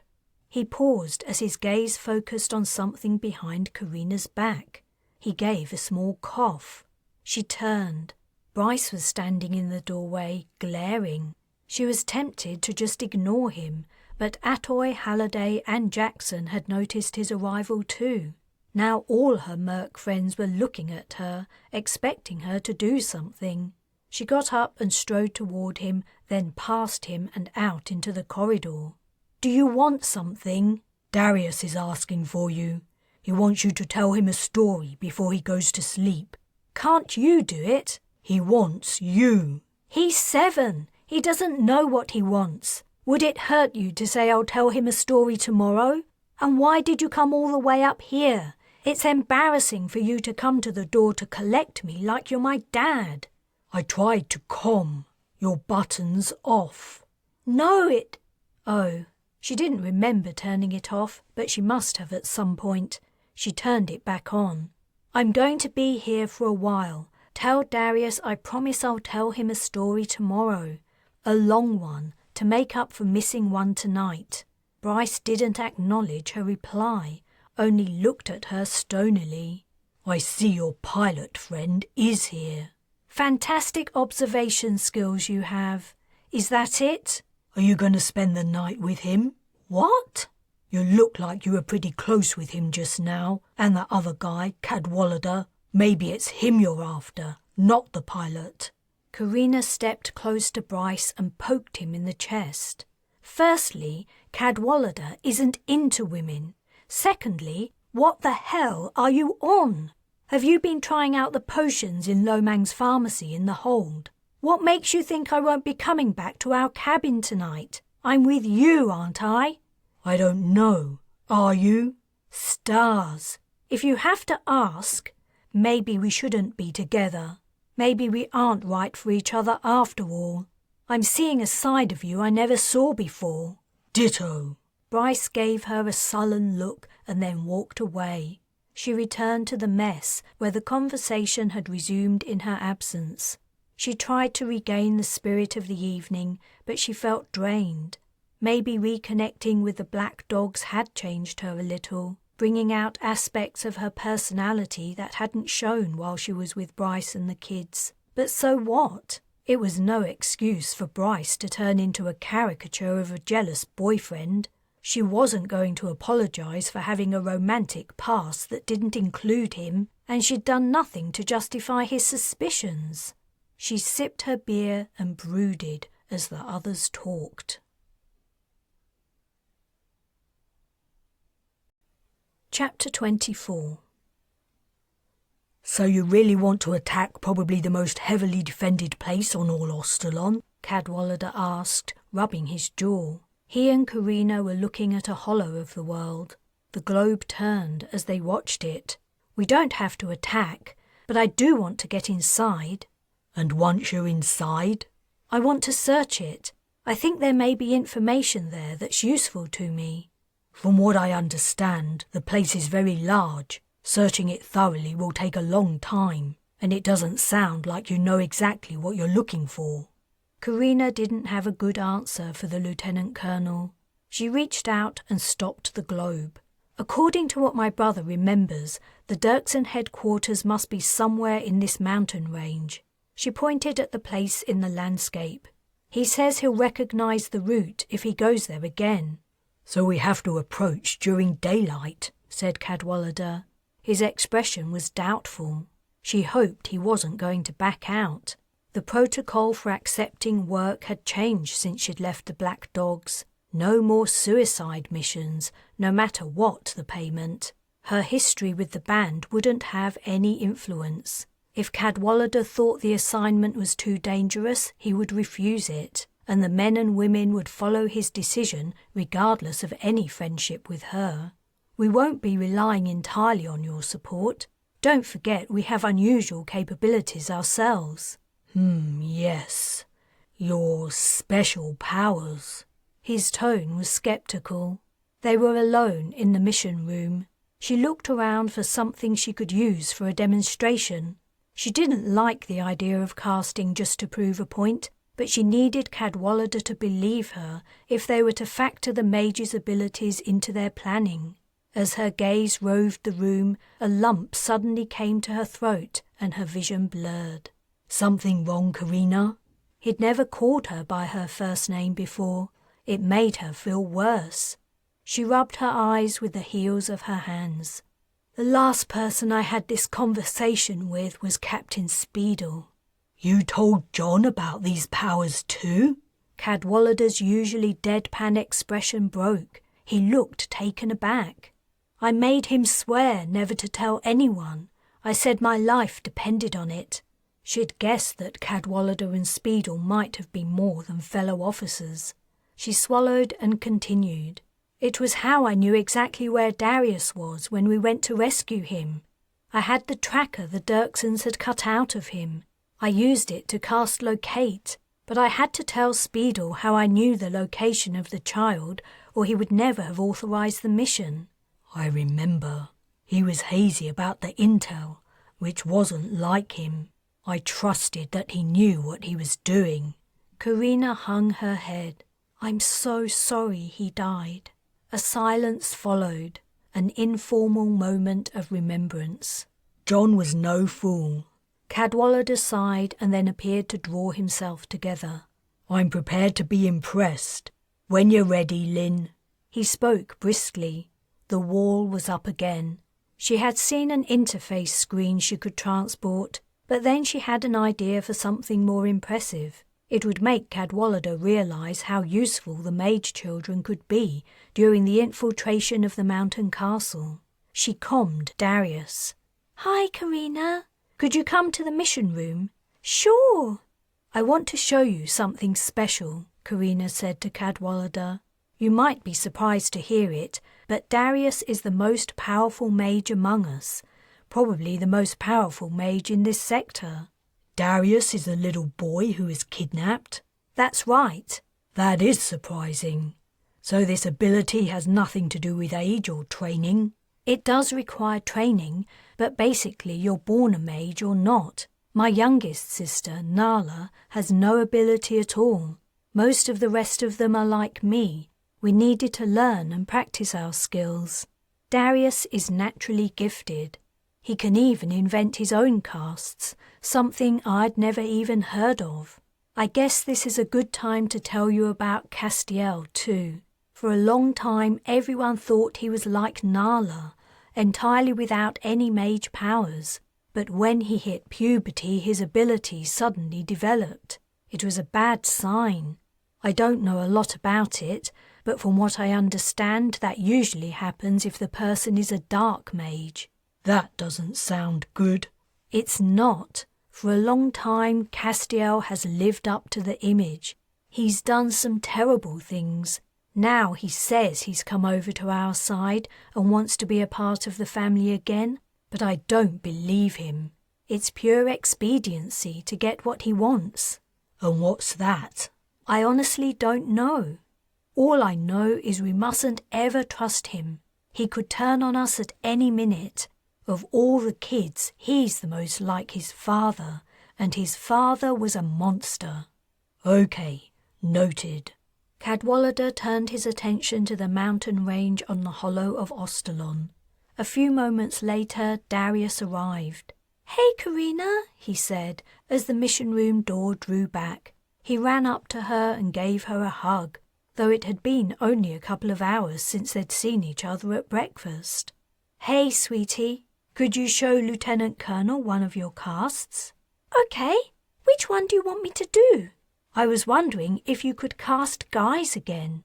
"Of course I can. Who should I cast it on? You?" "I thought maybe you could do it on him." Cadwallader looked concerned. What does this entail exactly?" "You don't have to do anything. And don't worry, it won't hurt." "I hadn't imagined it might hurt till you said that." Cadwallader seemed to be joking. Darius was studying the man carefully. He wasn't as familiar with the mercs as he was with Bryce, Carina supposed, so he needed time to take in his appearance. It was something worth remembering if she wanted Darius to impersonate someone during the attempt to infiltrate the Dirksen headquarters. Her little brother took his elixir canister from his belt and drank some of the liquid. "I wondered why you all carried those flasks." Darius's eyes closed. Then he became Cadwallader. The real one swore and stepped backward, stumbling over his own feet. He turned so white, Carina thought he might faint or vomit. "It's only an illusion, nothing more." Cadwallader tried to regain some composure, straightening his jacket, but he continued to stare at Darius Cadwallader. Carina wondered if she'd gone too far. She hadn't intended to frighten the officer. She'd forgotten he'd never seen the simplest cast before, let alone one of Darius's off-the-wall extravaganzas. "Remarkable," Cadwallader said finally. "I presume he can change back. Having two of us around might be confusing." "Casts are temporary. He can't change back at will, or I think you can't, can you, Darius?" The copy of Cadwallader shook his head. "But the cast will fade soon, and then he'll be back to normal." "I can't deny it's extremely convincing. Can I touch you, Darius?" "Sure, I don't mind." The merc approached Darius, reaching out a hand. He touched his chest, and his hand disappeared. "There's nothing there. I can't feel a thing." His tone was wondrous. His arm moved downward. "That's my head," Darius exclaimed. Cadwallader chuckled. "Extraordinary." He turned to Carina, withdrawing his arm from his fake twin. "He appears to be altering light somehow, creating an illusion."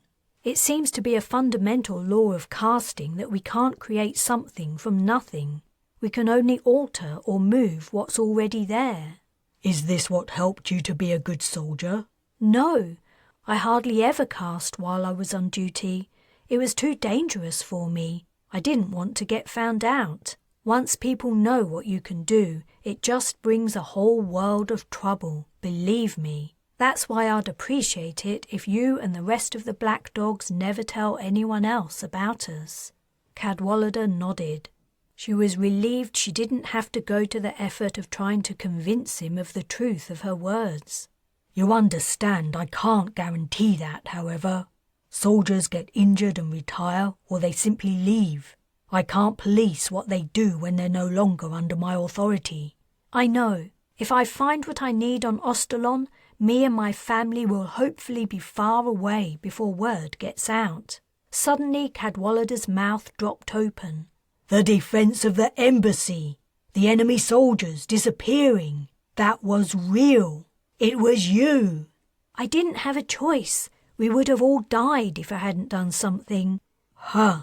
I didn't believe it for a minute. I thought it was battle stress making the troops hallucinate. We were stressed, but it was real.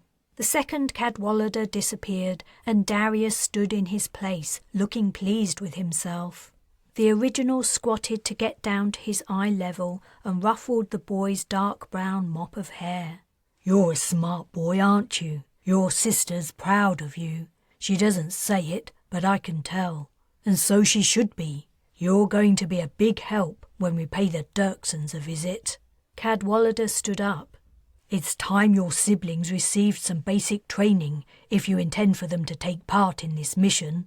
They'll need weapons as well as their powers if they're to defend themselves against armed soldiers, unless you have a caste that stops pulse fire. No, not even Darius can do that, but I've already given my siblings some weapons training, and Bryce went through basic with the Shurers. Good. Then all we need to do is get them working as a team with the troops. I didn't think that would be necessary. You didn't? Then what was your plan? You haven't detailed anything. She sighed. That's because I don't have one. The powers you and your family possess are impressive, but they aren't sufficient. You need more than that to get inside the Dirksons' mountain castle and keep you safe while you search it. Otherwise you wouldn't be paying for our services. I've noticed you seem to be going to some effort to keep your siblings and the Black Dogs apart, but the only way you're going to succeed in your endeavour is if both parties work together. That's what I was afraid of. Chapter 25.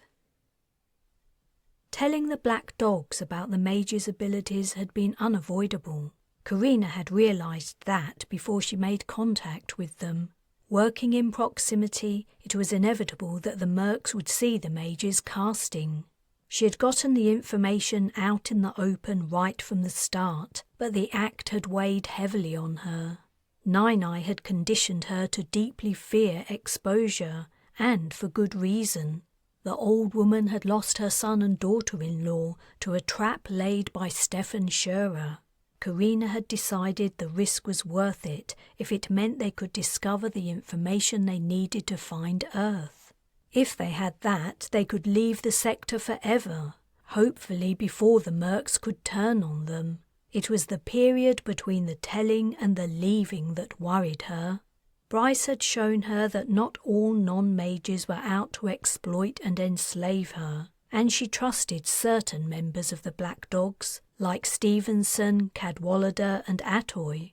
However, to many of them she was nothing more than an ex-merc. They had no history with her, no comradeship or sense of obligation.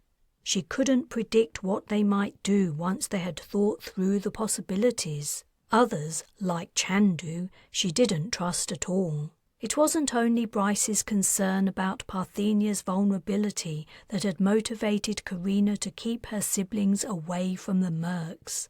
It was also a fear of familiarity between the two groups. She didn't want her brothers or sisters to feel comfortable and relax their guard around the military men and women. But Cadwallader's logic was faultless. She couldn't expect to get into the Dirksen headquarters without a coordinated plan including mages and mercs. They would have to try out plans and rehearse the steps together. The problem was they had nowhere to practice. Neither the Duchess nor the Zenobia had facilities for military training. When she'd been with the Black Dogs, they had trained in uninhabited regions of sparsely populated planets. But as far as she knew, no such places existed between them and Ostalon, and she didn't want to waste time with a diversion. Each day that passed ate into the value of the goods in the hold. Several days after their first discussion about the assignment, Cadwallader asked her to join him again in the mission room. I asked Stevenson to keep an eye on the scan data for a place we could use for a rehearsal, he said as she entered. He found this. Ostalon had been replaced on the holo display by another world she didn't recognize. We're 3 cycles out from it. With the opportunity to train it allows, the diversion will be worth the extra time, I believe. I don't think it's safe to set down on an inhabited planet. I don't want to take the risk. It isn't inhabited. It's a rogue planet. No kidding. She stepped closer to the spinning sphere. What liquid is making up those oceans? It's water. Geothermal energy is keeping the place above 0 degrees. It even has a magnetosphere, and it's retained a hydrogen and helium atmosphere. We would have to adapt some EVA suits for the children. You can't cast in an EVA suit, Carina said, tapping her elixir canister. I don't see why not. A water supply can be fitted inside for long assignments. That stuff you drink is just another liquid. Good point. I guess I'd never thought about it. What's the planet's gravity? That's the catch. It's 1.6 standard. She grimaced. The children were entirely unused to moving about while weighing more than 50% heavier, and the argument that training in high grav made you fitter for fighting at lower gravities didn't apply in this situation. You didn't need to be fit to cast. The troops have to rehearse somewhere, said Cadwallader. They've never worked with mages before, and probably won't ever again, though that's beside the point. You know the drill. It's usually us versus combatants. But this time around there's going to be a bunch of kids performing magic tricks, getting in the way most likely, and strange stuff will be happening that's going to throw the soldiers off their game. They need to know what to expect. And do you want your brothers and sisters to be around a firefight without any idea what's going on? I don't need to tell you how dangerous that is. It isn't only the black dogs who need these rehearsals, it's the mages too. I know. She took a breath. Okay, we're 3 days out, you say? That should be enough time to modify some suits. Right. I suggest this area for the rehearsal. Cadwallader pointed to a mountainous area on one of the globe's continents. The data indicated there should be plenty of caves. Maybe we can find a cavern to represent the mountain castle. The younger children became alive with excitement when they heard the news. Do we get to fire weapons? Oriana asked, her eyes shining. Probably not, replied Carina. Your role is to cast, remember? Oriana's mouth turned down into a pout. But we will be armed, right? Yes, you'll be armed because you'll be armed for the real thing, since you need a weapon to defend yourself. But the aim of the exercise is to practice working with the mercs. They're the ones who'll be doing most of the shooting. Cool, Fern exclaimed. Am I coming too? Nala asked. There was an awkward pause. Nala couldn't cast, and as a child she certainly couldn't fight. There was nothing she could do except get in the way. And while the last thing Carina wanted to do was to hurt her little sister's feelings, she couldn't afford to spare them when her presence could put others at risk. Not this time, but when you're a bit bigger, I'll teach you everything I know about fighting.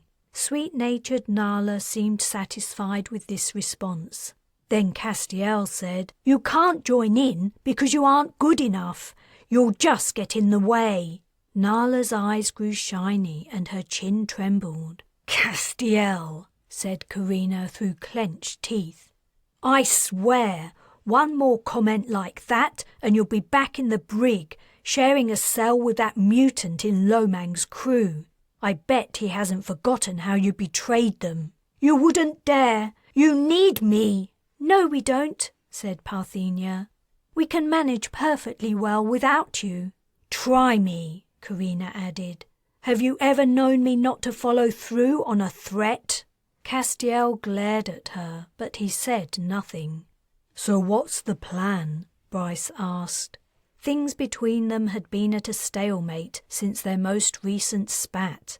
They were civil, but nothing more. She didn't know if Bryce had stopped bothering her because he'd realised he was being an idiot, or because he'd decided he didn't want to be with her and was waiting for a good moment to break up. She still felt the same about him and would be heartbroken if he wanted to split up, but she knew she'd done nothing wrong and had nothing to apologize for. If anyone needed to apologize, it was him, for his unfounded, ridiculous and shaming accusations, and for embarrassing her in front of her friends. "I'm still working on the details with Cadwallader," Carina replied. "When it comes to the actual mission, we decided the best approach is to fly the shuttle into the range during daylight so Castiel can direct us to the hidden entrance. Darius will cloak the shuttle so we won't be seen." "Yes," the little boy interjected, punching the air. "After Stevenson drops us off, he'll return to the ship. It's unlikely there's going to be anywhere to set down out there, and even if there was, we wouldn't be able to hide the evidence that a vessel had landed. Then we'll wait until dark to approach the castle.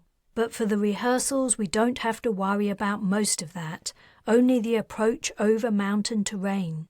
What we'll be practicing is infiltrating the castle, taking out the guards, and searching the place for information about mages." "Do you think they will have left anything behind for us to find?" Parthenia asked. "I mean, why would they?" "I agree, it's possible there's nothing there. If so, we're back to square one. But there's still the religious artifacts. They might hold some clues. Maybe we can steal the originals and see if we can glean some information that way." "I thought mages weren't supposed to steal," Darius asked. "Huh," Castiel said. "Carina's stolen the Zenobia's entire hold of contraband. How do you think she's paying the black dogs?" "Is that true, Carina?" Darius asked, his large, deep brown eyes wide and fixed on her. She couldn't deny it. Castiel was smirking as he waited for her to answer. "We are giving the things Lomang was smuggling to the black dogs, but they're things that should have never been bought or sold anyway, and Lomang was going to enslave us." "And what about the religious artifacts?" Castiel asked, folding his arms. "I'm sure they have deep spiritual significance to the people of Ostalon." "Yeah, people who invaded an occupied planet and drove the mages into hiding," said Bryce. Carina said, "Darius, I don't have a good reason to justify what we're doing. 2 wrongs don't make a right. And if we weren't in the position we're in, I wouldn't even contemplate what I'm proposing. But mages have been pushed into a corner for no fault of their own, just for living their lives the best way they can. It's long past the time we made a stand and took back what should be ours, the right to live free of the fear of persecution and enslavement. And if I have to break a few rules to achieve that, so be it." "I don't mind breaking any rules," said Fern. Oriana punched his shoulder. Chapter 26. Carina lowered Darius's visor and stepped back. Her brother looked incredibly cute in his little Eva suit. They were in the Duchess's shuttle bay with the other mages, gearing up for the rehearsal. "Take a small sip of elixir to check the feed is working," she said. "I can hear you inside my helmet." "Yes, we'll all be able to hear each other when the rehearsal starts. So you have to be careful not to talk unless it's about something important. If you want to talk to anyone one-on-one, you have to give a voice command. Don't worry about that for now. Just try to sip some elixir." He closed his lips around the end of the straw that protruded near his mouth, then gave her a thumbs up. The other kids had finished putting on their suits. "All the weapons are in training mode. Don't adjust the settings or you could hurt someone.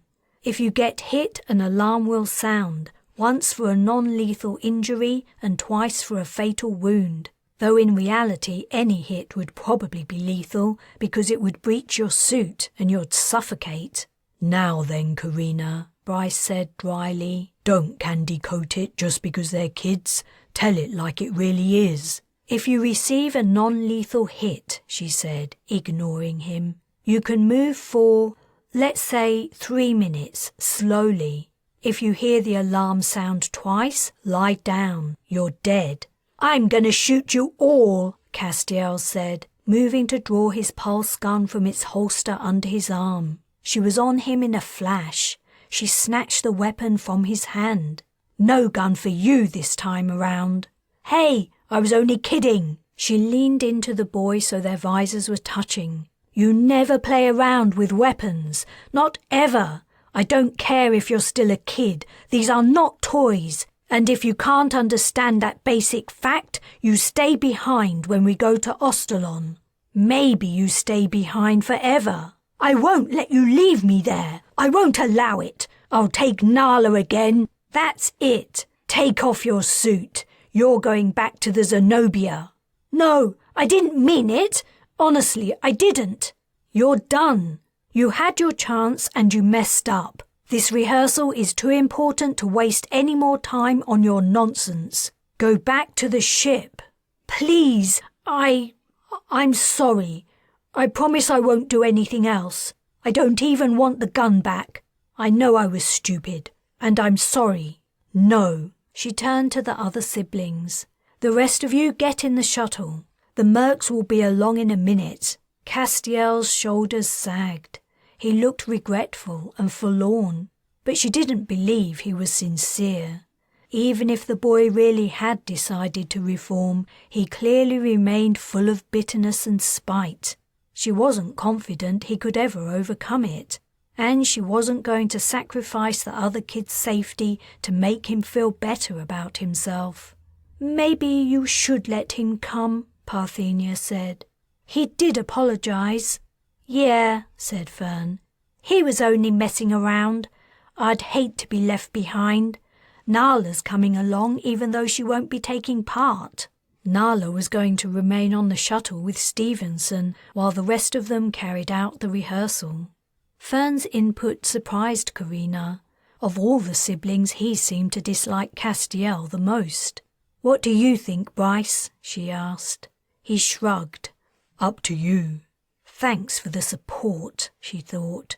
Okay, Castiel, you can come, but step 1 foot out of line and you're going straight back to the shuttle. Castiel mumbled something that sounded like thanks, and for once his tone wasn't sarcastic. She still didn't trust him. The ride down to the unnamed, uncharted rogue planet brought back memories of her Merc days. The bare metal interior and cramped confines of the shuttle's cabin were exactly as she remembered. Their Eva suits supplied their air, so she couldn't smell the cabin, but the place probably stank. There was no real reason for cleaning it. After leaving the Duchess's Agrav, they all bobbed against their harnesses, 2 long rows of mercs and mages facing each other, no one speaking. Cadwallader sat in the place Captain Speedle had occupied on many of their shorter missions.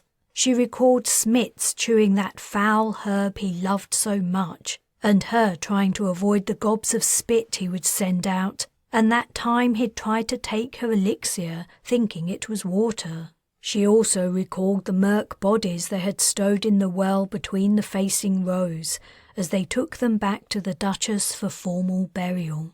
The rogue planet's gravitational force increased, and everyone sank into the benches. She had warned the children they would feel much heavier while they were on the planet. Would they be able to cope?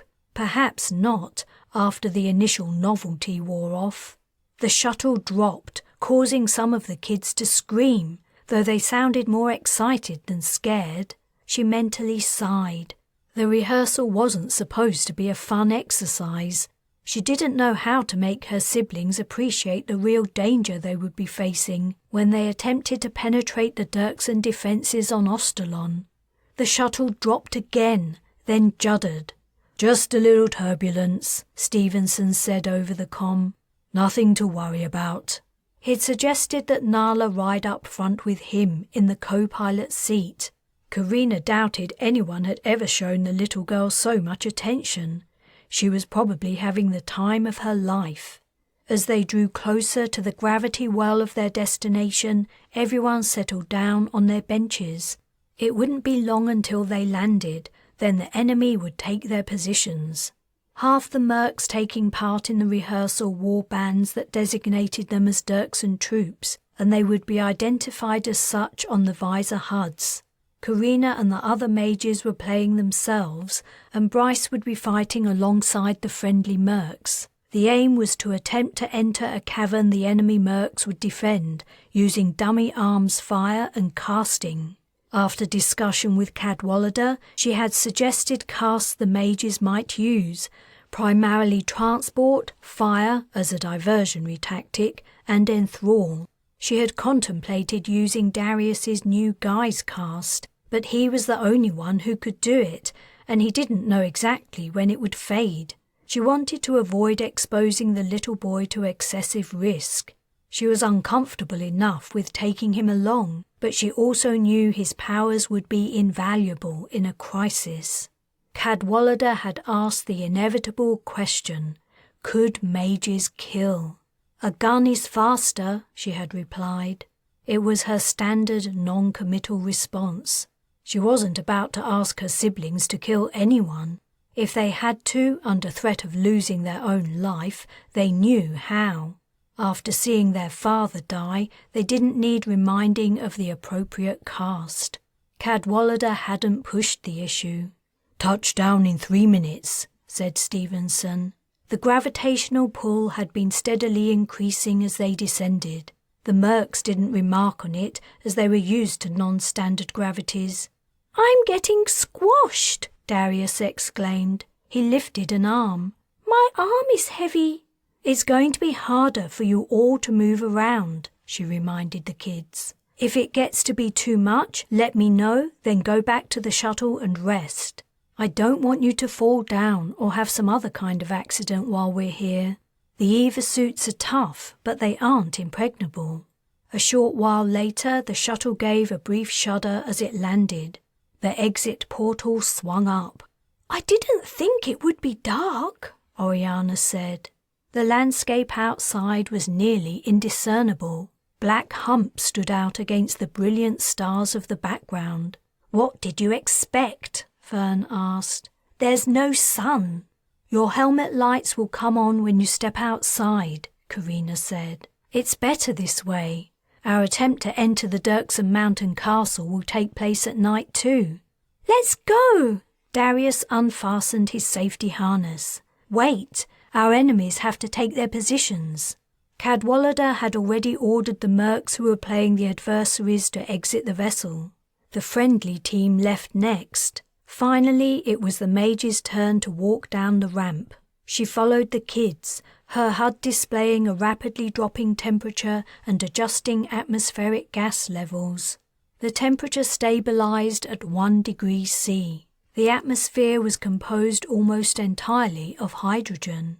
Like a line of extremely disciplined fireflies, the lights of the enemy mercs were already departing across the landscape. Cadwallader was going with them. Atoy was to be the CO for the friendly mercs. The imbalance in experience between the two commanding officers was probably deliberate on Cadwallader's part. He wanted to make the task as difficult for the attackers as possible. With the mage's scant exposure to combat, that wouldn't be hard. Chapter 27. Atoy was leading them toward a high ridge overlooking the cavern entrance, probably guessing that Cadwallader would have posted lookouts along the easiest, most obvious routes. To avoid detection by the enemy, she'd ordered them to turn off their helmet lights, so they were travelling on night vision. Starlight glimmered brightly on their EVA suits and visors. Ahead of Carina, a line of figures snaked across the dull black mountainside. She was bringing up the rear, last of the mages. They'd been going for half an hour or so, and she was breathing heavily in the 1.6 G. She hadn't realised she'd gotten so out of shape. All the mages were beginning to lag behind the mercs. She opened a channel to only her siblings. "Hurry up! This is a team effort, remember? Don't let your fellow soldiers down. Oriana was the only one to reply. I'm so heavy. I'm never eating flannock fish cakes again. You don't even like flannock fish cakes, said Fern. The aim of the rehearsal was to penetrate all the enemy's defences. As a practice for the real thing, it was barely adequate, but they didn't know what they would be looking for or where to find it if they did manage to get inside the mountain castle, so they had to improvise as best they could. At least the mages would have the opportunity to become accustomed to operating in a battle situation. Halt, said Atoy. They had to be near the cavern. Carina peered over the edge of the ledge, but at first all she could see was the rough side of the mountain. Then a ragged mouth seemed to open in the mountain's face. 2 figures stood just inside the entrance, easy targets. Captain, do you want the mages to take those guards out? Carina asked. You read my mind, and if you can do it without alerting any of the others, the kids get to play with Jackson's prosthesis. Hey! Came Jackson's protest over the comm. I'll do it, yelled Fern. Shh, said Carina. Wait for the order. Do you see who we mean? Uh-huh, Fern replied. I'll enthrall the one on the left and Oriana can do the other. A few moments later he said, Done. Mine too, said Oriana.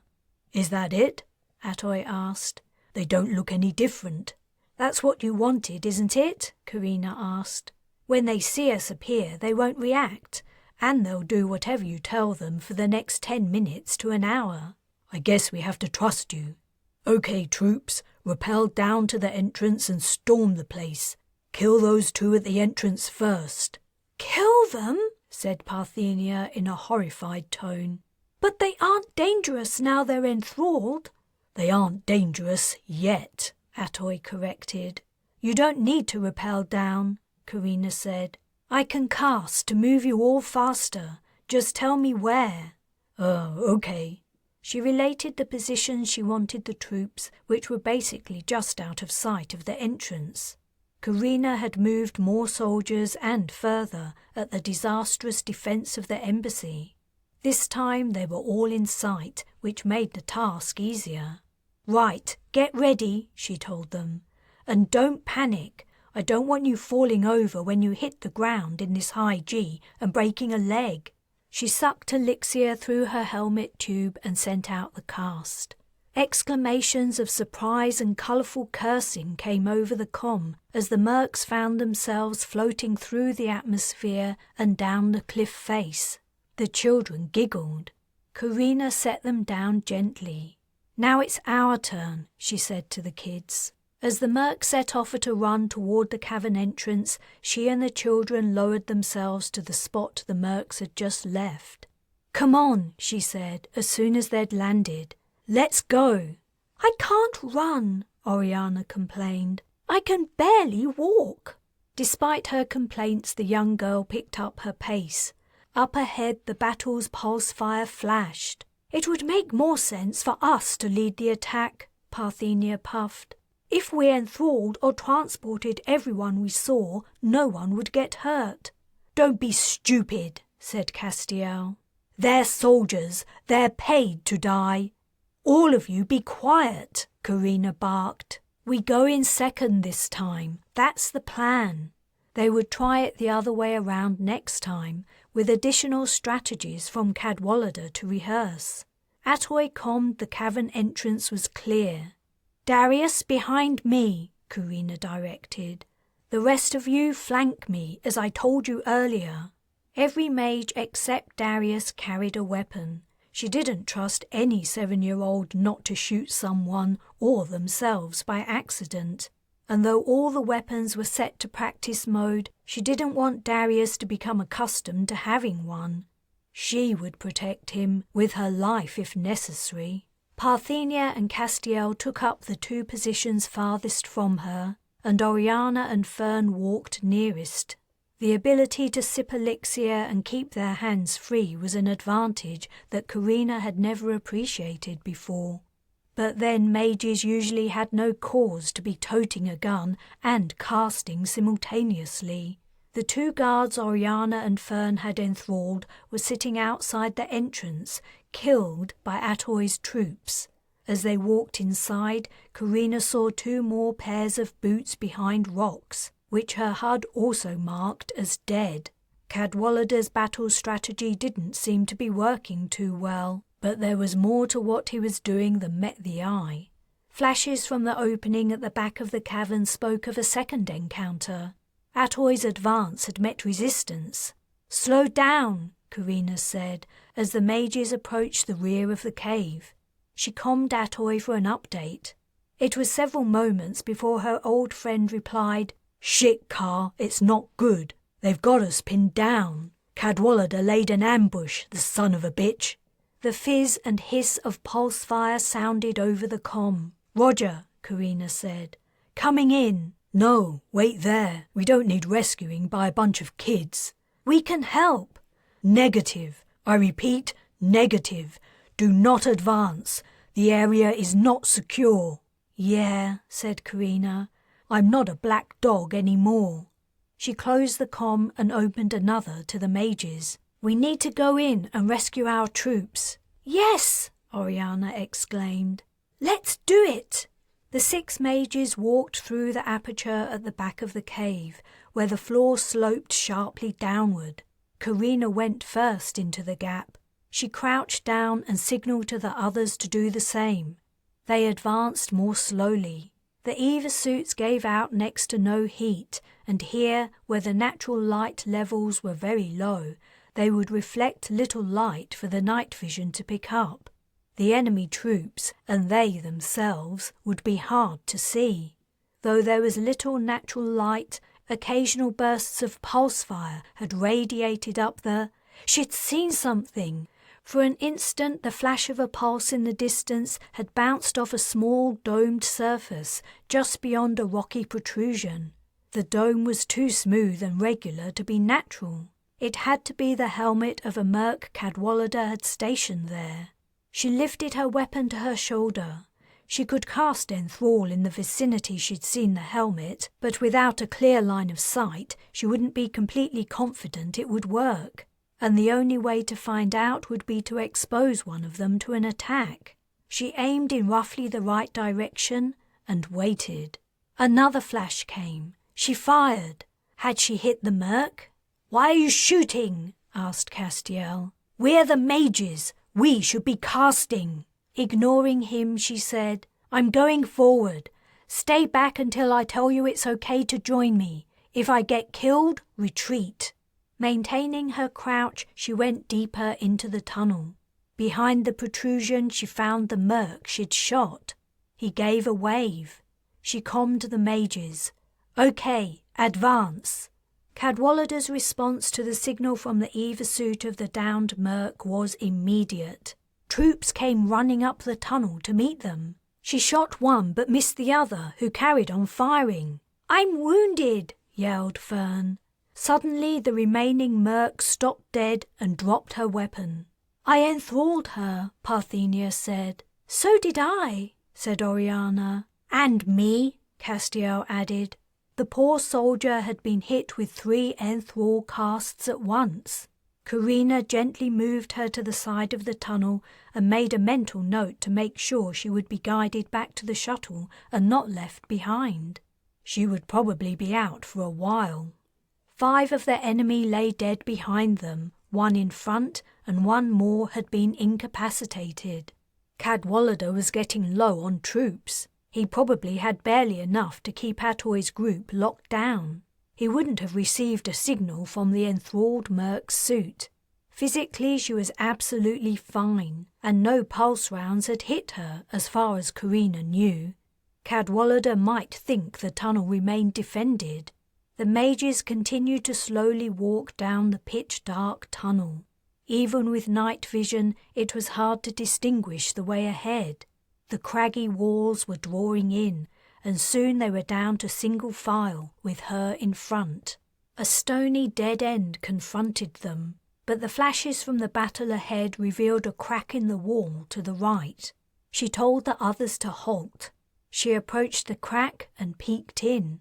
Another blank wall of stone stood only a meter or so away. From the intensity of the flashes, the battle seemed to be going on just beyond it, around a sharp turn.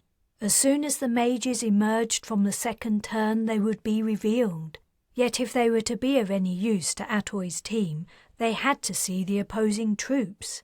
She wished there was a cast for seeing around corners. She would have to ask Darius if he could invent it. For now, however, there appeared to be only one course of action. She quickly explained her plan to the mages. "Stick to my behind like glue," she said to Darius, who giggled. "Ready?" 5 helmets nodded. "Go!" She ran into the gap and turned hard right. A wider space opened up. She ran into it, firing. Cadwallader's troops ranged around the edges, focused on a spot in the corner. She got off 4 or 5 rounds before any of the enemy knew what was happening. She wasn't sure how many she'd hit. They were turning, but there was no cover, except in the corner where Atoy's team had to be. She ran toward it, continuing to fire. "Wounded right leg" appeared on her HUD. The dark space was lit with flashes. She didn't have time to look back at what the kids were doing. Enemy troops in front of her were freezing. Others disappeared entirely. She was at the corner, running between a gap in the low rocks. More enemy mercs appeared from the other side. Atoy's team fired on them. "Where's Darius?" She found her brother beside her, eyes closed. 2 more mages made it to the corner. 2 lay on the cavern floor. "Cease fire!" came Cadwallader's command. Next to her, a mage raised their weapon. She recognized Oriana. Reaching out, she pushed her sister's muzzle down. The mercs who had been pinned down relaxed. The enemy soldiers were all either dead, wounded, not responding because they were enthralled, or simply gone. Atoy stood up. "Shit, Car, I thought I told you to stay back." "What did you expect me to do? Leave you all to die?" "I expected you to follow orders. If we don't work as a team, we'll fail. Why do I even have to remind you of that? And they're kids." She pointed to the 2 mages who had been fatalities. "We don't expect them to die for us." Fern and Parthenia were rising to their feet. "They have to learn it's a real risk," said Carina. "They have to learn caution, and maybe we have to work on some better tactics. That's the point of the rehearsal." A heavy hand clapped her on her shoulder. "Lin, Atoy," said Cadwallader, "debriefing back on the Duchess." One of Atoy's team pushed roughly past Carina and stomped away. Her HUD told her it was Bryce. Chapter 28. As Carina got ready for bed, Bryce was cold and silent. He'd said very little since the rehearsal, and even then it had been mostly to the kids. Predictably, Darius was quiet too, picking up on Bryce's mood. She decided to try to break the tension while the little boy was showering, if only for her brother's sake. There wasn't a lot she could do about him being a sponge for the emotions of those around him, but what she could do, she would. "What's up with you, Bryce?" she asked, in as neutral a tone as she could manage. He'd been a pain in the ass lately with his irrational jealousy. The future she'd imagined for them both was looking increasingly hazy. She found it hard to be around him without feeling resentful and angry. He was sitting on the edge of the bed, facing away from her, resting his elbows on his knees. He turned his head, and the look on his face cooled the fire of her annoyance like the fall rain cooled the heat of summer on her home world. He wasn't pissed at her. He was sad. "Where did Carina go? 'Cause I don't know who the hell you are." "What do you mean?" He didn't answer, only stood up and pulled his shirt off over his head. "Bryce, answer me. What do you mean you don't know who I am?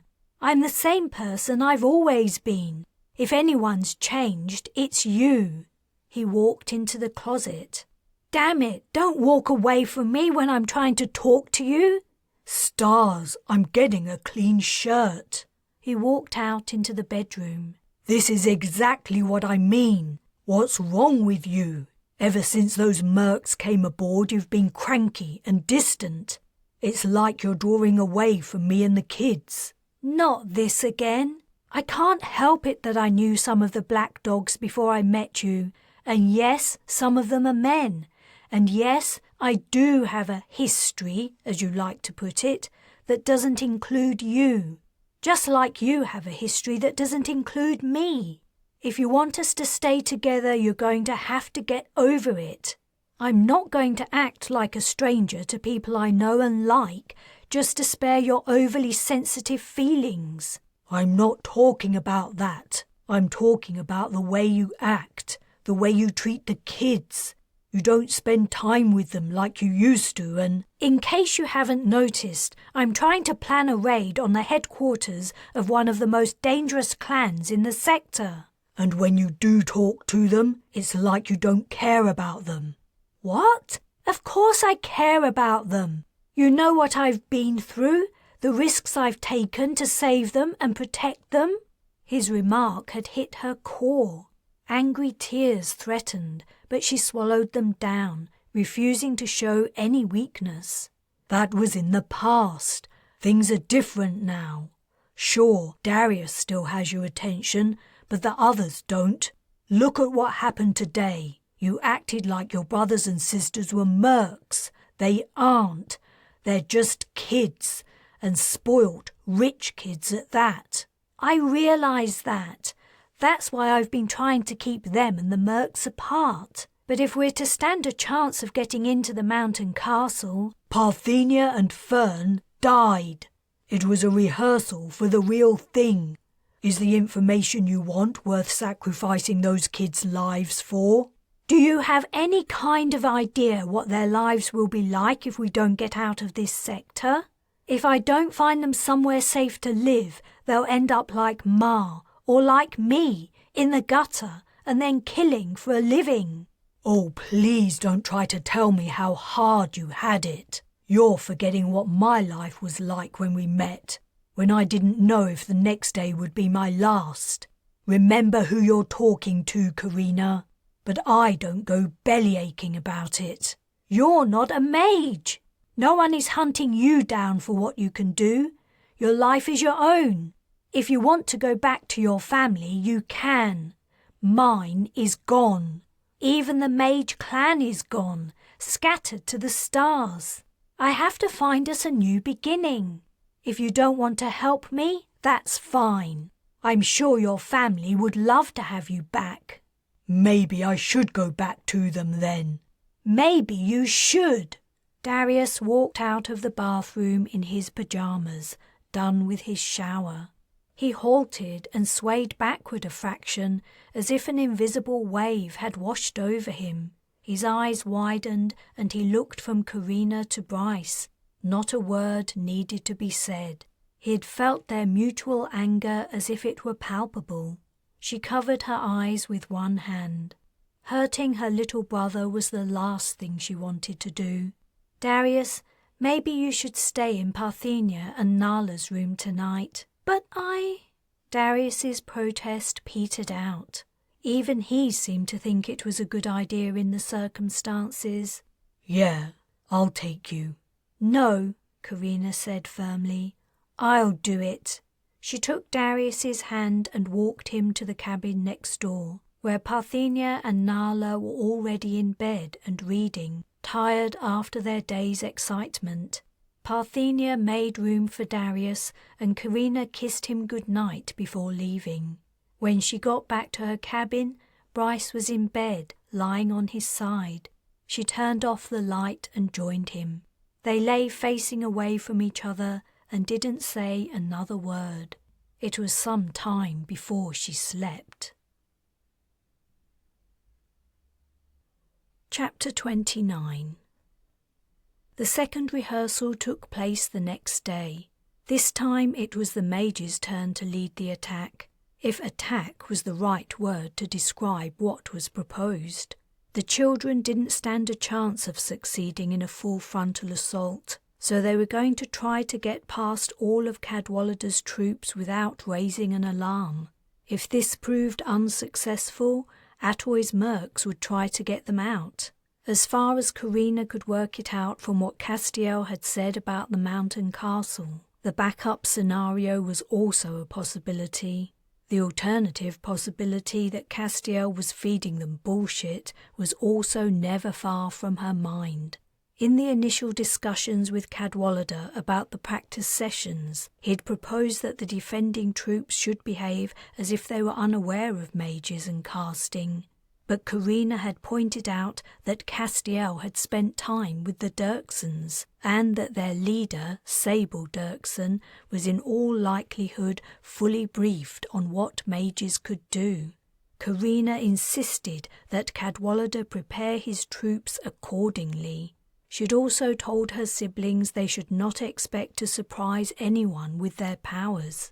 The only advantage they had was that Sable Dirkson was unlikely to be expecting them to walk right into her headquarters. The mages approached the cavern, taking an easier route this time, where the slopes were less steep and the loose shale was sparse. "Darius," Carina said, "cloak us." Providing they stuck together, they should not be seen by Cadwallader's soldiers for as long as the cast lasted. In theory, they would be able to explore the entire mountain castle in this manner. But there were several flaws to this plan. Some days prior, she had asked Darius to cloak himself several times in order to measure how long the cast lasted. She had discovered that, unfortunately, the period varied between 2 and 15 minutes. Even worse, the cloaked would not be able to tell when the cast had worn off. The first indication they would have that they were no longer invisible might be pulse rounds in their backs. To have any certainty of avoiding detection, Darius would have to cast cloak every 2 minutes. Even for a mage of his powers, the exercise would be utterly exhausting, if not impossible. "Ka!" came Atoy's voice over Carina's comm. "Sit rep. 2 minutes from the entrance. No sign of any guards yet. Cloaking up." The woman's request was irritating. Did she expect the mages to fail so easily? The mages had saved Atoy's ass only yesterday. Cadwallader had posted 2 guards at the entrance, the same as in the previous rehearsal. Slipping in between them shouldn't be too hard. She didn't want to enthrall them if she didn't have to. Castiel had said Sable Dirkson knew about enthralling, and perhaps she'd informed her military of the signs. They might know when one of their number had been compromised. As before, Carina took the lead. The rest of the mages formed a tight diamond, with Darius at its centre. Parthenia took the rear point. The dark entrance to the cavern gaped in the mountain face. Cadwallader's 2 mercs stood on either side, silent, stock-still sentinels. The mages drew closer, and closer still. Carina was navigating a path that ran exactly between the 2 soldiers, who stood about 15 meters apart. "Kay, stick together," she commed. "We're nearly there." The mages walked slowly onward. Cadwallader had set no time limit on the rehearsal, and she didn't want to rush and make mistakes. Before they even reached the entrance, however, they were discovered. "Halt!" barked a guard over his external comm. "Who goes there?" He raised his weapon and pointed it almost directly at the group of mages. "Shit!" said Carina.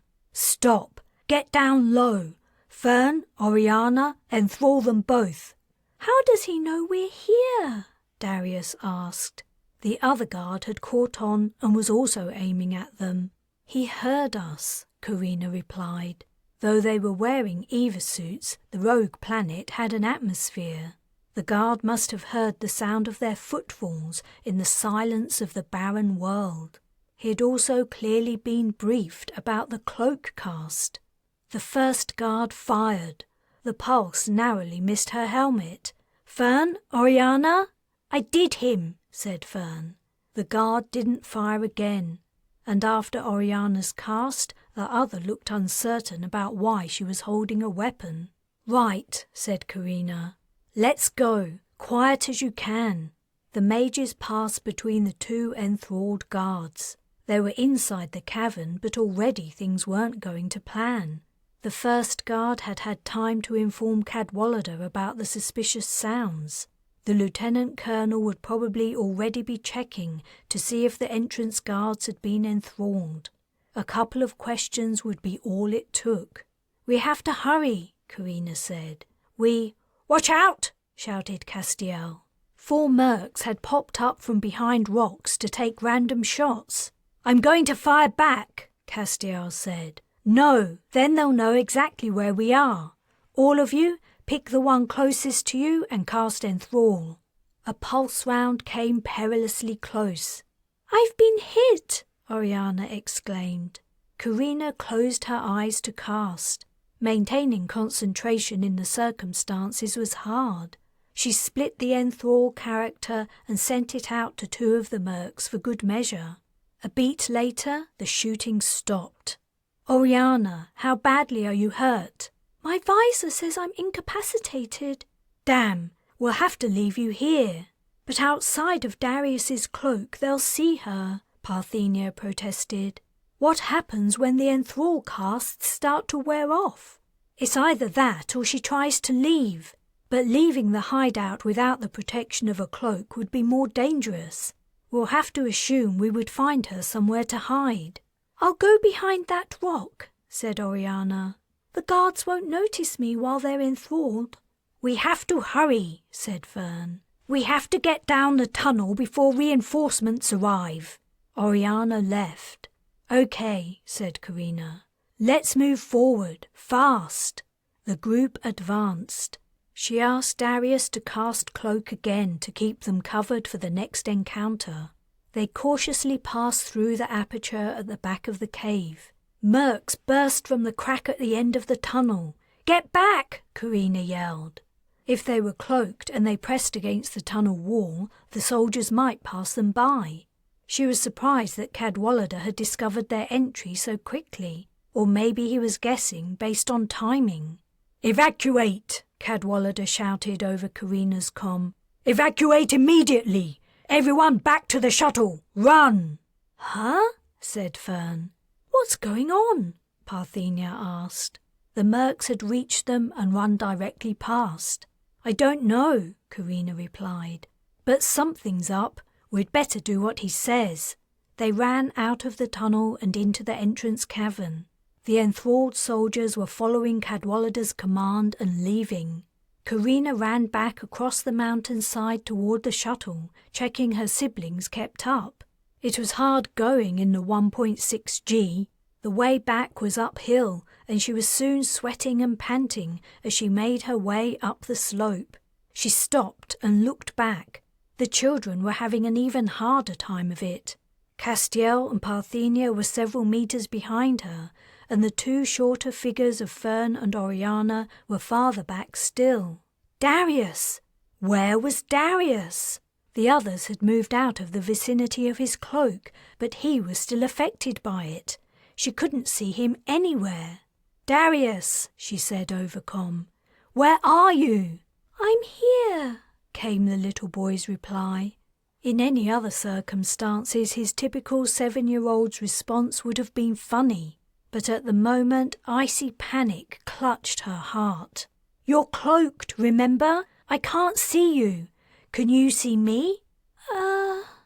The icy hand clutched tighter. "I can't see anyone." Chapter 30. "Where are you, Lin?" Cadwallader asked over comm. "I'm looking for my little brother. Whoever modified his suit accidentally removed the tracker. He isn't on the system." The rest of her siblings had made it to the shuttle, but Darius remained somewhere on the rocky mountain slope. "The Duchess is about to be attacked," said Cadwallader. "Return to the shuttle now." "I can't leave him here." "We can get him later." "No, he'll be terrified if we leave him here alone." A pause. "You have 2 minutes, then the shuttle's leaving, with or without you." Cadwallader cut the comm. "Darius, tell me what you can see." "I can see a bunch of rocks." The dark, rocky, sloping landscape spread out in front of her, bereft of movement. She could hear nothing over her external comm, except the hydrogenous atmosphere sighing over the stones. Somehow Darius appeared to have run in another direction after leaving the cavern. She blamed herself for leaving him behind in her haste. If she couldn't find him in time, Cadwallader would just have to leave without both of them. "What are the rocks like?" "One of them looks kinda like Parthenia's tarsal." She had no idea what a tarsal looked like. "Are they big rocks?" "Yeah." "How big? Bigger than me?" Yeah, much bigger than you. She swung around in a circle, trying to see what area of the mountain Darius might be looking at. To her surprise, she saw a merc running toward her. It was Bryce. "Go back! You can't get left behind too!" "Shut up! You're wasting time. Where was the last place you saw him?" "In the cavern. He took a wrong turn somewhere on the way back." As she spoke, she spotted a patch of large rocks over Bryce's shoulder. "I think he might be up there." She began to run up the slope. "Darius, look down. Look for me and Bryce." "1 minute, Lin," said Cadwallader. "It's okay. We found him," she lied. "We're going to make it." Forcing her leg muscles hard against the gravity, she sped up the slope. Loosened shale slithered past her in an avalanche of stones. She slipped, fell to her knees, got up and ran. "I can see you. I can see you and Bryce, Carina." "Great," she huffed, barely able to speak. "Run to us, Darius. Remember, we can't see you, but be careful. It's easy to slip." She continued to struggle up the slope. The shuttle was more than a minute's run away, even in standard gravity. They were never going to make it. Something impacted her. Darius was clinging to her middle. She'd come within the influence of his cloak. "Whoa, where did you go?" "I found him. He's here." Bryce was only a couple of meters away, turning around as he scanned the view. He stopped, his helmet's visor pointing directly at them. "There you are." The cast had finally worn off. "Darius, jump on my back."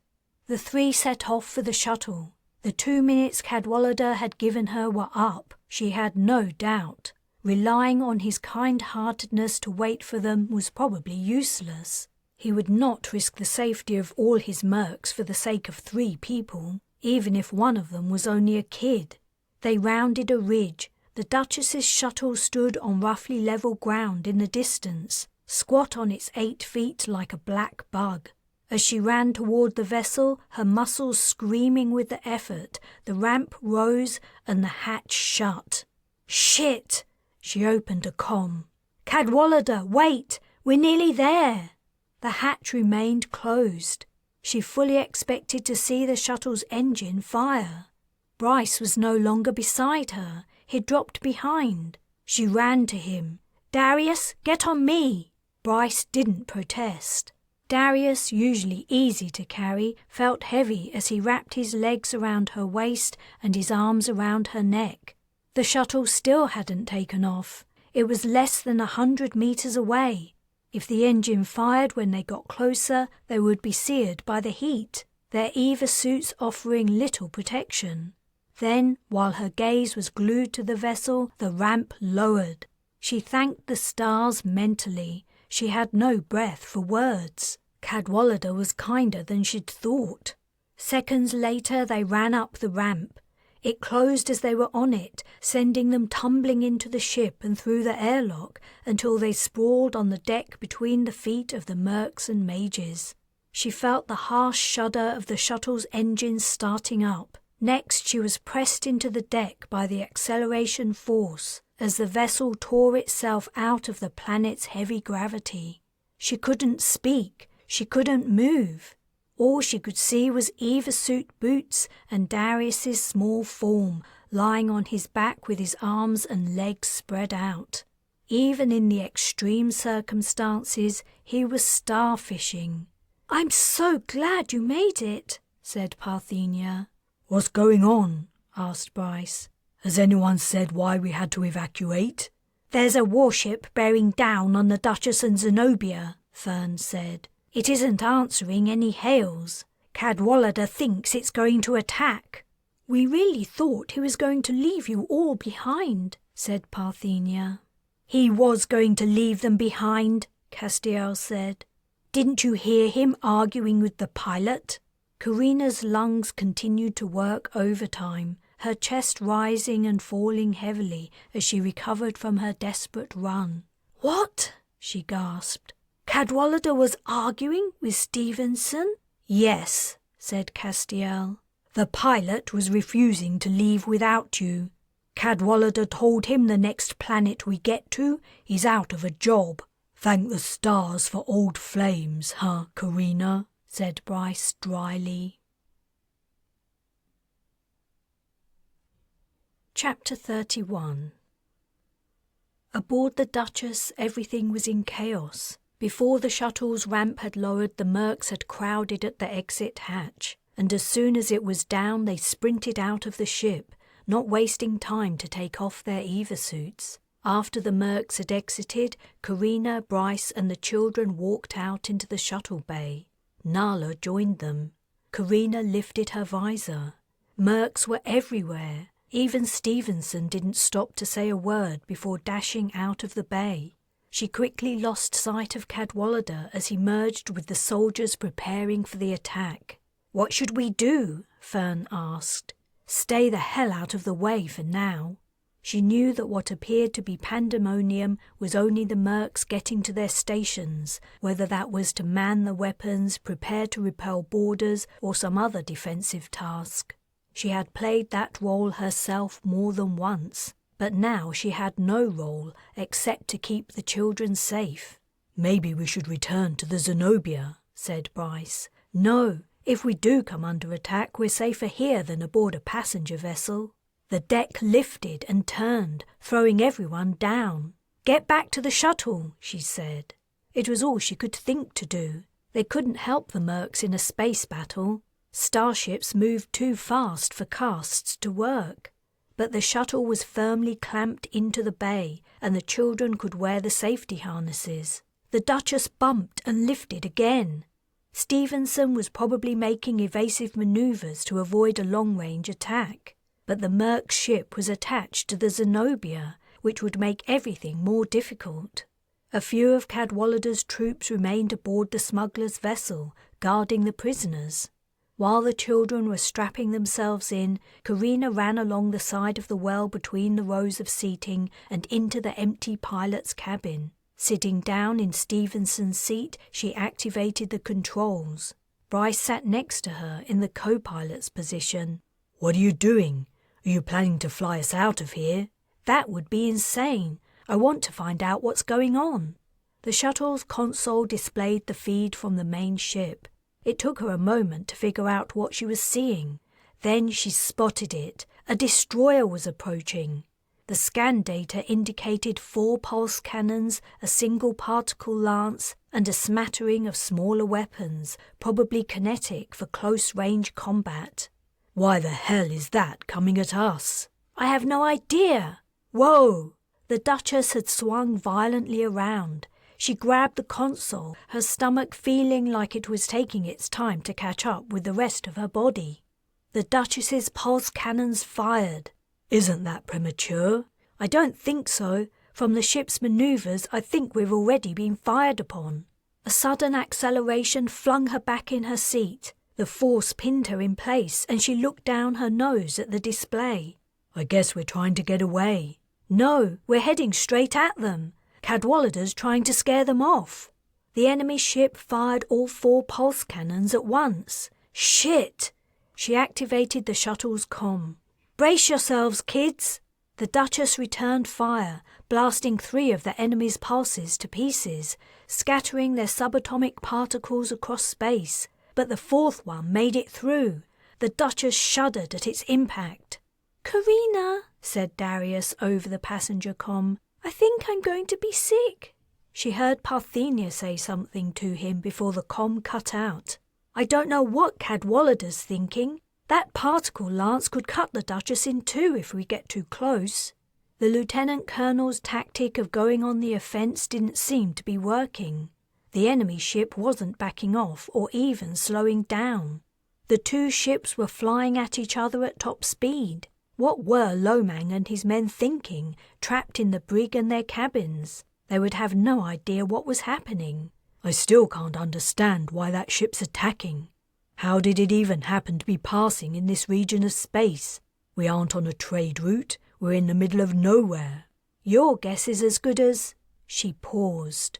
He had made a good point. It was too much of a coincidence that another starship was within distance to pick up their trace, and the ship was a destroyer.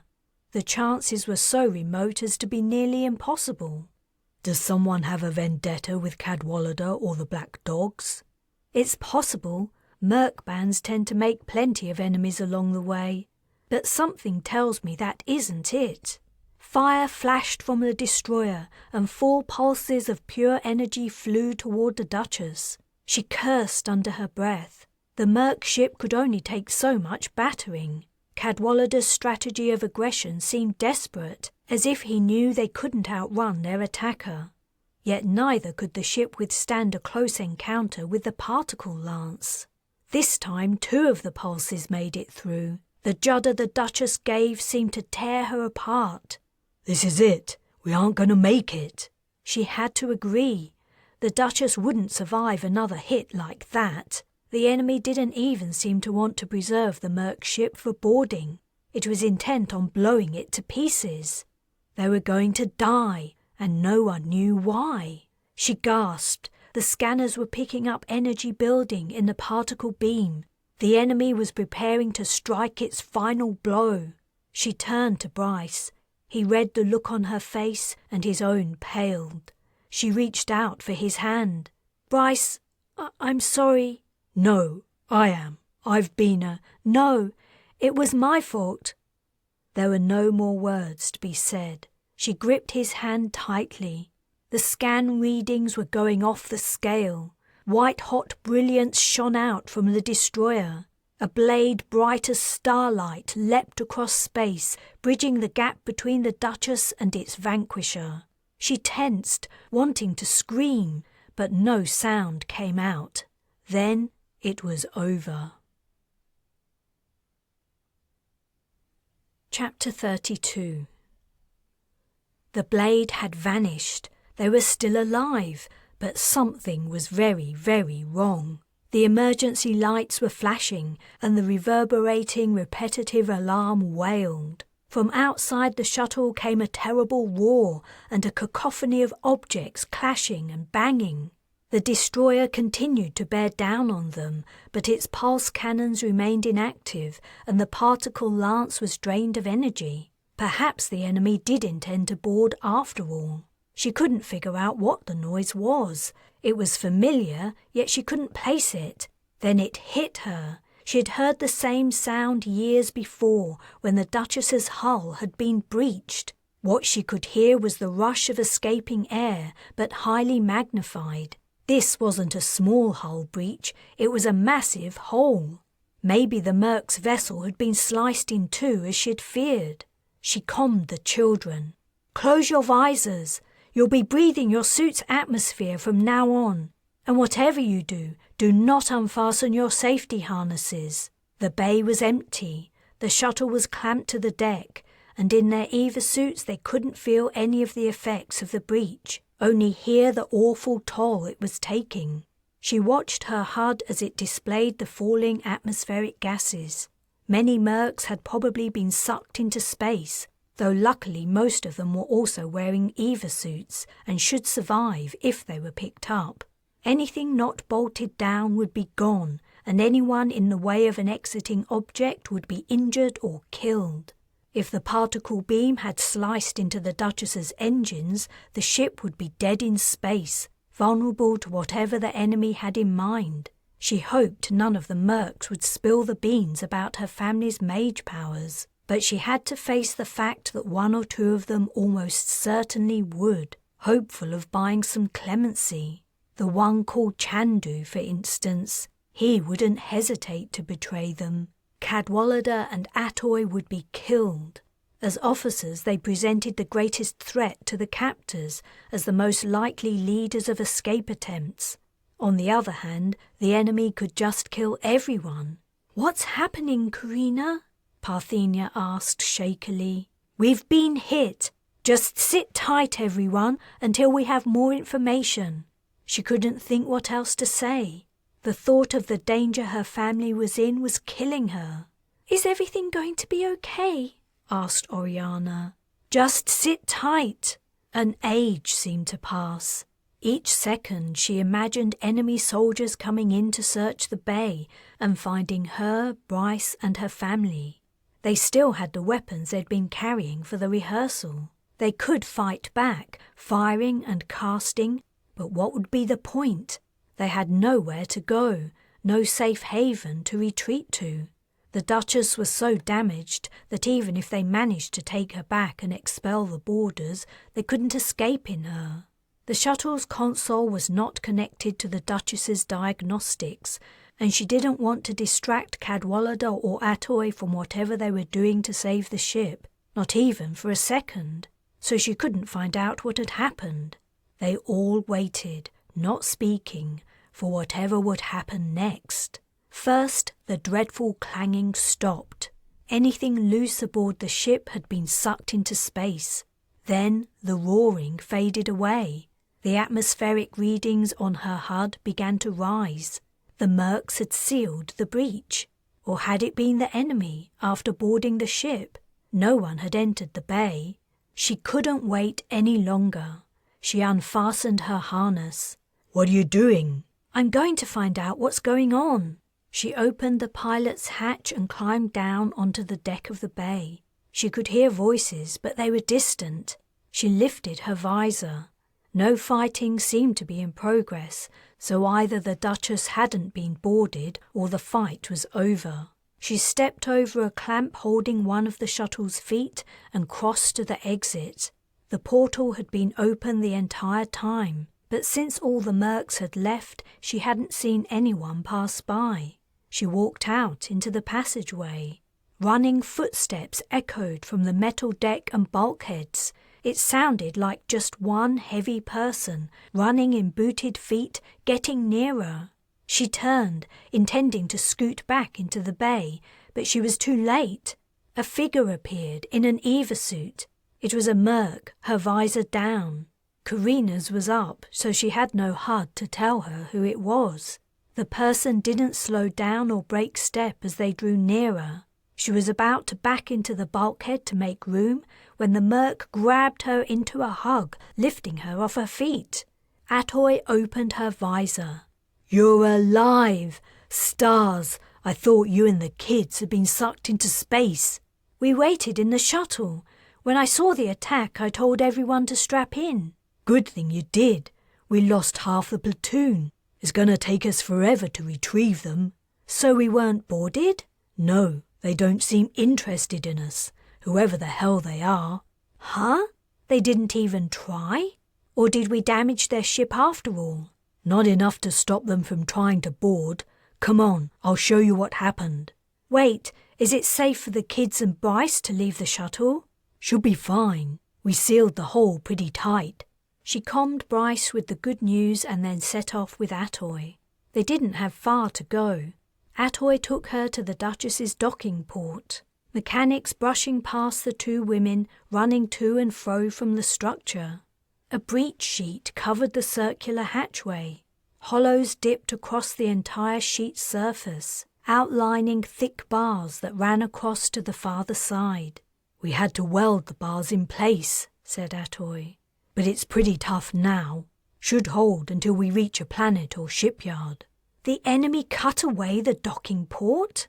"Cut right through it." It seemed an odd thing to do.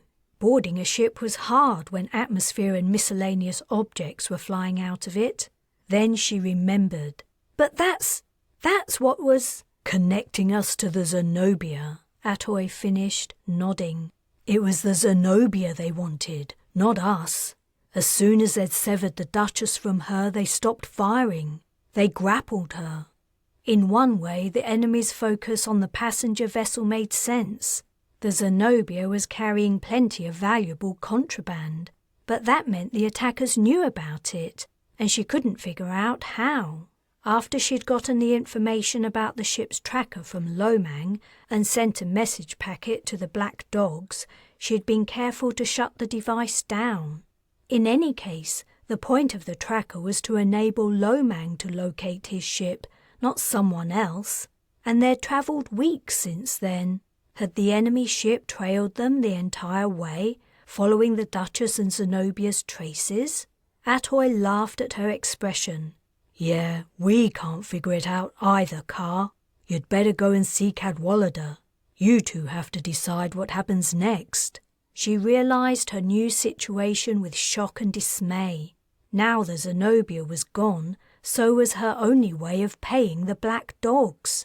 And if she had nothing to pay the Mercs, there would be no attempt to infiltrate the Dirksons' headquarters, no protection from Ostalon's hungry mobs, and no safe passage anywhere in the sector, let alone to Earth. What was more, she hadn't a clue how she would pay Cadwallader for services rendered so far. She would have to rely on his generosity for food and board until they reached the nearest habitable planet. Surviving the enemy's attack had seemed a miracle, but for her personally, it had brought a disaster. I'll come with you, Atoy offered. Thanks. Together we might pierce the man's flinty heart. Chapter 33. Cadwallader was in his office. He'd changed out of his Eva suit, though it was draped over a chair, as if he imagined he might need to put it on again in a hurry. I thought I might see you soon, he said as Carina and Atoy walked in. He seemed unsurprised that Carina hadn't been harmed, but she realised he had access to all the Eva suit signal data. He knew she'd been in the shuttle the whole time. Sit down, Lin. Atoy, you're dismissed. Go and supervise the repairs or do something else useful. Atoy raised her eyebrows at Carina as she turned and left. Carina sat down opposite the lieutenant colonel. She unfastened the front of her Eva suit and removed her helmet. "Sir," she said, out of force of habit. She couldn't sit in that room with that man and in a subordinate position without reverting to the familiar salutation. "Is there any chance at all of getting the Zenobia back?" Not a single one in all Hell's domains. We're damn lucky to have come out of the engagement with so few casualties. I'm not prepared to risk the Duchess for even twice the contents of the Zenobia's hold. What about Lomang's other ship, the one that can travel between sectors? We could go there and... Impossible. The Duchess would never make it that far. Gloom settled deeper over Carina. How many lives were lost? 4 so far. What happened to the guards you left aboard the Zenobia? Are they still there? No, I recalled them when the battle started to turn sour. I was prepared to lose the Zenobia to boarders, but not the Duchess. In the end, the decision was made for you. Yes, the casualties resulted from the massive decompression after the particle lance got us. But we're in contact with most of the troops who were sucked out of the ship. Stevenson's gonna take the shuttle to retrieve them. Cadwallader's jaw muscles flexed as he mentioned the pilot's name. She regretted that he'd been reminded of Stevenson's refusal to follow orders so that she, Bryce and Darius could get back to the shuttle before it returned to the ship. The delay wouldn't have made a difference to the outcome of the battle, but to Cadwallader that wasn't the point. She felt bad for Stevenson, who had been flying with the Black Dogs for several years and was well liked. Thank the stars they were wearing Eva suits. Indeed. An uncomfortable number of seconds passed. Cadwallader leaned forward and rested his elbows on his desk. He passed a hand over his face and his shoulders slumped. His adamantine facade crumbled a little, and his pale blue eyes became tired and defeated. Lin, things aren't going too well for the Black Dogs. As time has gone on, I've come to understand why Tarsalan agreed to all those suicide missions. It turns out the mercenary business isn't as lucrative as some might imagine.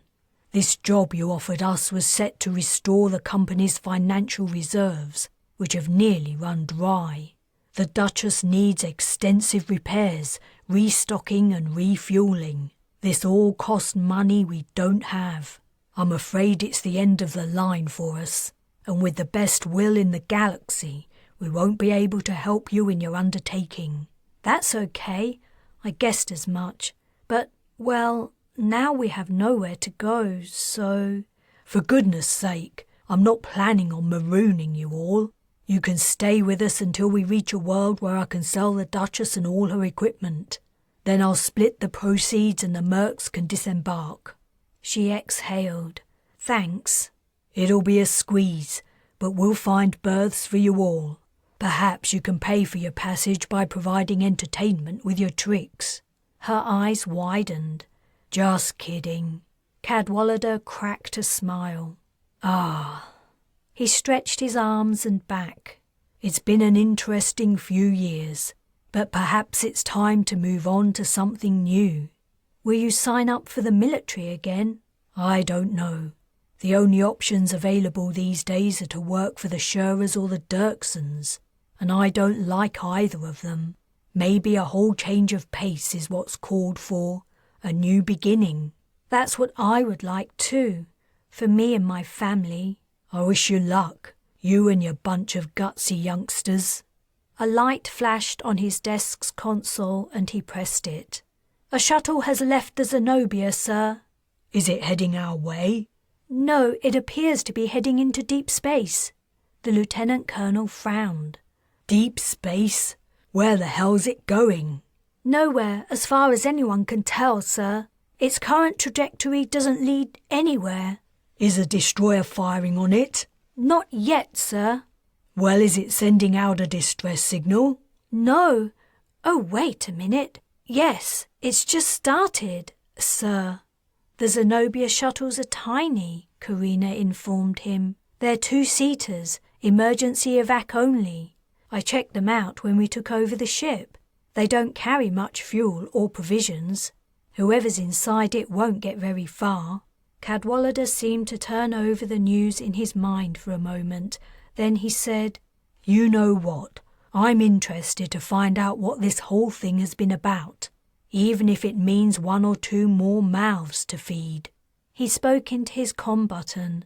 Stevenson, your first pickup is that shuttle that's just left the Zenobia. Tow it into the bay. He closed the comm. Let's go and see who's so desperate to get away from the smuggler's ship. The Zenobia shuttle was spherical. 4 pointed legs stuck out from its base so that it rested securely on a flat surface. Carina and Cadwallader watched it through the window of the closed bay door, waiting for Stevenson to leave on his next trip to begin picking up the stranded mercs and for the outer doors to close. Carina had passed by Bryce and the kids on her way over to the bay. To her relief, her siblings hadn't appeared too shaken up by the attack. Whoever was inside the tiny ship in the bay had the good sense not to emerge while the transition was going on. When the safety light activated, Cadwallader opened the bay's inner doors and motioned for the pair of mercs he'd asked to accompany him to go inside. Together he and Carina walked to the dull grey sphere. A single line traced a rectangle on its surface. The 2 mercs stood on each side of the rectangle, aiming their weapons at it. As Carina and the Lieutenant Colonel arrived at the shuttlecraft, the line broke.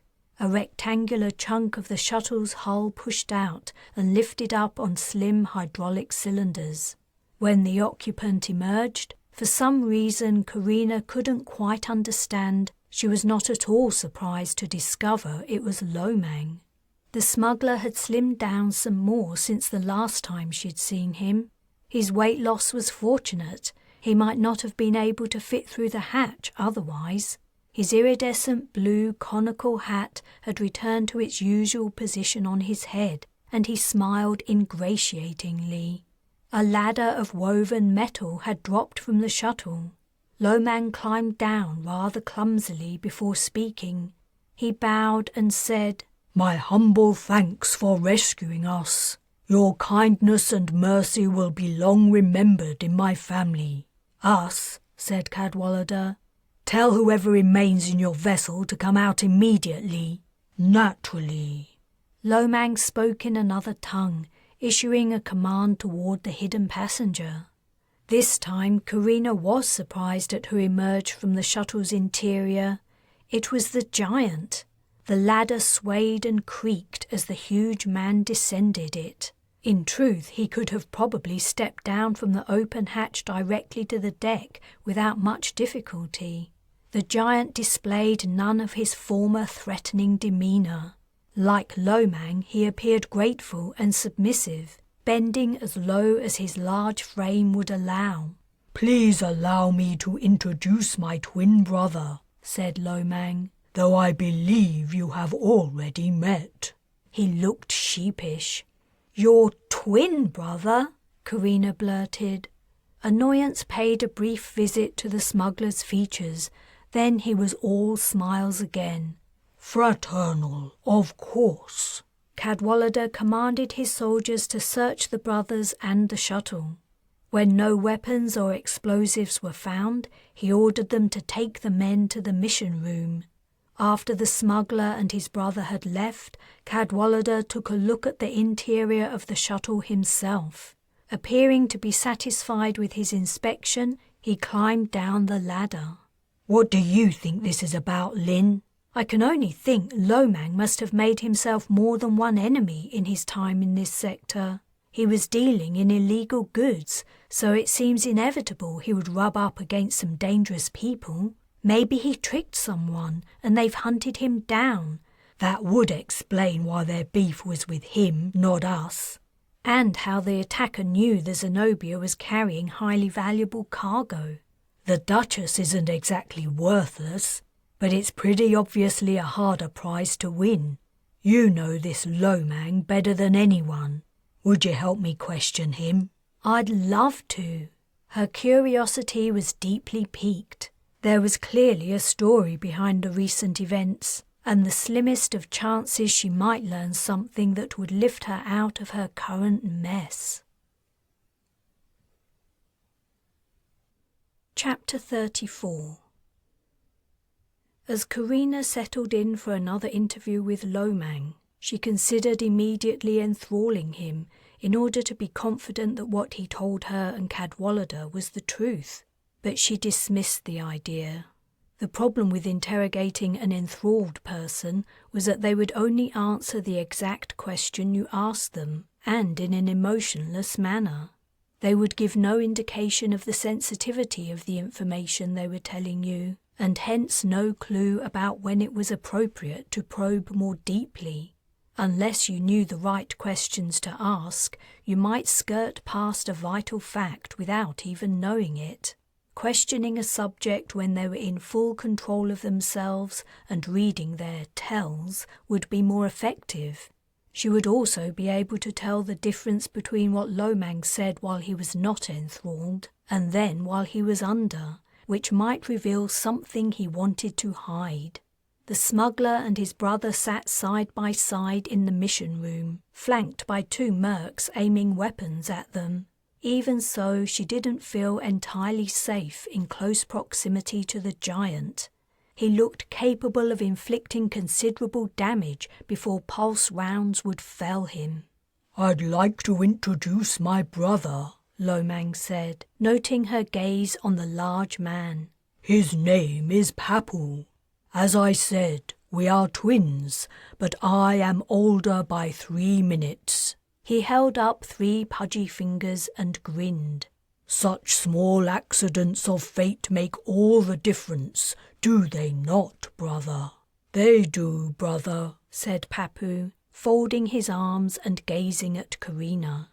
The way his muscles bulged and moved under his skin reminded her of the animals they had ridden on Pyrene when leaving the matching. Was he remembering she'd left him in the hold, trapped within the mech's pincers for hours? "Tell us everything you know about the people who attacked us," said Cadwallader. Where to begin? It is a very long story. We have time. However, if I feel you're wasting mine, I'll return you to your hollow ball and send you back into space. Then I will tell you the condensed version. The dear person who so badly wanted the Zenobia as to inconvenience yourselves is the illustrious Mezban Kazbali Noran, Procurator of the Majestic Isles, member of the Encircling Council, and, I am deeply proud to say, my wife. A profound silence followed this announcement. Cadwallader gave a small cough and shifted in his seat. The person commanding that destroyer is your wife? Lomang nodded. She has spirit, does she not?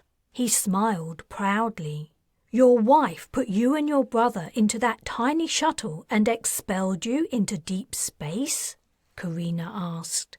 What can I say? She is disgusted that I allowed my ship to be taken. I and my crew all remained under confinement when she boarded the Zenobia, you see. She wishes to dissolve our marriage. Papu, as my brother, has been similarly rejected by her on the basis of his close association with me. Don't you have divorces on your world? Cadwallader asked. Setting you adrift in deep space with only enough air to last you a day or two seems excessive. My dearest Mezban sometimes overreacts a little.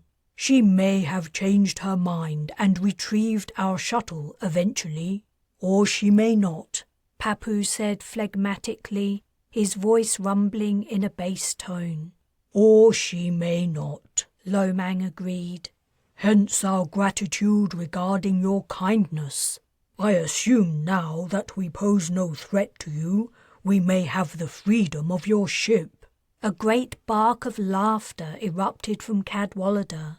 Carina said, I think you have your answer.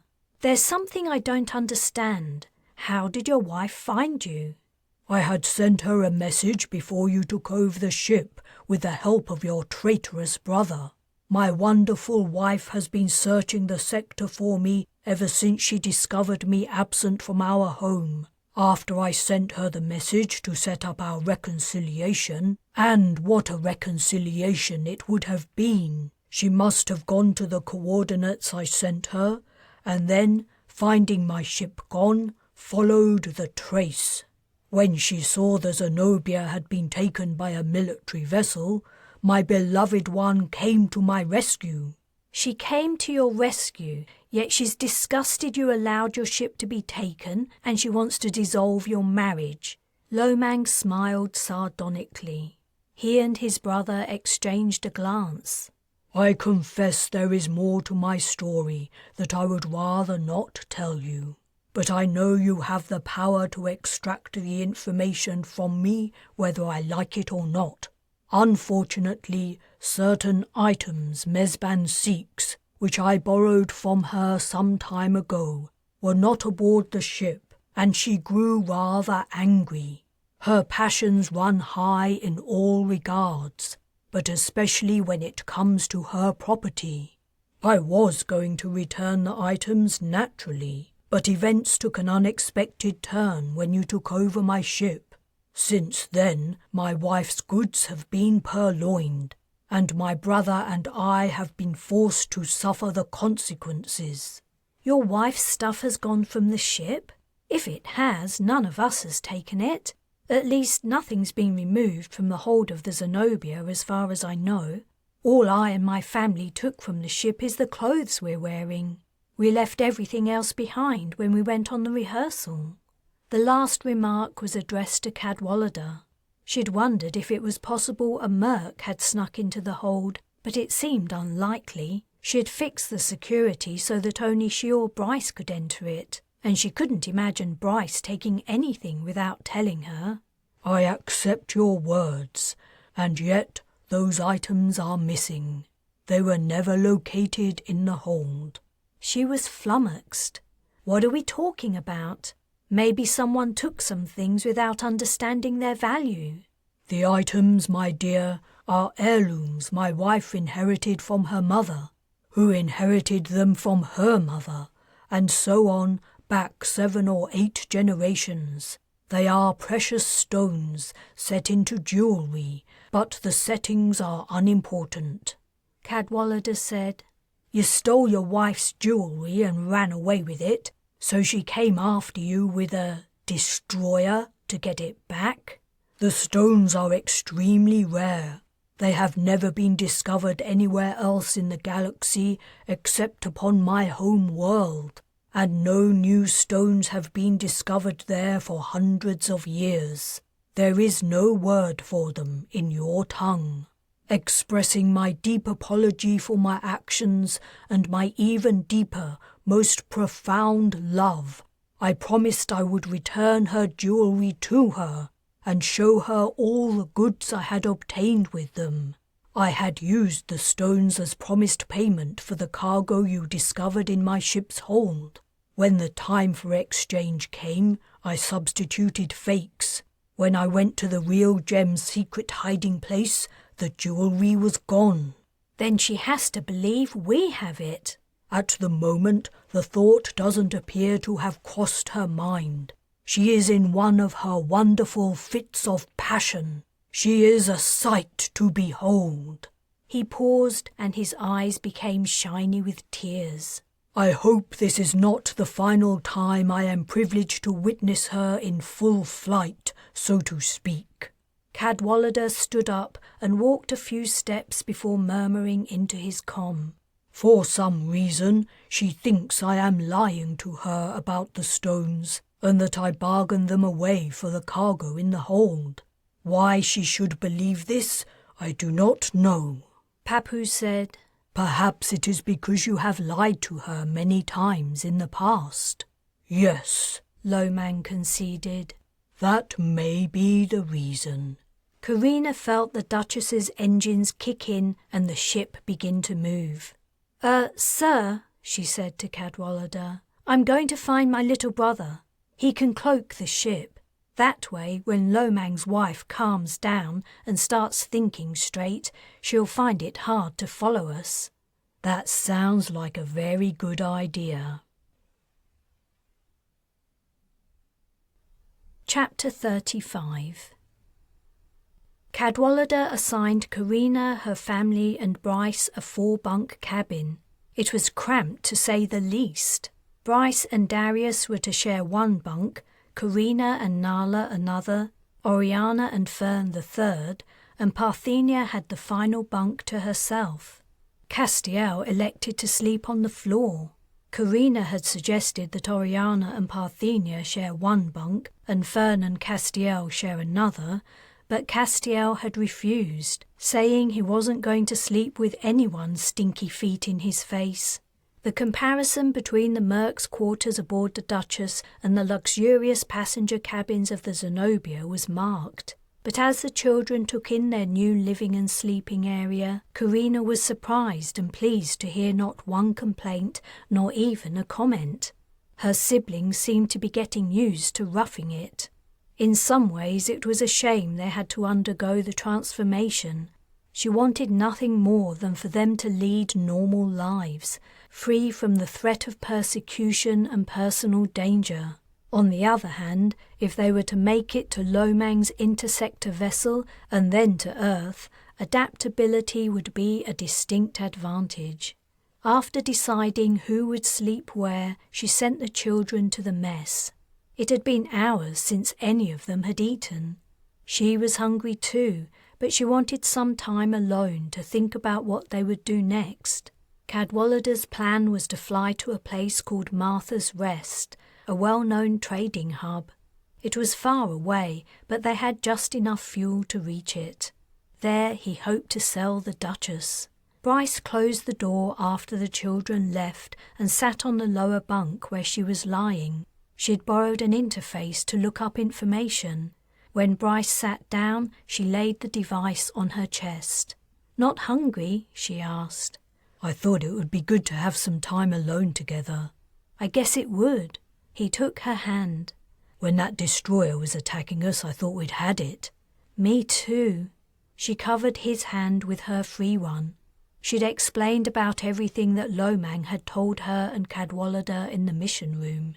"You know," she continued after a pause, "it didn't even occur to me to ask Darius to cloak the Duchess while we were being attacked." "I don't think it would have made any difference. The destroyer's crew would have seen where the pulse cannons were firing from." "Yeah, but we could have moved, though I don't know if Darius could have cloaked both ships.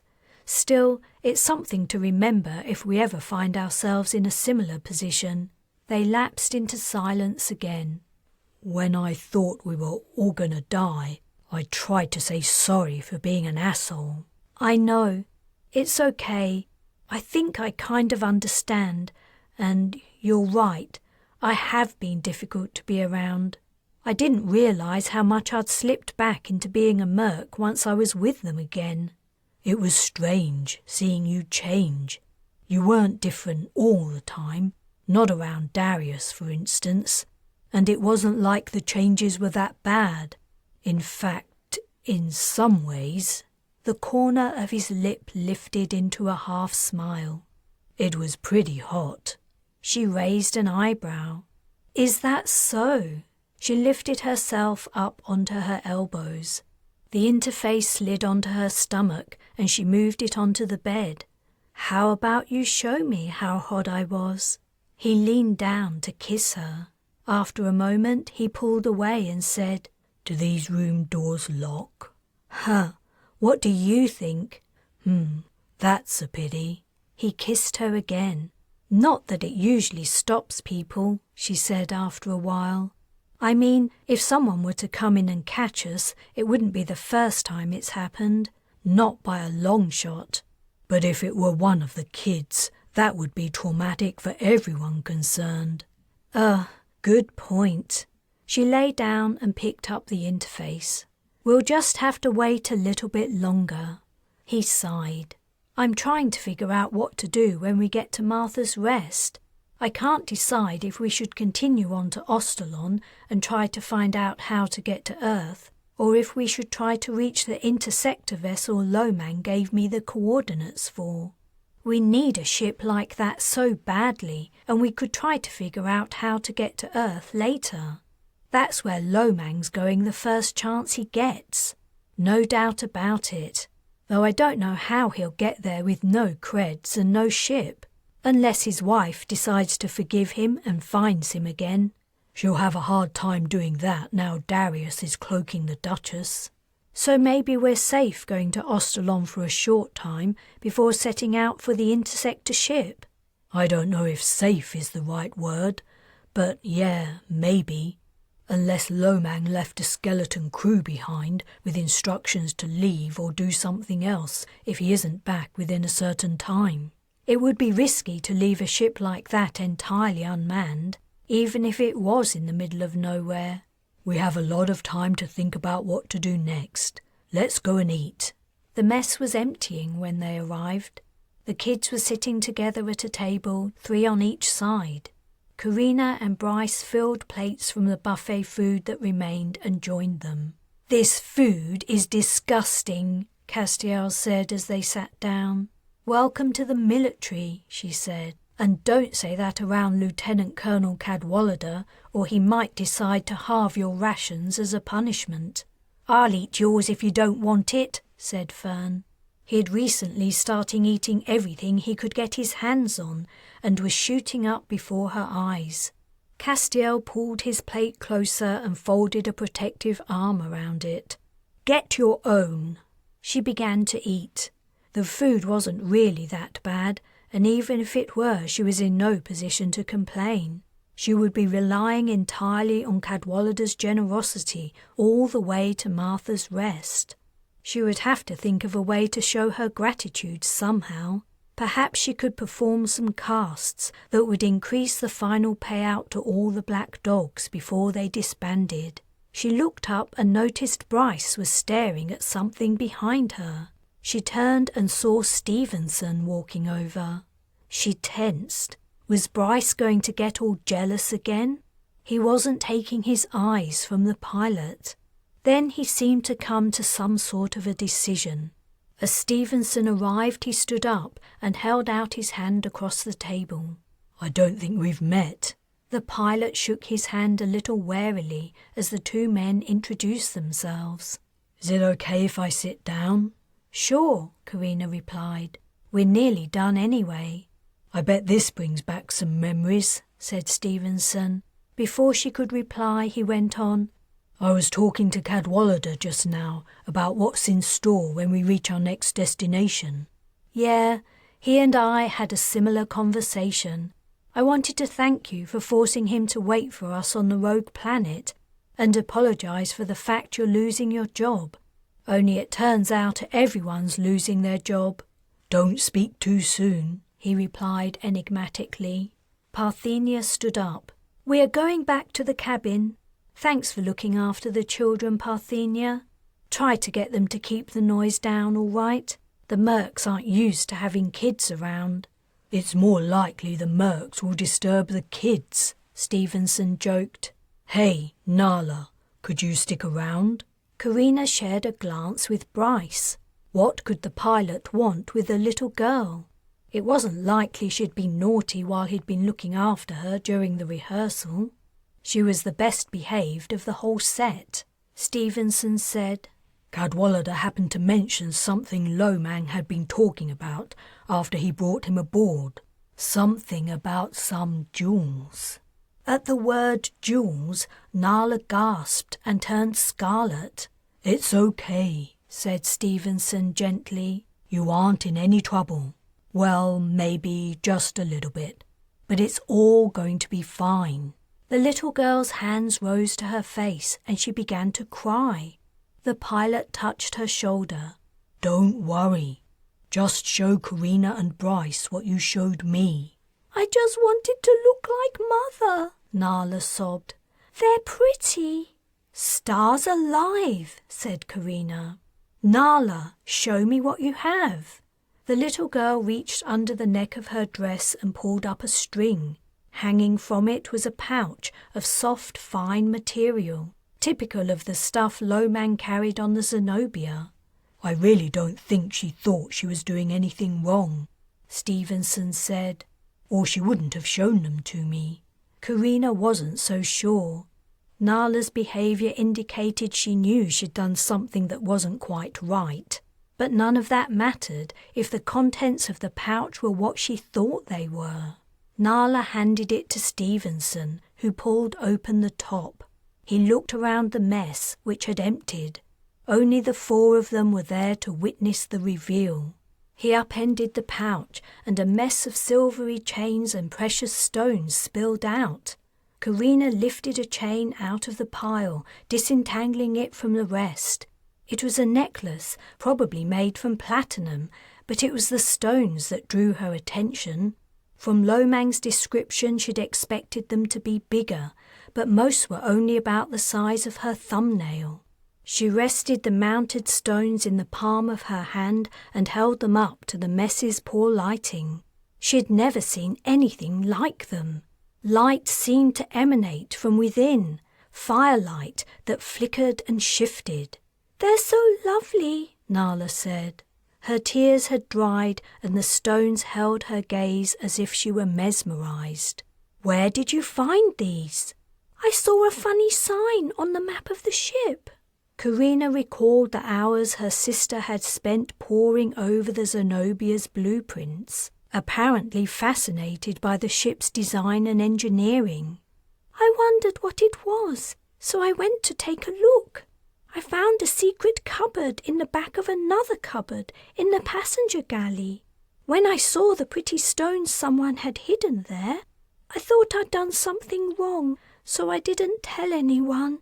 But I liked them so much, I didn't want to put them back either. I'm sorry." She showed me her secret find while you were away on the first rehearsal, said Stevenson. I thought the jewels were worth something, but I didn't want to get her into trouble, so I didn't tell you. It wasn't until Cadwallader mentioned Lomang's claim that something valuable had been taken from his ship, some jewels, that I put two and two together.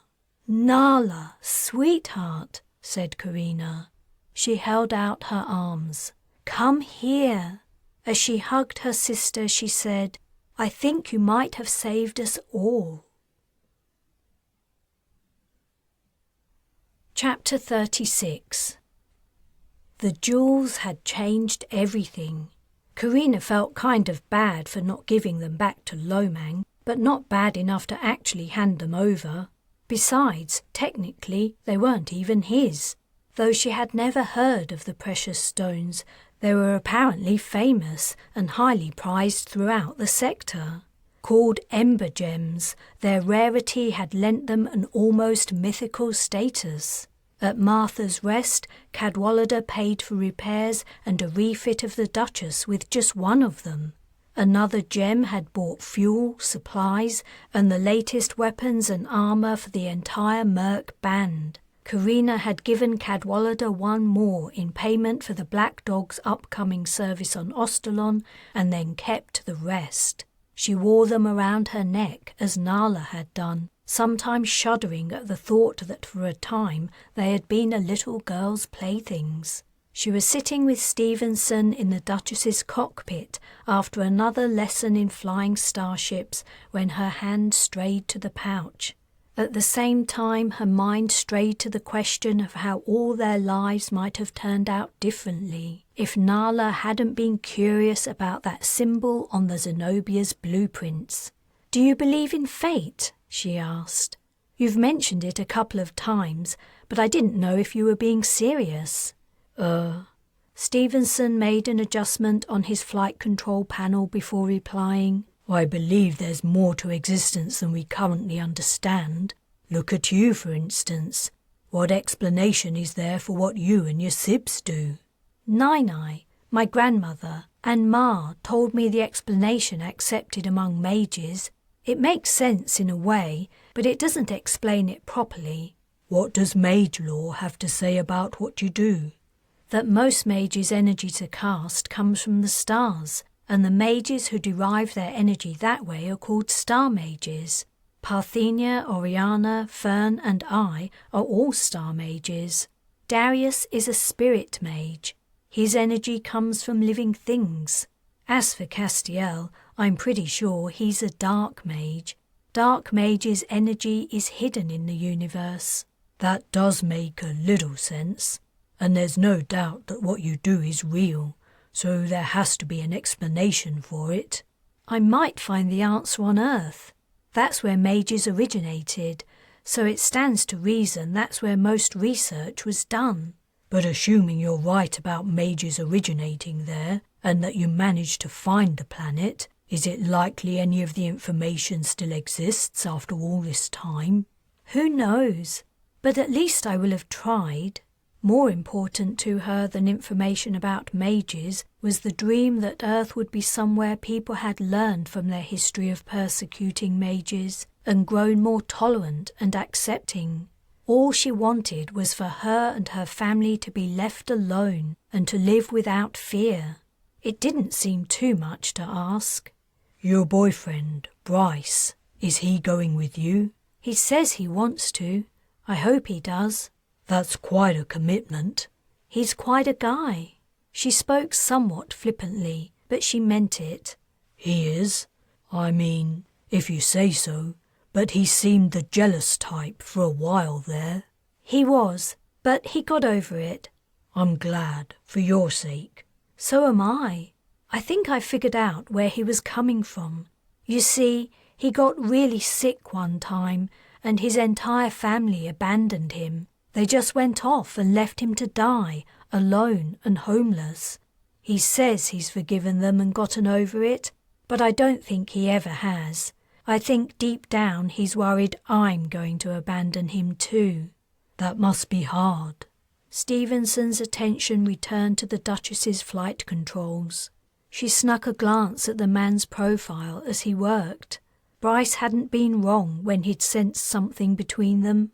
The pilot had been a port in a stormy sea for her when she'd first joined the Black Dogs.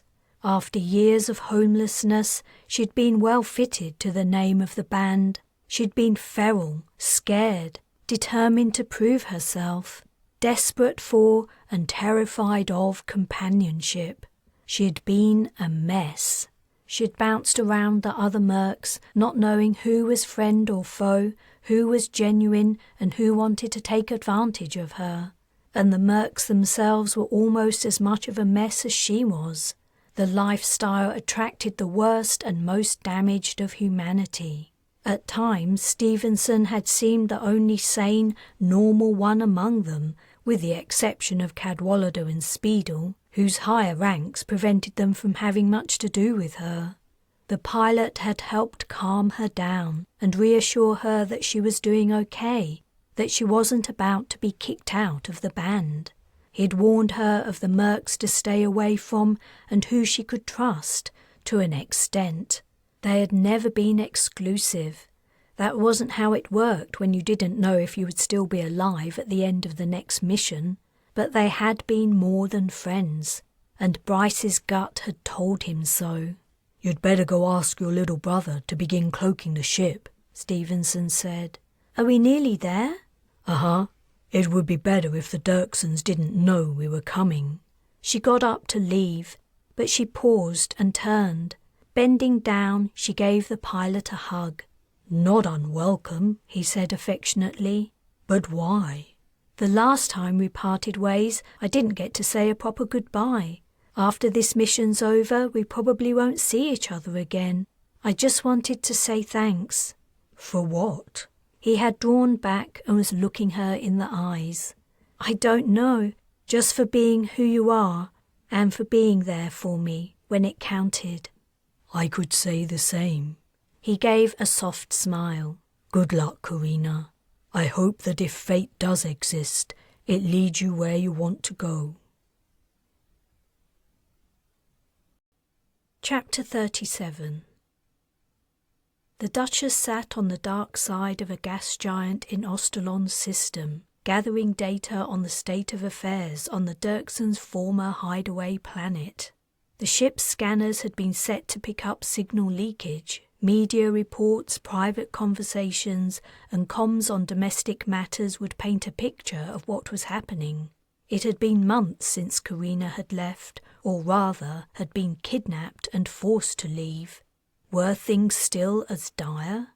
Perhaps the Dirksons had closed up shop and left. That would be ideal.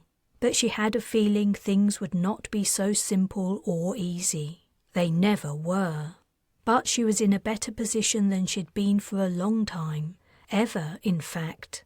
After plenty of practice and meditation, the kids' casting had improved enormously, and the Black Dogs were battle-ready, equipped with state-of-the-art weapons and armour. It would have been good to carry out more rehearsals, but this was her chance and she was going to take it.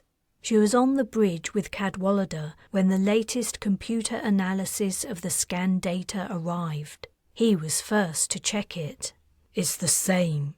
"The same?" she echoed. "Not a thing." "You're sure there can't be an error?" "We ran diagnostics on all the scanners like you asked. They're all functioning perfectly. They're just not picking up any signals from Ostalon." "It doesn't seem possible. The situation was bad when we left, but it's hard to imagine things going so far south that no planet-wide comm systems are working." "We can send out probes. Maybe get some visuals of the surface, especially that mountain range where your brother says the Dirkson headquarters is situated." She nodded. "Please do that. Another 6 or 12 hours wait wouldn't hurt." She was fairly confident that due to Darius's regular cloaking of the Duchess, they had slipped into the system unnoticed. Providing they remained in their current position, they shouldn't be detected.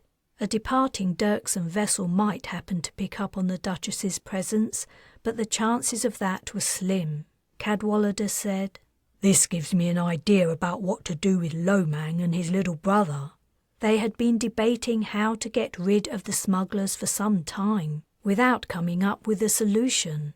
Murdering the two men in cold blood seemed harsh, yet if they allowed them to go free, there was little doubt that Lomang would come after them, perhaps in his wife's destroyer. The fact that Nala had taken his jewellery from the Zenobia had never been divulged to him, but the man wasn't stupid. He would know the money for the complete refitting of the Merc's vessel had to have come from somewhere. You think it's safe to abandon them on Ostalon? If we're going to maroon them, it seems a good place to do it. Assuming they survive, it'll take them months to leave. Okay, let's do that. She thought for a moment. But not until the mission's over. I want Lomang safely confined here in the meantime, out of danger of interfering. I can't stand the sight of the man's hat. It's way too distracting. She spent the next few hours double-checking the supplies and equipment they were taking along on the mission. A plentiful supply of elixir was paramount. Each mage would carry 2 large canisters, and the shuttle would carry a tank of the precious liquid. She had also packed elixir ingredients so they could make more if necessary. She had gathered wood and soil at Martha's Rest. When the data from the probes arrived, it was shocking. No aircraft were plying Ostalon's skies. No ships sailed its seas, and very little traffic travelled along its road systems. Over the cities the atmosphere was hazy, as if smoky from intentional or accidental fires. The planet appeared to have reverted to an early settlement state. Even more pertinent and shocking was the fact that no starships appeared to be in orbit.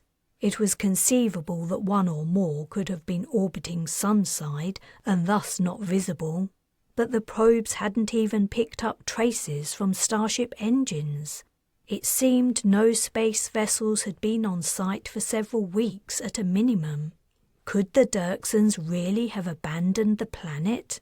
It was more than she dared to hope. "I know what the data says, but we should proceed as if the planet and the Dirkson headquarters remain heavily defended." Agreed. "And, on the chance we've arrived at an opportune moment, but Dirkson's starships are on their way, we should commence the mission as soon as possible." Also agreed. I'll break the news to the kids. The mages put on their armour in silence. It had been custom-made at Martha's Rest. These were no cut-down Eva suits, potentially with vital components missing. The mages wore the same state-of-the-art, reinforced plexisilicon as the Mercs. It would protect them from direct hits from pulse rounds, though not at close range and not forever. No armour protected you forever. As she also got ready to go into the shuttle, she recalled her argument with Bryce when their anger had visibly hurt Darius. Bryce had implied that what she was trying to do wasn't worth risking her siblings' lives. At the time, she'd dismissed his words, telling herself she was doing the right thing, the best thing for all of them, that finding the way back to Earth could be the only situation to all their problems. But, in truth, she had to admit that reaching Earth was her dream, not her brothers and sisters. Everything they did and were about to do was her idea. Though they'd mostly gone along with her, she didn't know if it was because they really wanted to, or if they were doing it out of gratitude for rescuing them from the Shurers, or because they were too submissive or scared to say no. Kids. It was somewhat late in the day to be putting the question to them, but this would be her last opportunity. The mages paused in their movements. She took a breath. "If you don't want to do this, you don't have to. You can stay on the Duchess. All of you. I can go down to Ostalon by myself." "No!" Darius exclaimed. "I want to come with you, Carina." "I know you don't want me to leave, but that doesn't mean you have to come on this mission with me. I'll be coming back whether I find the coordinates for Earth or not." Her last statement was less certain than she made out, but she didn't want to frighten her brother. "I still want to come with you." "So do I," Parthenia said gravely. "This is family business. We have to stick together." "That's right," said Fern. "You need us. We all need each other if we're going to survive." Oriana said, "We couldn't allow you to do this by yourself. Besides, I want to see where the early mages lived." Carina was also curious to see the mountain castle. She could be wrong about it being built by mages when the newcomers began to persecute them, but something told her she was right. If only she could ask Jace, the tall, black-bearded Ostalonian native, descendant of those first mages to arrive from Earth. Castiel had said nothing while the others had given their assurances. She still didn't trust him, even as far as she could hoist his scrawny body. He hadn't done anything to draw attention to himself since he'd been threatened with being left behind on the first rehearsal, and the other kids seemed to have forgiven him, if not forgotten his past despicable behavior. But she had a long memory. She would be keeping a close eye on him. Finally, they were ready. They walked through the Duchess to the shuttle bay. Stevenson would be flying them the remaining distance to Ostalon. The mercs who would accompany them were already boarding. Atoy would be their CO, as they would be out of radio contact with Cadwallader, who was remaining aboard ship. Bryce moved out of line to join the mages and Carina. It would be several hours' travel to Ostalon. Everyone's visor was up, so they breathed the starship's atmosphere and conserved their suits' gases. As she sat down, she noticed Chandu had taken a seat. Her gut rebelled at the thought of the man taking part, but there wasn't anything she could do about it now. It was too late to ask Cadwallader to pick someone else. Chandu turned in her direction. He was sporting a black eye. "What happened to him?" she asked Bryce softly, nodding in the scarred man's direction. "Didn't you hear? He got too familiar with Parthenia." Anger rose in her, but then she chuckled. "She punched him? I guess I shouldn't have worried about the mercs taking advantage of her after all." She opened a private comm to her sister. "I forgot to warn you to watch out for Chandu, but it looks like I didn't need to." Parthenia leaned forward to give her a smile. The cabin filled with Stevenson's announcement that the shuttle's hatch was about to close. His co-pilot would be responsible for the Duchess while they were gone. In another few seconds they were sealed in. The rumble and roar of the shuttle's engines firing vibrated through the vessel. They were on their way. Chapter 38. Castiel took the lead as the mercs and mages advanced along dusty mountain tracks toward the Dirksen hideout. Atoy walked directly behind him, followed by most of the mercs.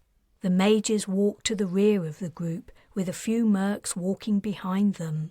Nothing moved on the slopes. It was night time, and everyone was relying on night vision. Carina hoped it didn't make too much of a difference to her brother. According to what he'd said, he'd always approached the Dirksen headquarters in a skimmer or similar vessel, and usually during the daytime. He'd seemed confident about where to set down in the Duchess's shuttle, however, so she guessed she had to trust his judgment. She'd asked Bryce to stick close to the mages. They needed the additional firepower. They couldn't cast and shoot at the same time. Once they were inside, the two groups would inevitably split up, and she would stick with her siblings. If things didn't go their way, she didn't want to be separated from him. As during the rehearsals, Nala remained behind with Stevenson. The mission was simply too dangerous for a 9-year-old with no way to protect herself. As consolation, the pilot had promised to teach her about the shuttle's controls. Not a single sign of the Dirksen's presence had been spotted. Flying down in the cloaked shuttle had given a close-up of the state of things. Everything the vessel picked up confirmed the data from the Duchess's scanners and probes. No electric lights shone in the darkness, and the planet's communication networks seemed dead. No signals were passing to or from its satellites. Ostalon was in a dire state. She recalled the young woman, Asher, who had helped her when she was in need. She hoped her short-term friend was doing okay. Fern opened a private comm. "Can't we transport in? Think about it. We don't know what or who is there. If a bunch of people in armour suddenly appear from nowhere and the Dirksons are still in the castle, they'll shoot us to pieces. And where would we transport to? Only Castiel knows exactly where we're going." "Okay, I guess there was probably a good reason." She was gratified to hear his mature response. The days of dealing with whiny kids appeared to be finally passing. The rough mountain path dipped into a hollow and began to rise again, winding its way across the steep slope. What had made it? People or animals? And if it was people, had it been Dirksen troops? The area was so remote it made more sense to fly troops in and out. But perhaps the Dirksens had once stationed lookouts and guards among the peaks. If so, it hadn't done them any good. For their purposes, Ostalon was dead. The Shurras had discovered the Dirksen presence, and their attack had devastated the place, collapsing its infrastructure. The land and people would not recover for a long time. The Dirksens turning up had been the worst thing that could have happened to them. And so it was across the galactic sector. The warring clans exhausted resources, exploited populations, and wreaked havoc wherever they set foot. She recalled the words of Calverley, the high-ranking Shurra officer she'd encountered on Ithia, and then again on the Shurra flagship Nightfall. He had opined that the clan's influence brought control and order to chaos, and with them came civilization. Ostalon was testament to his delusion. Atoy raised a hand and the line halted. Castiel commed, "It's around the next bend, I'm sure of it." Atoy said, "Car, you, me, and the kid should go take a look." "I'm coming up." She edged past the mercs in the line along the narrow track. When she reached the front, she joined Atoy and Castiel as they walked the final few meters. At the sharp edge of the protruding slope, Castiel squatted down. "This is the place the skimmers would turn before heading directly into the mountainside." He spoke in an unnecessarily soft tone. Or at least that was how it seemed. In fact, they passed through the illusion and landed in the bay. There were always guards around, but not many. "Never any outside?" Atoy asked. "No. I'll send in a fire team. See what they find." "Wait a minute," Carina said. "I just thought of something." She calmed the whole platoon and her siblings. "There's gonna be some noise. Don't panic." Scanning the canyon, she found a boulder. Then she closed her eyes and sipped elixir. After sending out the transport cast, she opened her eyes. The small shift in the boulder's position was all it needed. The rock fell, bouncing down the canyon wall, scattering stones and vegetation and making enough of a racket to attract the attention of anyone nearby. They waited. No one appeared through the illusory wall Castiel claimed to exist, or from anywhere else. Assured they wouldn't be ambushed, Atoy picked her fire team and sent them in. Castiel directed the men and women to an exact location, but when they arrived there, they stood still, looking around as if confused. "Castiel," said Carina, "you're going to have to find the wall yourself. I'll come with you. But if Sable or Key see me, they'll recognize me immediately." "Your visor is down, dummy." Castiel still seemed reluctant, but he got up. Atoy waited with the remaining mercs while he and Carina walked down to the supposed opening to the mountain castle. When she arrived, she could see the source of the fire team's confusion. The division between the real mountain and the illusion was invisible to the unknowing eye. Even Castiel couldn't find it at first. He moved sideways, pressing his hands to the upright surface as the trail faded away, leaving nothing except vertical slope and a deep drop to rocks below. Then his arm slipped into nothingness. "It's here! I found it! I told you it was here!"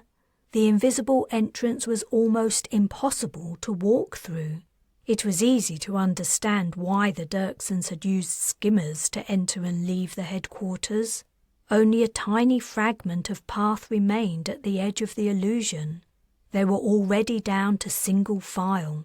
In order to go into the headquarters, they would have to walk on tiptoes. "Is it solid floor once you're through?" "Yeah, we'll enter into a large bay." "All right, go around me. I'll go in first, followed by the fire team. You return to Atoy and the others." Castiel didn't need to be told twice. He ran up the slope and disappeared around the rocky protrusion. She lifted her pulse rifle and stepped into rock. Chapter 39. The entrance to the mountain castle rose 4 or 5 stories high and was wide enough to hold 5 or 6 skimmers. The marks of that many vehicles were plain to see on the rock floor. The place had clearly been created and hadn't formed naturally, though no impressions of cutting tools or drills scarred the surface. She couldn't imagine what had carved the chamber. The walls were smooth and polished, like the pebbles Nini used to make, the stone highlighted with subtle colours and grains. She guessed that at the time the chamber had been created, the walls had been beautiful. Now the dust of ages overlaid them, and skimmer exhaust had burned the floor. The illusion was maintained on the inside, where in the space the skimmers would enter, an interior wall appeared to rise to the ceiling. On closer inspection, she realized the patterning was a facsimile of the right-hand wall. At the rear of the chamber stood an arched doorway from which no light shone. The fire team stepped through the wall behind her. She gestured to them to halt and increased her external mic to maximum, but all she could hear was the movement of the night air. She walked with the fire team to the far side of the cavern, where an unlit passage led upward. She calmed Atoy. "The place seems deserted. I think it's safe to bring everyone in." Was she really standing in an underground castle created by mages thousands of years ago? It was too early to tell, but the thought sent her heart into her throat. One by one, mercs stepped through the illusory wall into the skimmer bay. Had the mages even used air transport to reach the place? It seemed unlikely. The mages would have transported into and out of it. The trail that petered out at the edge of the entrance would have been only an emergency measure. Atoy walked up to Carina. "I'll send out teams to search the place.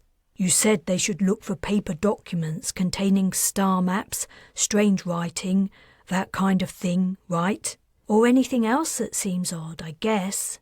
It was hard to give clear instructions when she didn't know what she was looking for herself. "If the worst comes to the worst, and we don't find what you need, we might find some Dirkson intel we can sell to the Shurers.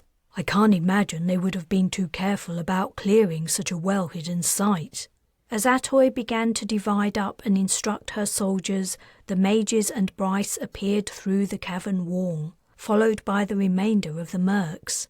The children seemed impressed, standing still and gazing at the ceilings and walls. She calmed, "Hey, we have a job to do, don't forget. We need to focus." She worried it was mean to hurry them. She knew how they felt. When you grew up differently from everyone around you, separated and cut off from regular life and the dominant culture, to suddenly find yourself in the home of your ancestors, a place where you would have belonged, was an amazing feeling. But the mountain castle had also been the Dirksen headquarters on Ostalon. It would never be safe for them to linger here. Atoy's teams were running up the passage. When the kids joined Carina near the doorway, she told them to wait while the mercs checked the interior was as empty as it seemed.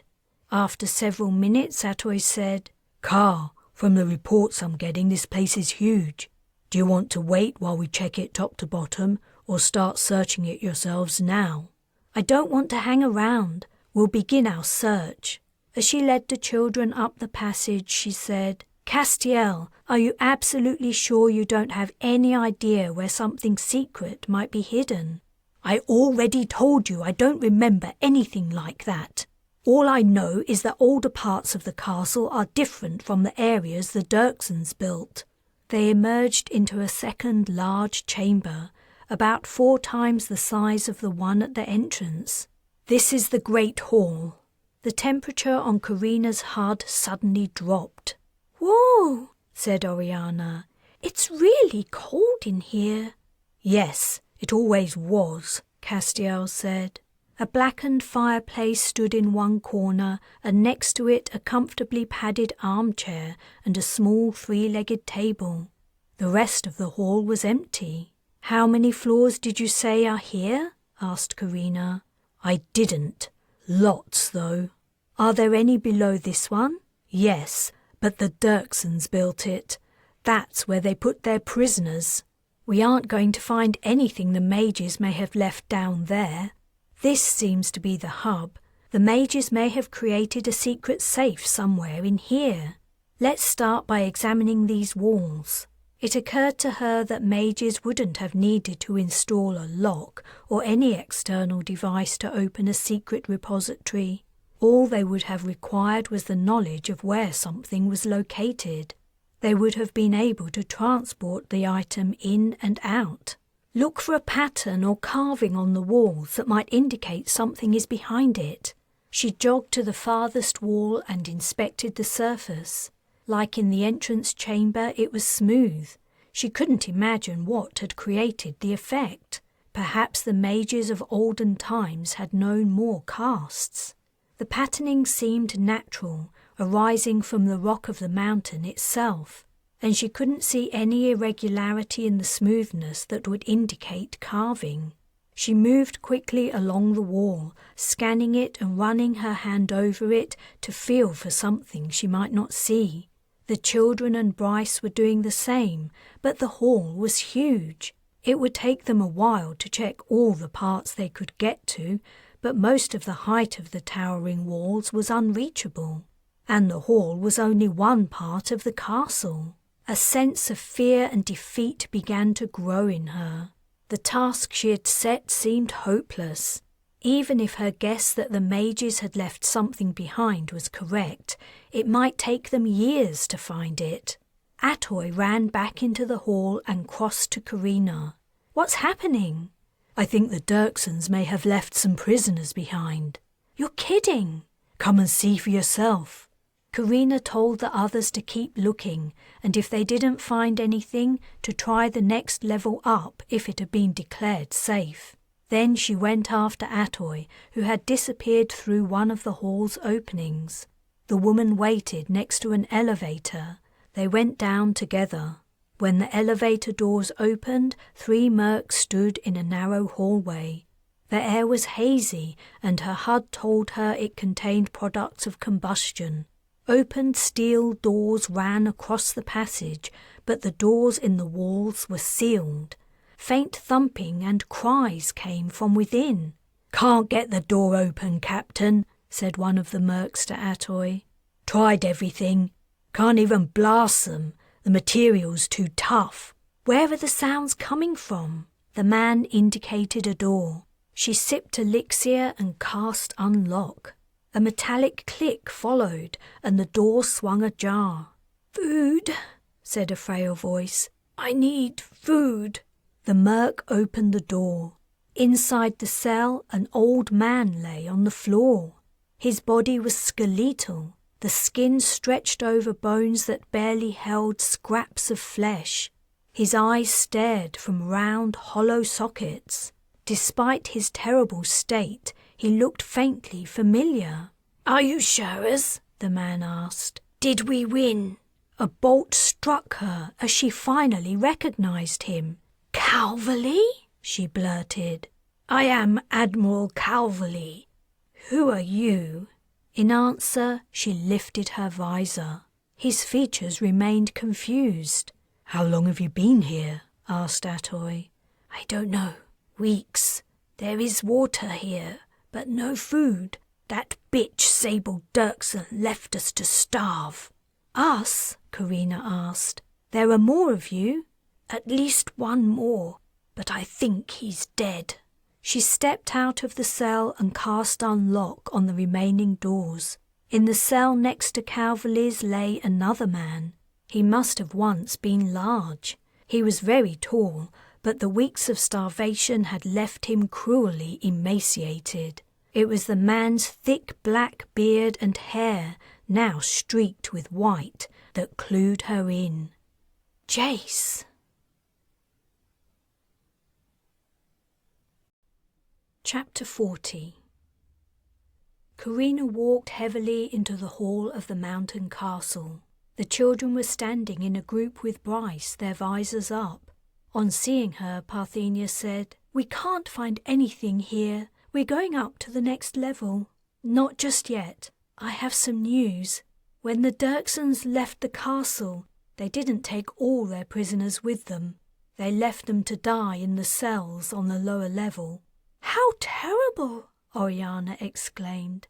"Those poor people." "Well, one of those poor people is Jace." Seeing Parthenia's face begin to crumple, she added hastily, "He's still alive.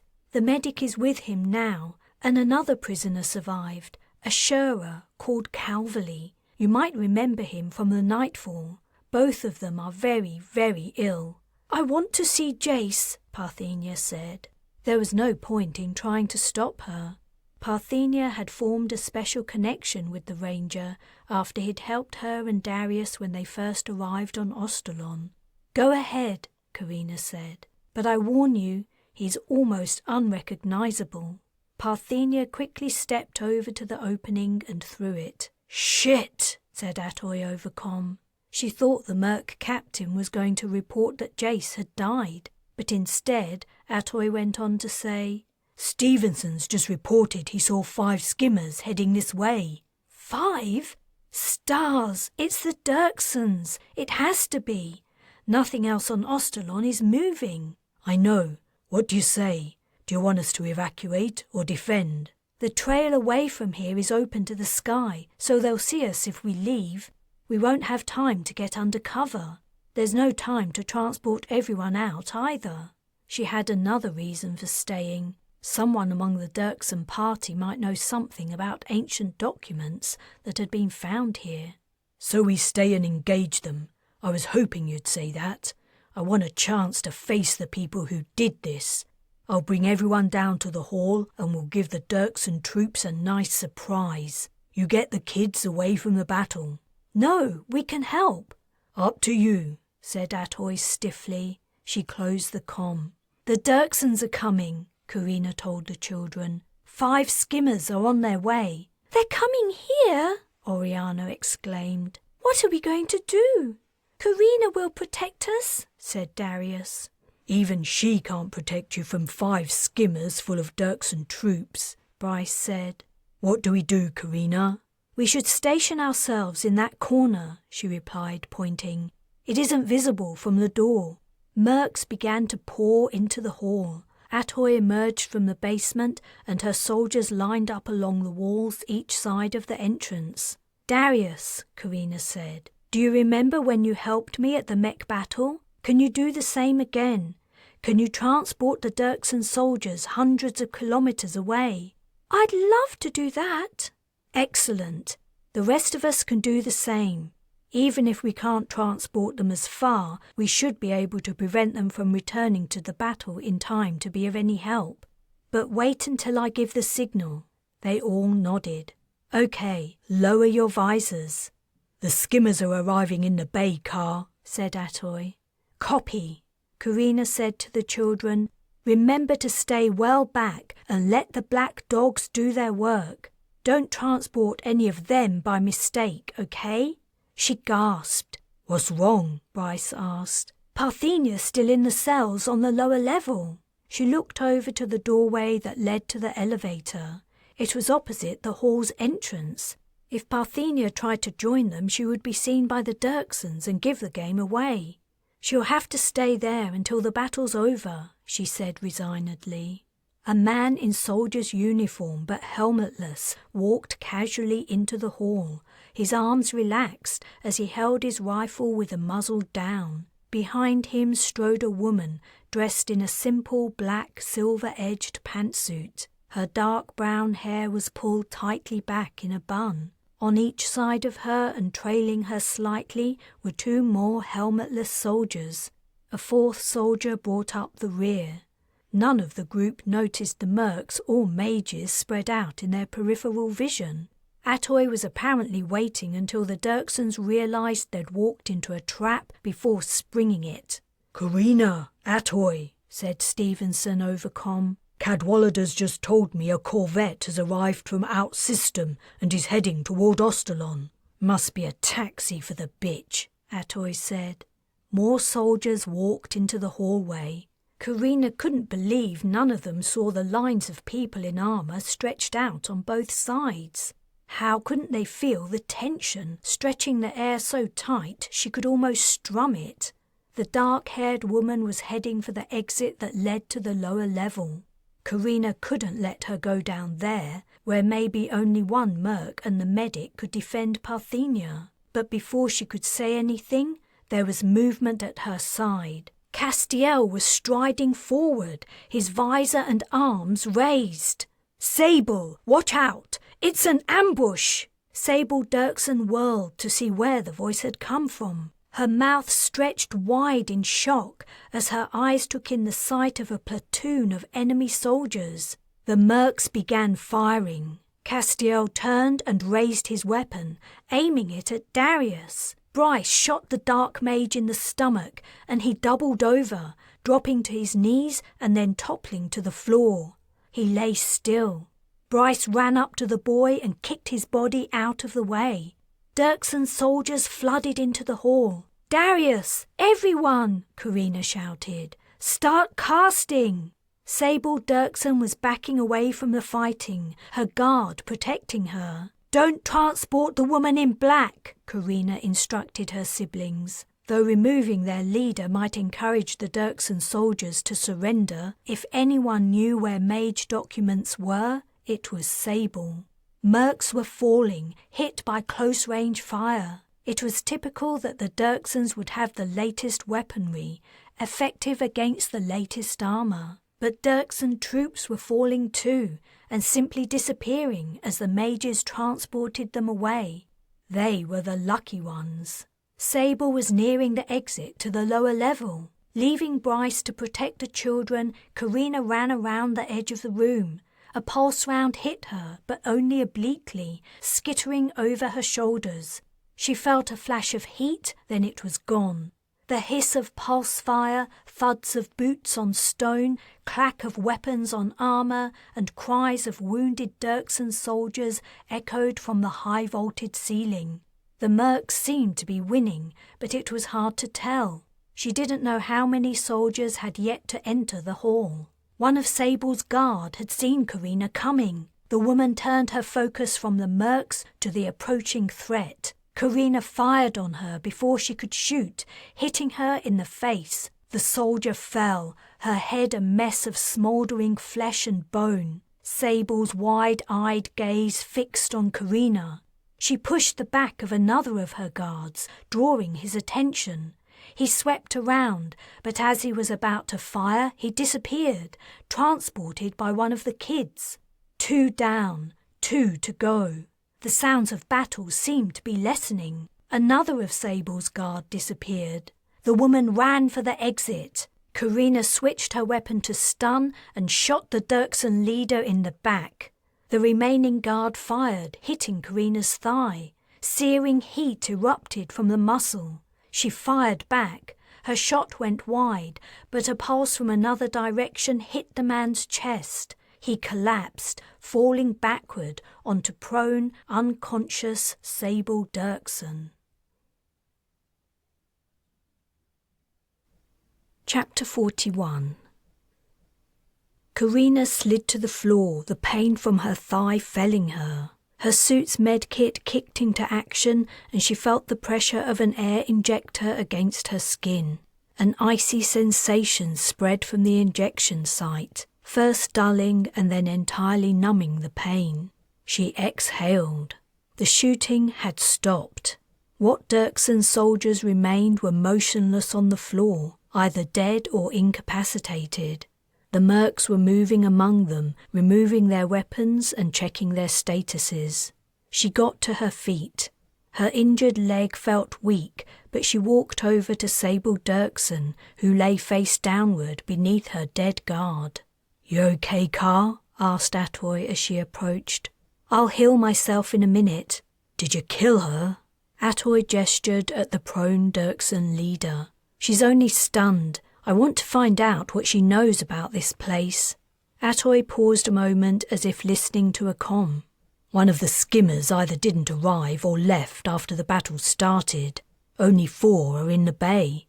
Maybe some Dirksen troops decided their leader wasn't worth fighting for. Carina would never have fought for Sable Dirksen either, not after she had tried to massacre thousands of innocent mages. Or they left to wait for reinforcements. I guess there might be more troops on Ostalon. That corvette must be coming to take the majority off planet with her. Imagine being so scared of reprisals you take a whole platoon with you wherever you go. The Dirksens sure have a lot to answer for. Before they came along, Ostalon was doing okay. Now the place is a wasteland. I doubt any Ostalonian would hesitate to slit her throat if they got the chance. We'd better not hang around too long. The Dirksens will try to mount a rescue." Carina walked closer to Sable and tried to move the dead officer off her. Seeing her struggle, Atoy stepped up and helped her roll the corpse away. Sable appeared to be coming around. The sound of running feet distracted Carina. A figure in Merc's armour was racing across the hall. The person was too small to be a mercenary. After puzzling over it briefly, she realised it was Castiel. She'd thought Bryce had killed him, and she hadn't shed any tears about it. She lifted her weapon and aimed, but before she could get off a shot, the boy had disappeared through an opening. Damn it! Send some people after him, Atoy. She wished Bryce had removed the thorn that had been stuck in her side for so long. Now she would have to figure out what to do with the little traitor. Again, had he really imagined the Dirksens would win against the Black Dogs, and that Sable Dirksen would be grateful? The boy had even bigger delusions of grandeur than his father. Bryce walked up, the children trailing him. I know. I just couldn't kill a kid." "Castiel is bad," Darius said. "I hate him so much," said Oriana. Sable Dirksen groaned. She tried to turn onto her back and failed. "Let me help you," Carina offered sweetly. She slid her booted foot under the woman's torso and flipped her over. Then she rested the end of her rifle's muzzle against Sable's forehead.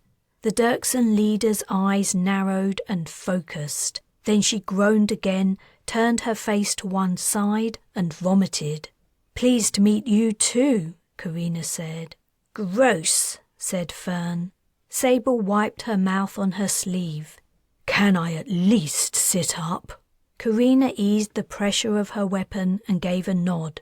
Though as Sable drew herself into a sitting position, the muzzle was never far from her face. "You must be Carina Scherer.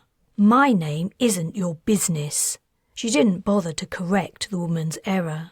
"You're alive for one reason. I'm looking for something here.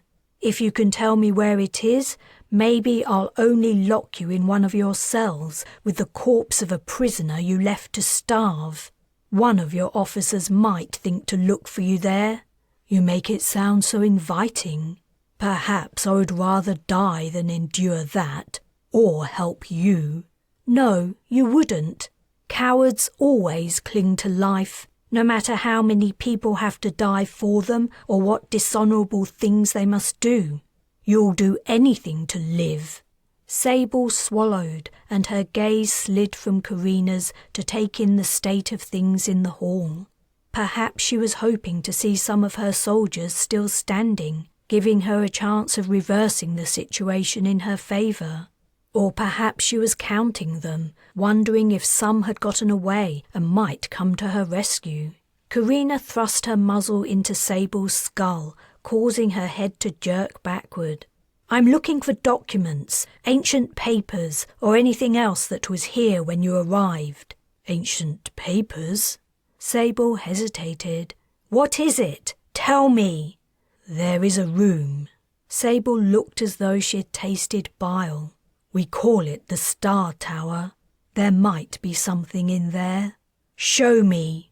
Atoy hauled the Dirksen leader to her feet. Move fast. She pushed the leader forward. The woman had no choice but to walk quickly with Atoy's gun in her back. Carina, Bryce and the mages followed. The mercs remained in the hall, tending to their wounded and corralling the Dirksen wounded who could still walk toward the prisoner cells. Sable took them up many floors to the top of the castle. They stepped out of the elevator into a chill breeze and starlit sky. They were inside a tower with arched glassless windows looking out over the mountains, their peaks glowing softly in the starlight. Low seating ran around the edge of the room, which was topped by an octagonal roof. You'll have to be quick, said Sable sullenly. The effect disappears at dawn. What are you talking about? This is hollow. Sable kicked the solid wall that ran down from the edge of the seating. I think something's hidden inside, but it's impossible to open. I guess it's something to do with the stars, but I could never create the right pattern. There are too many possibilities, even for a computer to generate. Carina knelt down in front of the panel Sable had kicked. It was hard to see in the minimal light, but she thought she could make out some faint lines. As she peered at them more closely, her heart leapt. It was a character, though one she didn't recognize. She'd been right all along. Mages had lived here. Her ancestors had stood where she was kneeling. The thought brought a lump to her throat, but she had no time to indulge her feelings. The Dirksen woman had said something about having to hurry and star patterns. However, Sable Dirksen was not a mage. Carina sipped elixir, closed her eyes and cast Unlock. She opened her eyes and touched the character. The section beneath the seat didn't move, and the lines around its periphery remained thin. She stood up. What do you mean about the stars? Sable began to lift an arm. Hey, said Atoy. Do you want me to show you or not? Sable asked acidly. Let her move, Carina told her friend. Sable reached up and tapped the air above her head with a finger. A point of light appeared. Like a tiny star, it hung in the dark space below the tower roof. She touched the air in another place, and a second star came to life. It only happens at night, said Sable. As soon as the sun rises, the stars disappear. I know what it is, said Oriana excitedly. It's the star map.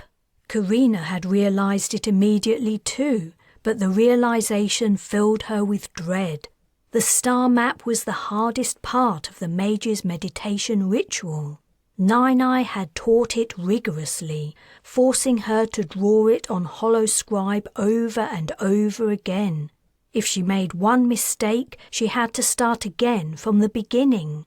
As a young child, she'd fallen asleep trying to draw the star map correctly and dreamt about being lost in it, unable to find Ma or Ba or her way home. My way home. If she could draw the star map correctly, it might unlock the door and reveal secrets that lay inside. perhaps even the route back to Earth. But only if she got it right. How many times had she wondered if the map had been corrupted over the centuries and generations of mages, passing it on from memory alone? "Carina," urged Bryce, "you have to do it quickly." Outside the tower, the real stars were beginning to fade in the pre-dawn light. 100 star positions from memory?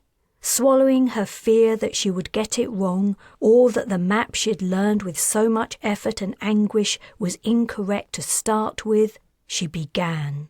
She swiped the stars Sable had created, leaving a blank canvas. As always, she began from the center. The central patterns were burned into her mind like the most painful moments of her life, like the time she finally accepted her parents were never coming home, and the moment Nai took her last breath. When the center was complete, she moved to the right quadrant at the rear of the 3D map. Nai had taught her tricks to help her remember. This set looks like a scalobite tail, and they join to this set via a winding trail like a soft noodle. She moved to the next quadrant, conscious of the sky lightening around her. As she worked, old memories of her grandmother surfaced, moments she'd forgotten. The lady had been a fearsome force to reckon with at times, but Carina had felt her love like a thick blanket surrounding her and protecting her always. She started on the 3rd quadrant. These stars were like the spots on a crucan's wings, and these were regular, like the windows of a 3-story house. She had once asked Nai if they would ever live in a 3-story house. Her grandmother had replied, "Probably not, but we will always be happy." By the time she moved on to the 4th and final quadrant, her face was wet and she could barely see what she was doing. She stopped to wipe her eyes. The edge of the mountain range was turning rosy red and the map was beginning to fade. She hurriedly created the last set of stars. 1 here, another here, 5 to go. She counted them down. She touched the final star to life and fell to her knees, grasping the flat surface under the seat. The door didn't open. She pressed it, then dug her fingernails into the cracks, but it remained firmly closed. "Never mind," said Darius. "You tried." She leapt up. She'd gotten something wrong. She knew it. If only she could remember. Then she saw it. The final 5 stars were reversed. She'd created a mirror image of their true position. She swept her hand through them. Beyond the space that had held the erased stars, she saw a brightness on the horizon that heralded the sun's approach. Her hand trembling, she recreated the final 5 stars. "It's opening!" shouted Oriana. But before Carina could turn to see what lay beyond the door, Sable drove her elbow into Atoy's stomach. The merc's armor protected her from actual injury, but the distraction gave Sable the chance she needed. She ripped Atoy's weapon from her hands and fired at the group of mages. The pulse hit Darius. Carina screamed and launched herself at Sable. Atoy was already on the woman, knocking her to the ground and wresting the weapon from her. Carina knelt on her chest and grabbed Sable's throat with both hands. "Don't kill her," warned Atoy. Carina took no notice. Sable was turning purple. "Car," barked Atoy. "Let go. We need her." With all her strength, Carina squeezed tighter. "Don't make me do it, Car." She felt cold, hard metal against her skull. The red haze masking her vision began to fade. The noises and sights of her surroundings flooded in. "He's still alive," she heard Oriana say. "I'll heal him." Somehow Carina managed to loosen her grip. Sable coughed and writhed, trying to get her hands up. "One of you take whatever's inside that cubbyhole," said Atoy. "We have to get back to the shuttle." Chapter 42. "I haven't heard from Stevenson for a while," Atoy said as they ran down the castle stairs. And he isn't answering comms. The last thing he said was he could see the 5th skimmer that got away. Then nothing. Carina could hardly make sense of what the woman was saying. All she could think about was Darius. She was carrying the little boy over her shoulder as they ran. Darius, her sweet little brother, who she was supposed to protect and keep safe. And he'd been shot right in the stomach by that Dirksen bitch. It was her fault. Her fault for taking him into danger. The armful of documents Fern was carrying, the treasure she had worked so hard and risked so much for, meant nothing compared to Darius's life. Nothing was worth attaining if it meant she had to lose him. "Car," said Atoy, "I need you to keep it together." She hated her friend right now, but she knew she was right. "The mages can transport the platoon to the shuttle." "I'm worried about that Corvette. I want to take the bitch with us."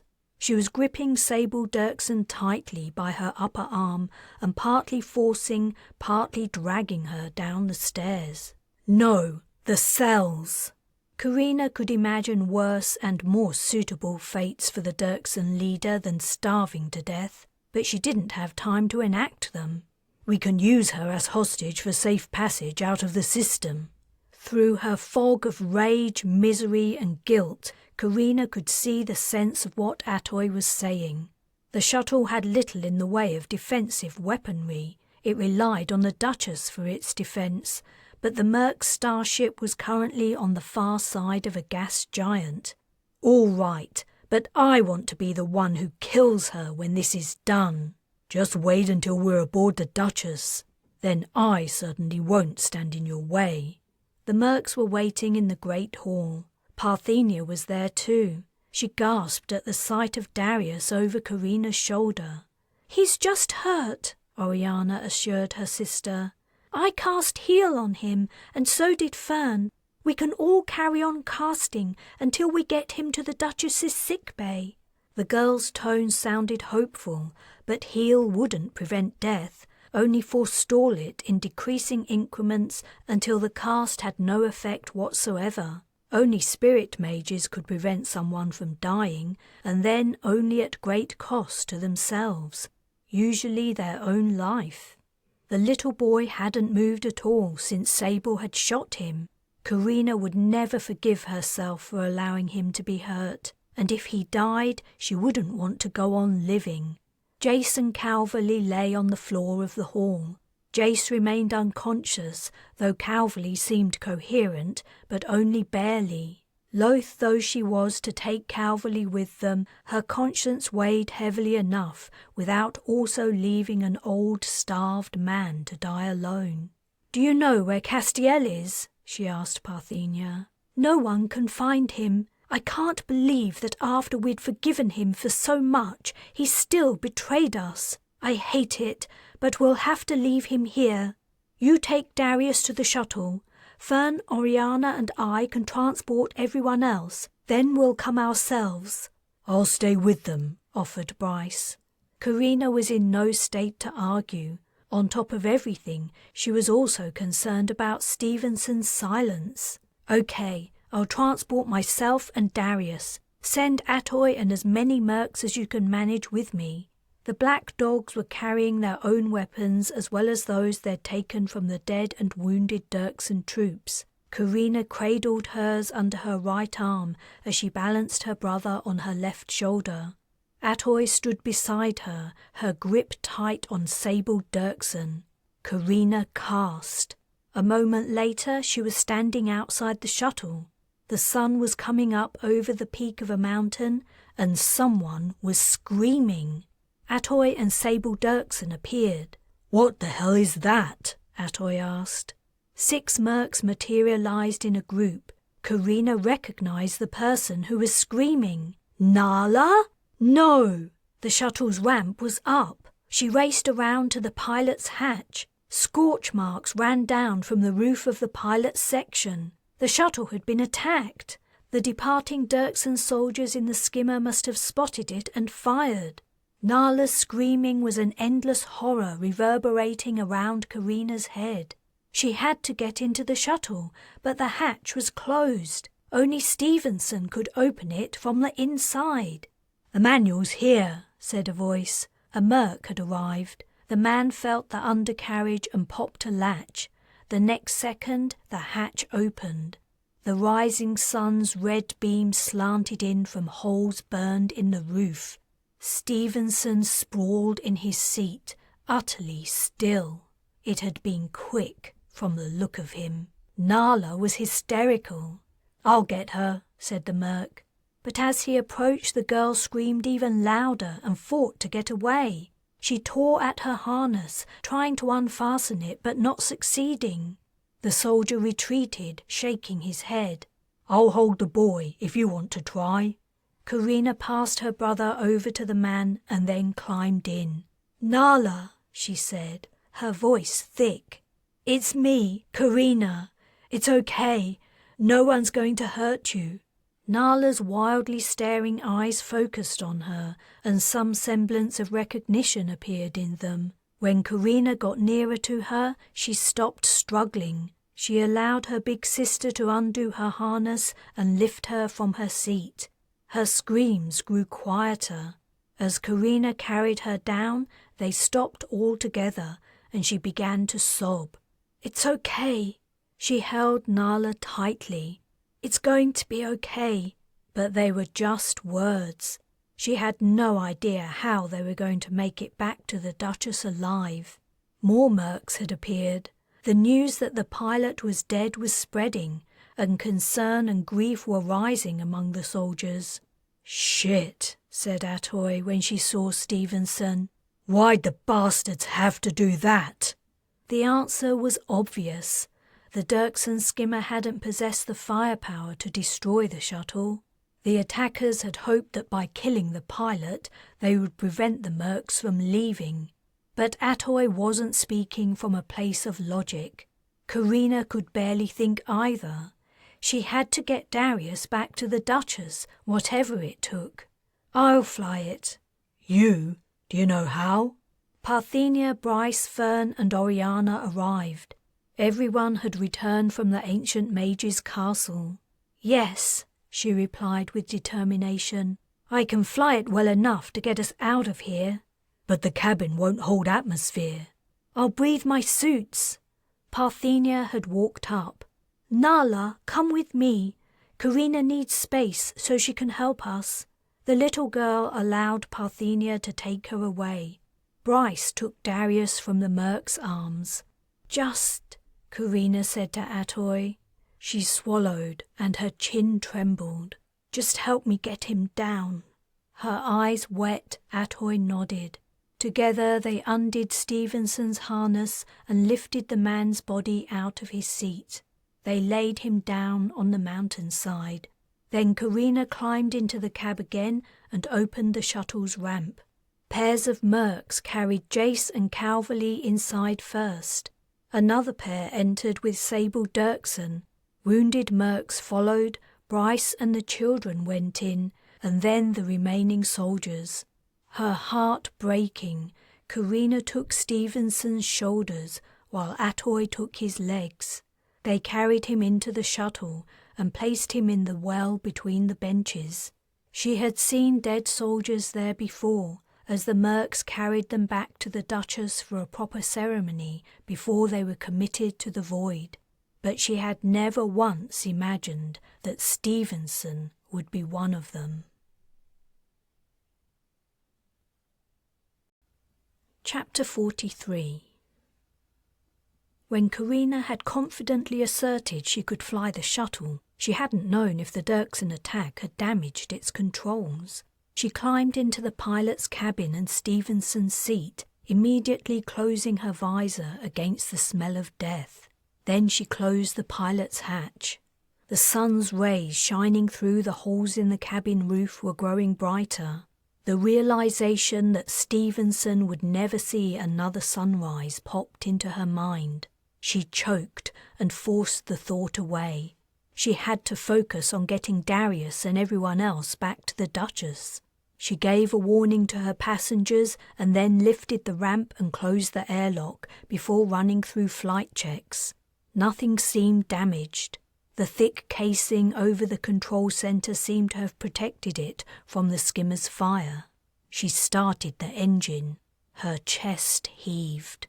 Blinking away tears, she flew the shuttle up, piling on as much speed as she dared with sick passengers. Then she calmed the Duchess, briefly informing Cadwallader about their situation, Stevenson's death, and the 3 new arrivals. She omitted that one of the Dirksons' ex-prisoners was a Shura. There would be time to explain later, providing they made it.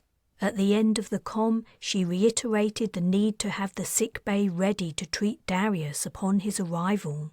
Ostalon's pale blue sky faded to black, and the forces acting upon her body eased somewhat. Her HUD signalled the rapid drop in atmospheric gases and temperature. As silence pressed in on her, she felt suddenly, dreadfully alone. She commed Atoy. "What's happening back there?" "Everyone's fine. Your Sibs are doing that thing with your brother, and the little girl stopped crying, I think. It's hard to tell with her face behind her visor, but she's sitting still now. Poor Nala." She didn't even want to imagine what her sister had been through, trapped next to a dead man. She would need psychological help. Her entire family needed psychological help. "Any sign of the corvette?" Atoy asked. Shit! She'd forgotten about the Dirksen vessel. She brought up the scan data. "I can't see it. Maybe it's around the other side of the planet." "Funny, the troops who got away would have been in contact with it." "One would think." She closed the comm. Bryce reached out. "Hey, how are you holding up?" "I've had better days. In fact, nearly all of them were better than this one." "You'll get through it. We all will. We only need to get back to the Duchess." "Easier said than done. There's a Dirksen corvette out there somewhere, but the scanners aren't picking it up." "Well, that certainly puts a downer on things." "If I can think of something to cheer you up, I'll let you know." "Take it easy." A pause stretched out between them. He said softly, "I love you." "I love you too." The words came easily, though it was the first time they'd said them to each other. An alert sounded, and an incoming comm from the Duchess flashed up on the flight console. "We're coming out to meet you," said Cadwallader. "It'll bring forward your ETA, and you might need our firepower. The Dirksen corvette is coming toward you with the sun at its back, probably scrambling the data your scanners are picking up." Damn it! She checked the data again. There was an anomaly in the readings in the direction of Ostalon's star, but the shuttle's system hadn't flagged it as a ship. She warned the passengers she was going to increase speed. Atoy's plan to use Sable Dirksen as a hostage was sound, but they couldn't tell the Dirksen forces too soon. Until the shuttle came under the protection of the Duchess, the enemy would be able to board her and rescue their leader. If she could just make it within the range of the Duchess's weapons, they would be safe. After its recent refit, she was confident the Merc ship outgunned the little corvette. The additional acceleration forced her into her seat. She hated to think what it might be doing to her passengers, but if they didn't get away from the corvette, they would all be dead anyway. A hail arrived. With no other starships in the vicinity, there could be no doubt where it came from. She ignored it, buying time, glad that whoever was in command wanted to speak before firing. Did they suspect Sable might be aboard? The hail sounded again. She coaxed a smidgen more acceleration from the shuttle's engine. The scanners finally picked up the corvette. The flight console announced its presence. "Gee, thanks," she muttered. The kilometers between the shuttle and the Duchess melted away. A third hail sounded. She gritted her teeth. Aboard the corvette, patience would be wearing thin. Whoever commanded the vessel wouldn't wait much longer. A clanging alert rang. The shuttle was under attack. The corvette had fired. A pulse was streaming across space toward them. Shit! This was it! All it would take to finish them was one direct hit. Her muscles turned rigid, but nothing happened. The shuttle flew on. The corvette's pulse had missed, but that seemed an unlikely accident. It had been a warning shot. "Where's the Duchess?" She sought out the Merc's ship. As she spotted the vessel, it fired, but the distance was too great. The energy would dissipate before it reached the corvette, having little effect. It was time to go to the next stalling tactic. She opened the hail. "This is Commander Key of the Tumult to the Starship Shuttle departing Ostalon. Reverse thrust immediately and prepare to be boarded." She responded, "This is the shuttle departing Ostalon. Under whose authority do you command us?" "Under the authority of the Dirksons." She'd heard the man's voice before, but she couldn't remember where. She hadn't met many Dirksons, only Rhys and his awful mother Langley. "Really?" she said in a mocking tone. "I have it on good authority we shouldn't stop." "Reverse thrust immediately, or we will fire." The man sounded unusually calm given the circumstances. She placed him. Commander Key was the dark-eyed, shaven-headed officer who had taken her prisoner when she first arrived on Ostalon. He was smart and effective. She would have to be careful. The Duchess was nearly within range, just another few minutes. "Go ahead, but you're going to get in one hell of a lot of trouble." "You're that Shearer girl. Or, no, not a Shearer. You were working for them as a merc. Makes sense. You have 10 seconds to slow, or we will fire." "So you aren't too fond of your precious leader?" A long pause. She counted down from 10. She got to 3 before Key answered. "Is Sable Dirkson aboard your vessel?" "She is. We'd rather not have her, though." "I want proof." "You mean a finger or something?" "I want to speak to her." She checked the time remaining until they reached the Duchess's protection. "Atoy," she said in a private comm, "the commander of the corvette wants to speak to the bitch. I'm going to put us all on a 4-way comm. If she refuses to talk, encourage her." Once the group comm was initiated, she addressed the Dirkson commander. "Okay, she can hear you." "Ma'am, I need to verify your presence aboard the Shearer shuttle." "Yes, I'm here," Sable replied through gritted teeth. Carina smirked, "Still clinging on to your life." "If you fire on us, Key, you'll be putting her life in danger." The commander didn't respond. She checked the time again. They were nearly safe. It was almost over. The tumult fired. She tensed. Had Key decided to sacrifice Sable? Did he want a chance to be leader himself? But again the pulse sped by the shuttle. She checked its trajectory. It was heading for the Duchess. Key's plan must be to defeat the Merc's starship and prevent the shuttle from reaching a safe haven.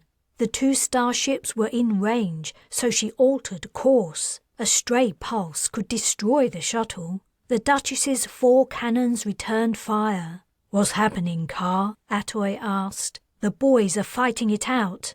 "But our boy's bigger." "You betcha." The Duchess scored 2 direct hits on the corvette, but at the edge of her range the effect wasn't devastating. The tumult's pulse had also hit, with similarly minimal effect. The tumult and Duchess fired simultaneously. Key's bravery was mildly impressive. Or was he only foolhardy? The corvette would never defeat the largest ship. The Duchess's pulses impacted the nose of the tumult, sending the ship veering off course. The Duchess also received a hit, but sustained no obvious damage. Surely Key will give up now? But the corvette came around as if to continue the battle. Madness! Then the vessel slowed, continued on her circular path, and flew away. Key had finally come to his senses. She exhaled heavily and then guided the shuttle home. Chapter 44. As soon as it was safe to leave the shuttle, Carina leapt out of the pilot's hatch and ran to the back of the vessel, where the ramp was still lowering. Bryce emerged first, carrying Darius in his arms. She stopped him, drank a mouthful of elixir, and then cast the most powerful heal on the boy she could muster. Then she grabbed her brother from Bryce's arms and ran to the sick bay. The door was open and the medics were waiting. She laid Darius down on the examining table and began to remove his armor. "Let us do it," said one of the medics. "Out of the way!" She backed off, her arms wrapped around her chest, every muscle and fiber tense as she watched the woman and man work. Darius's eyes were closed and his little chest rose and fell. She told herself it was a good sign, that he would live, but she didn't dare to really believe it. Hands touched her shoulders, Bryce's. Then they rose to the clasps on her helmet. She'd forgotten to take it off. When he'd removed her helmet and put it down, he wrapped his arms around her. "I think he's going to be okay. He's small, but he's strong." The door to the sick bay opened and Parthenia, Oriana and Fern came in, their faces ghostly white as they took in the sight of Darius's injuries. "Right," said the female medic. "That's it. Everyone out. This isn't a performance." Bryce pulled her out of the room last. The sick bay doors closed behind them. "Where's Nala?" she asked. "Atoy's bringing her. Her case isn't so urgent, but I think she'll take longer to heal." Stars, that poor girl. The mission's events were catching up with her. The starving prisoners, Sable Dirksen shooting Darius, Stevenson's death. She began to shake. Bryce's arms tightened around her. "We had a look at the stuff we found at the Mage Castle," said Fern. "It's cool." Parthenia put a hand on her arm. "We saw a set of coordinates. We think you found the way, Carina." But it didn't matter anymore. She didn't want to go to Earth. All she wanted was for her brother to not die. Cadwallader walked up to the group. "What's the situation with the little lad?" "They're still working on him," Bryce replied. "We have the best medics with the best equipment," Cadwallader said.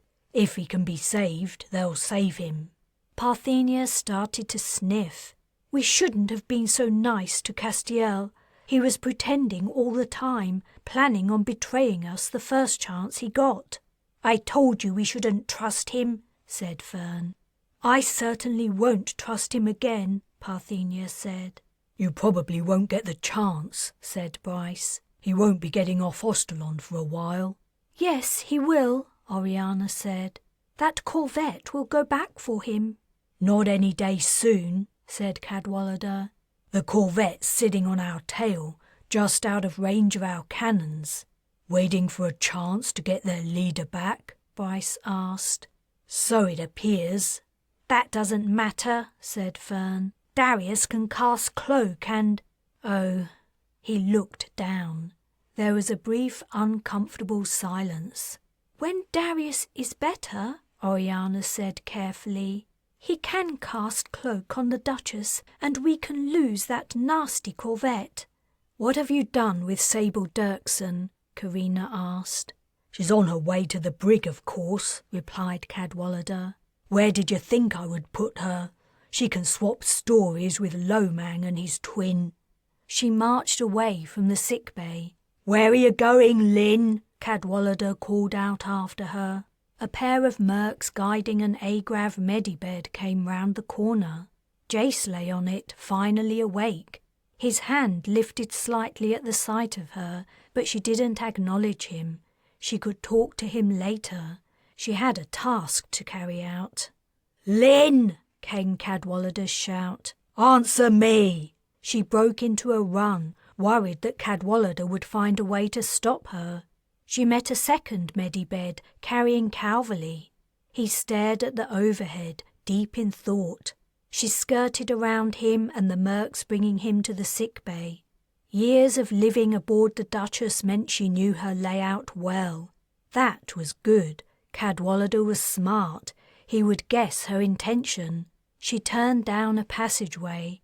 The new route to the brig would take her longer, but she would approach it from the other direction, where she wouldn't be expected. She broke into a sweat, though she was hardly panting. Everything that had happened was passing through her mind, scenes she would never forget as long as she lived.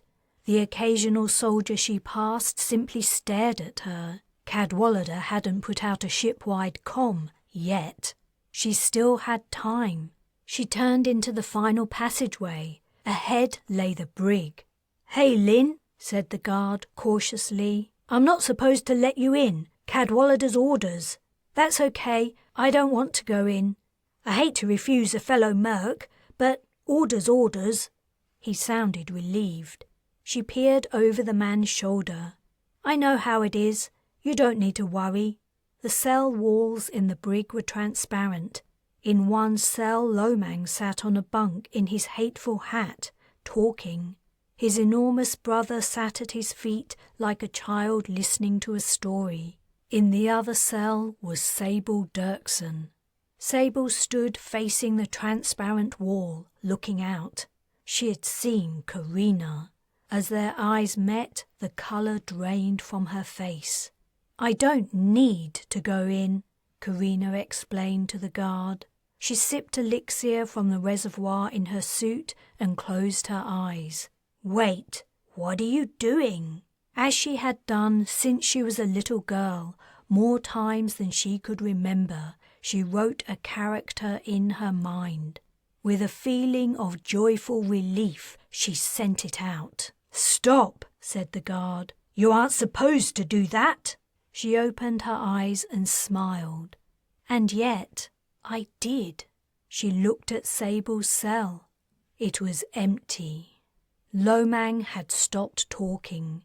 He was staring at her, his mouth a dark hole filled with shiny teeth. His younger brother looked puzzled.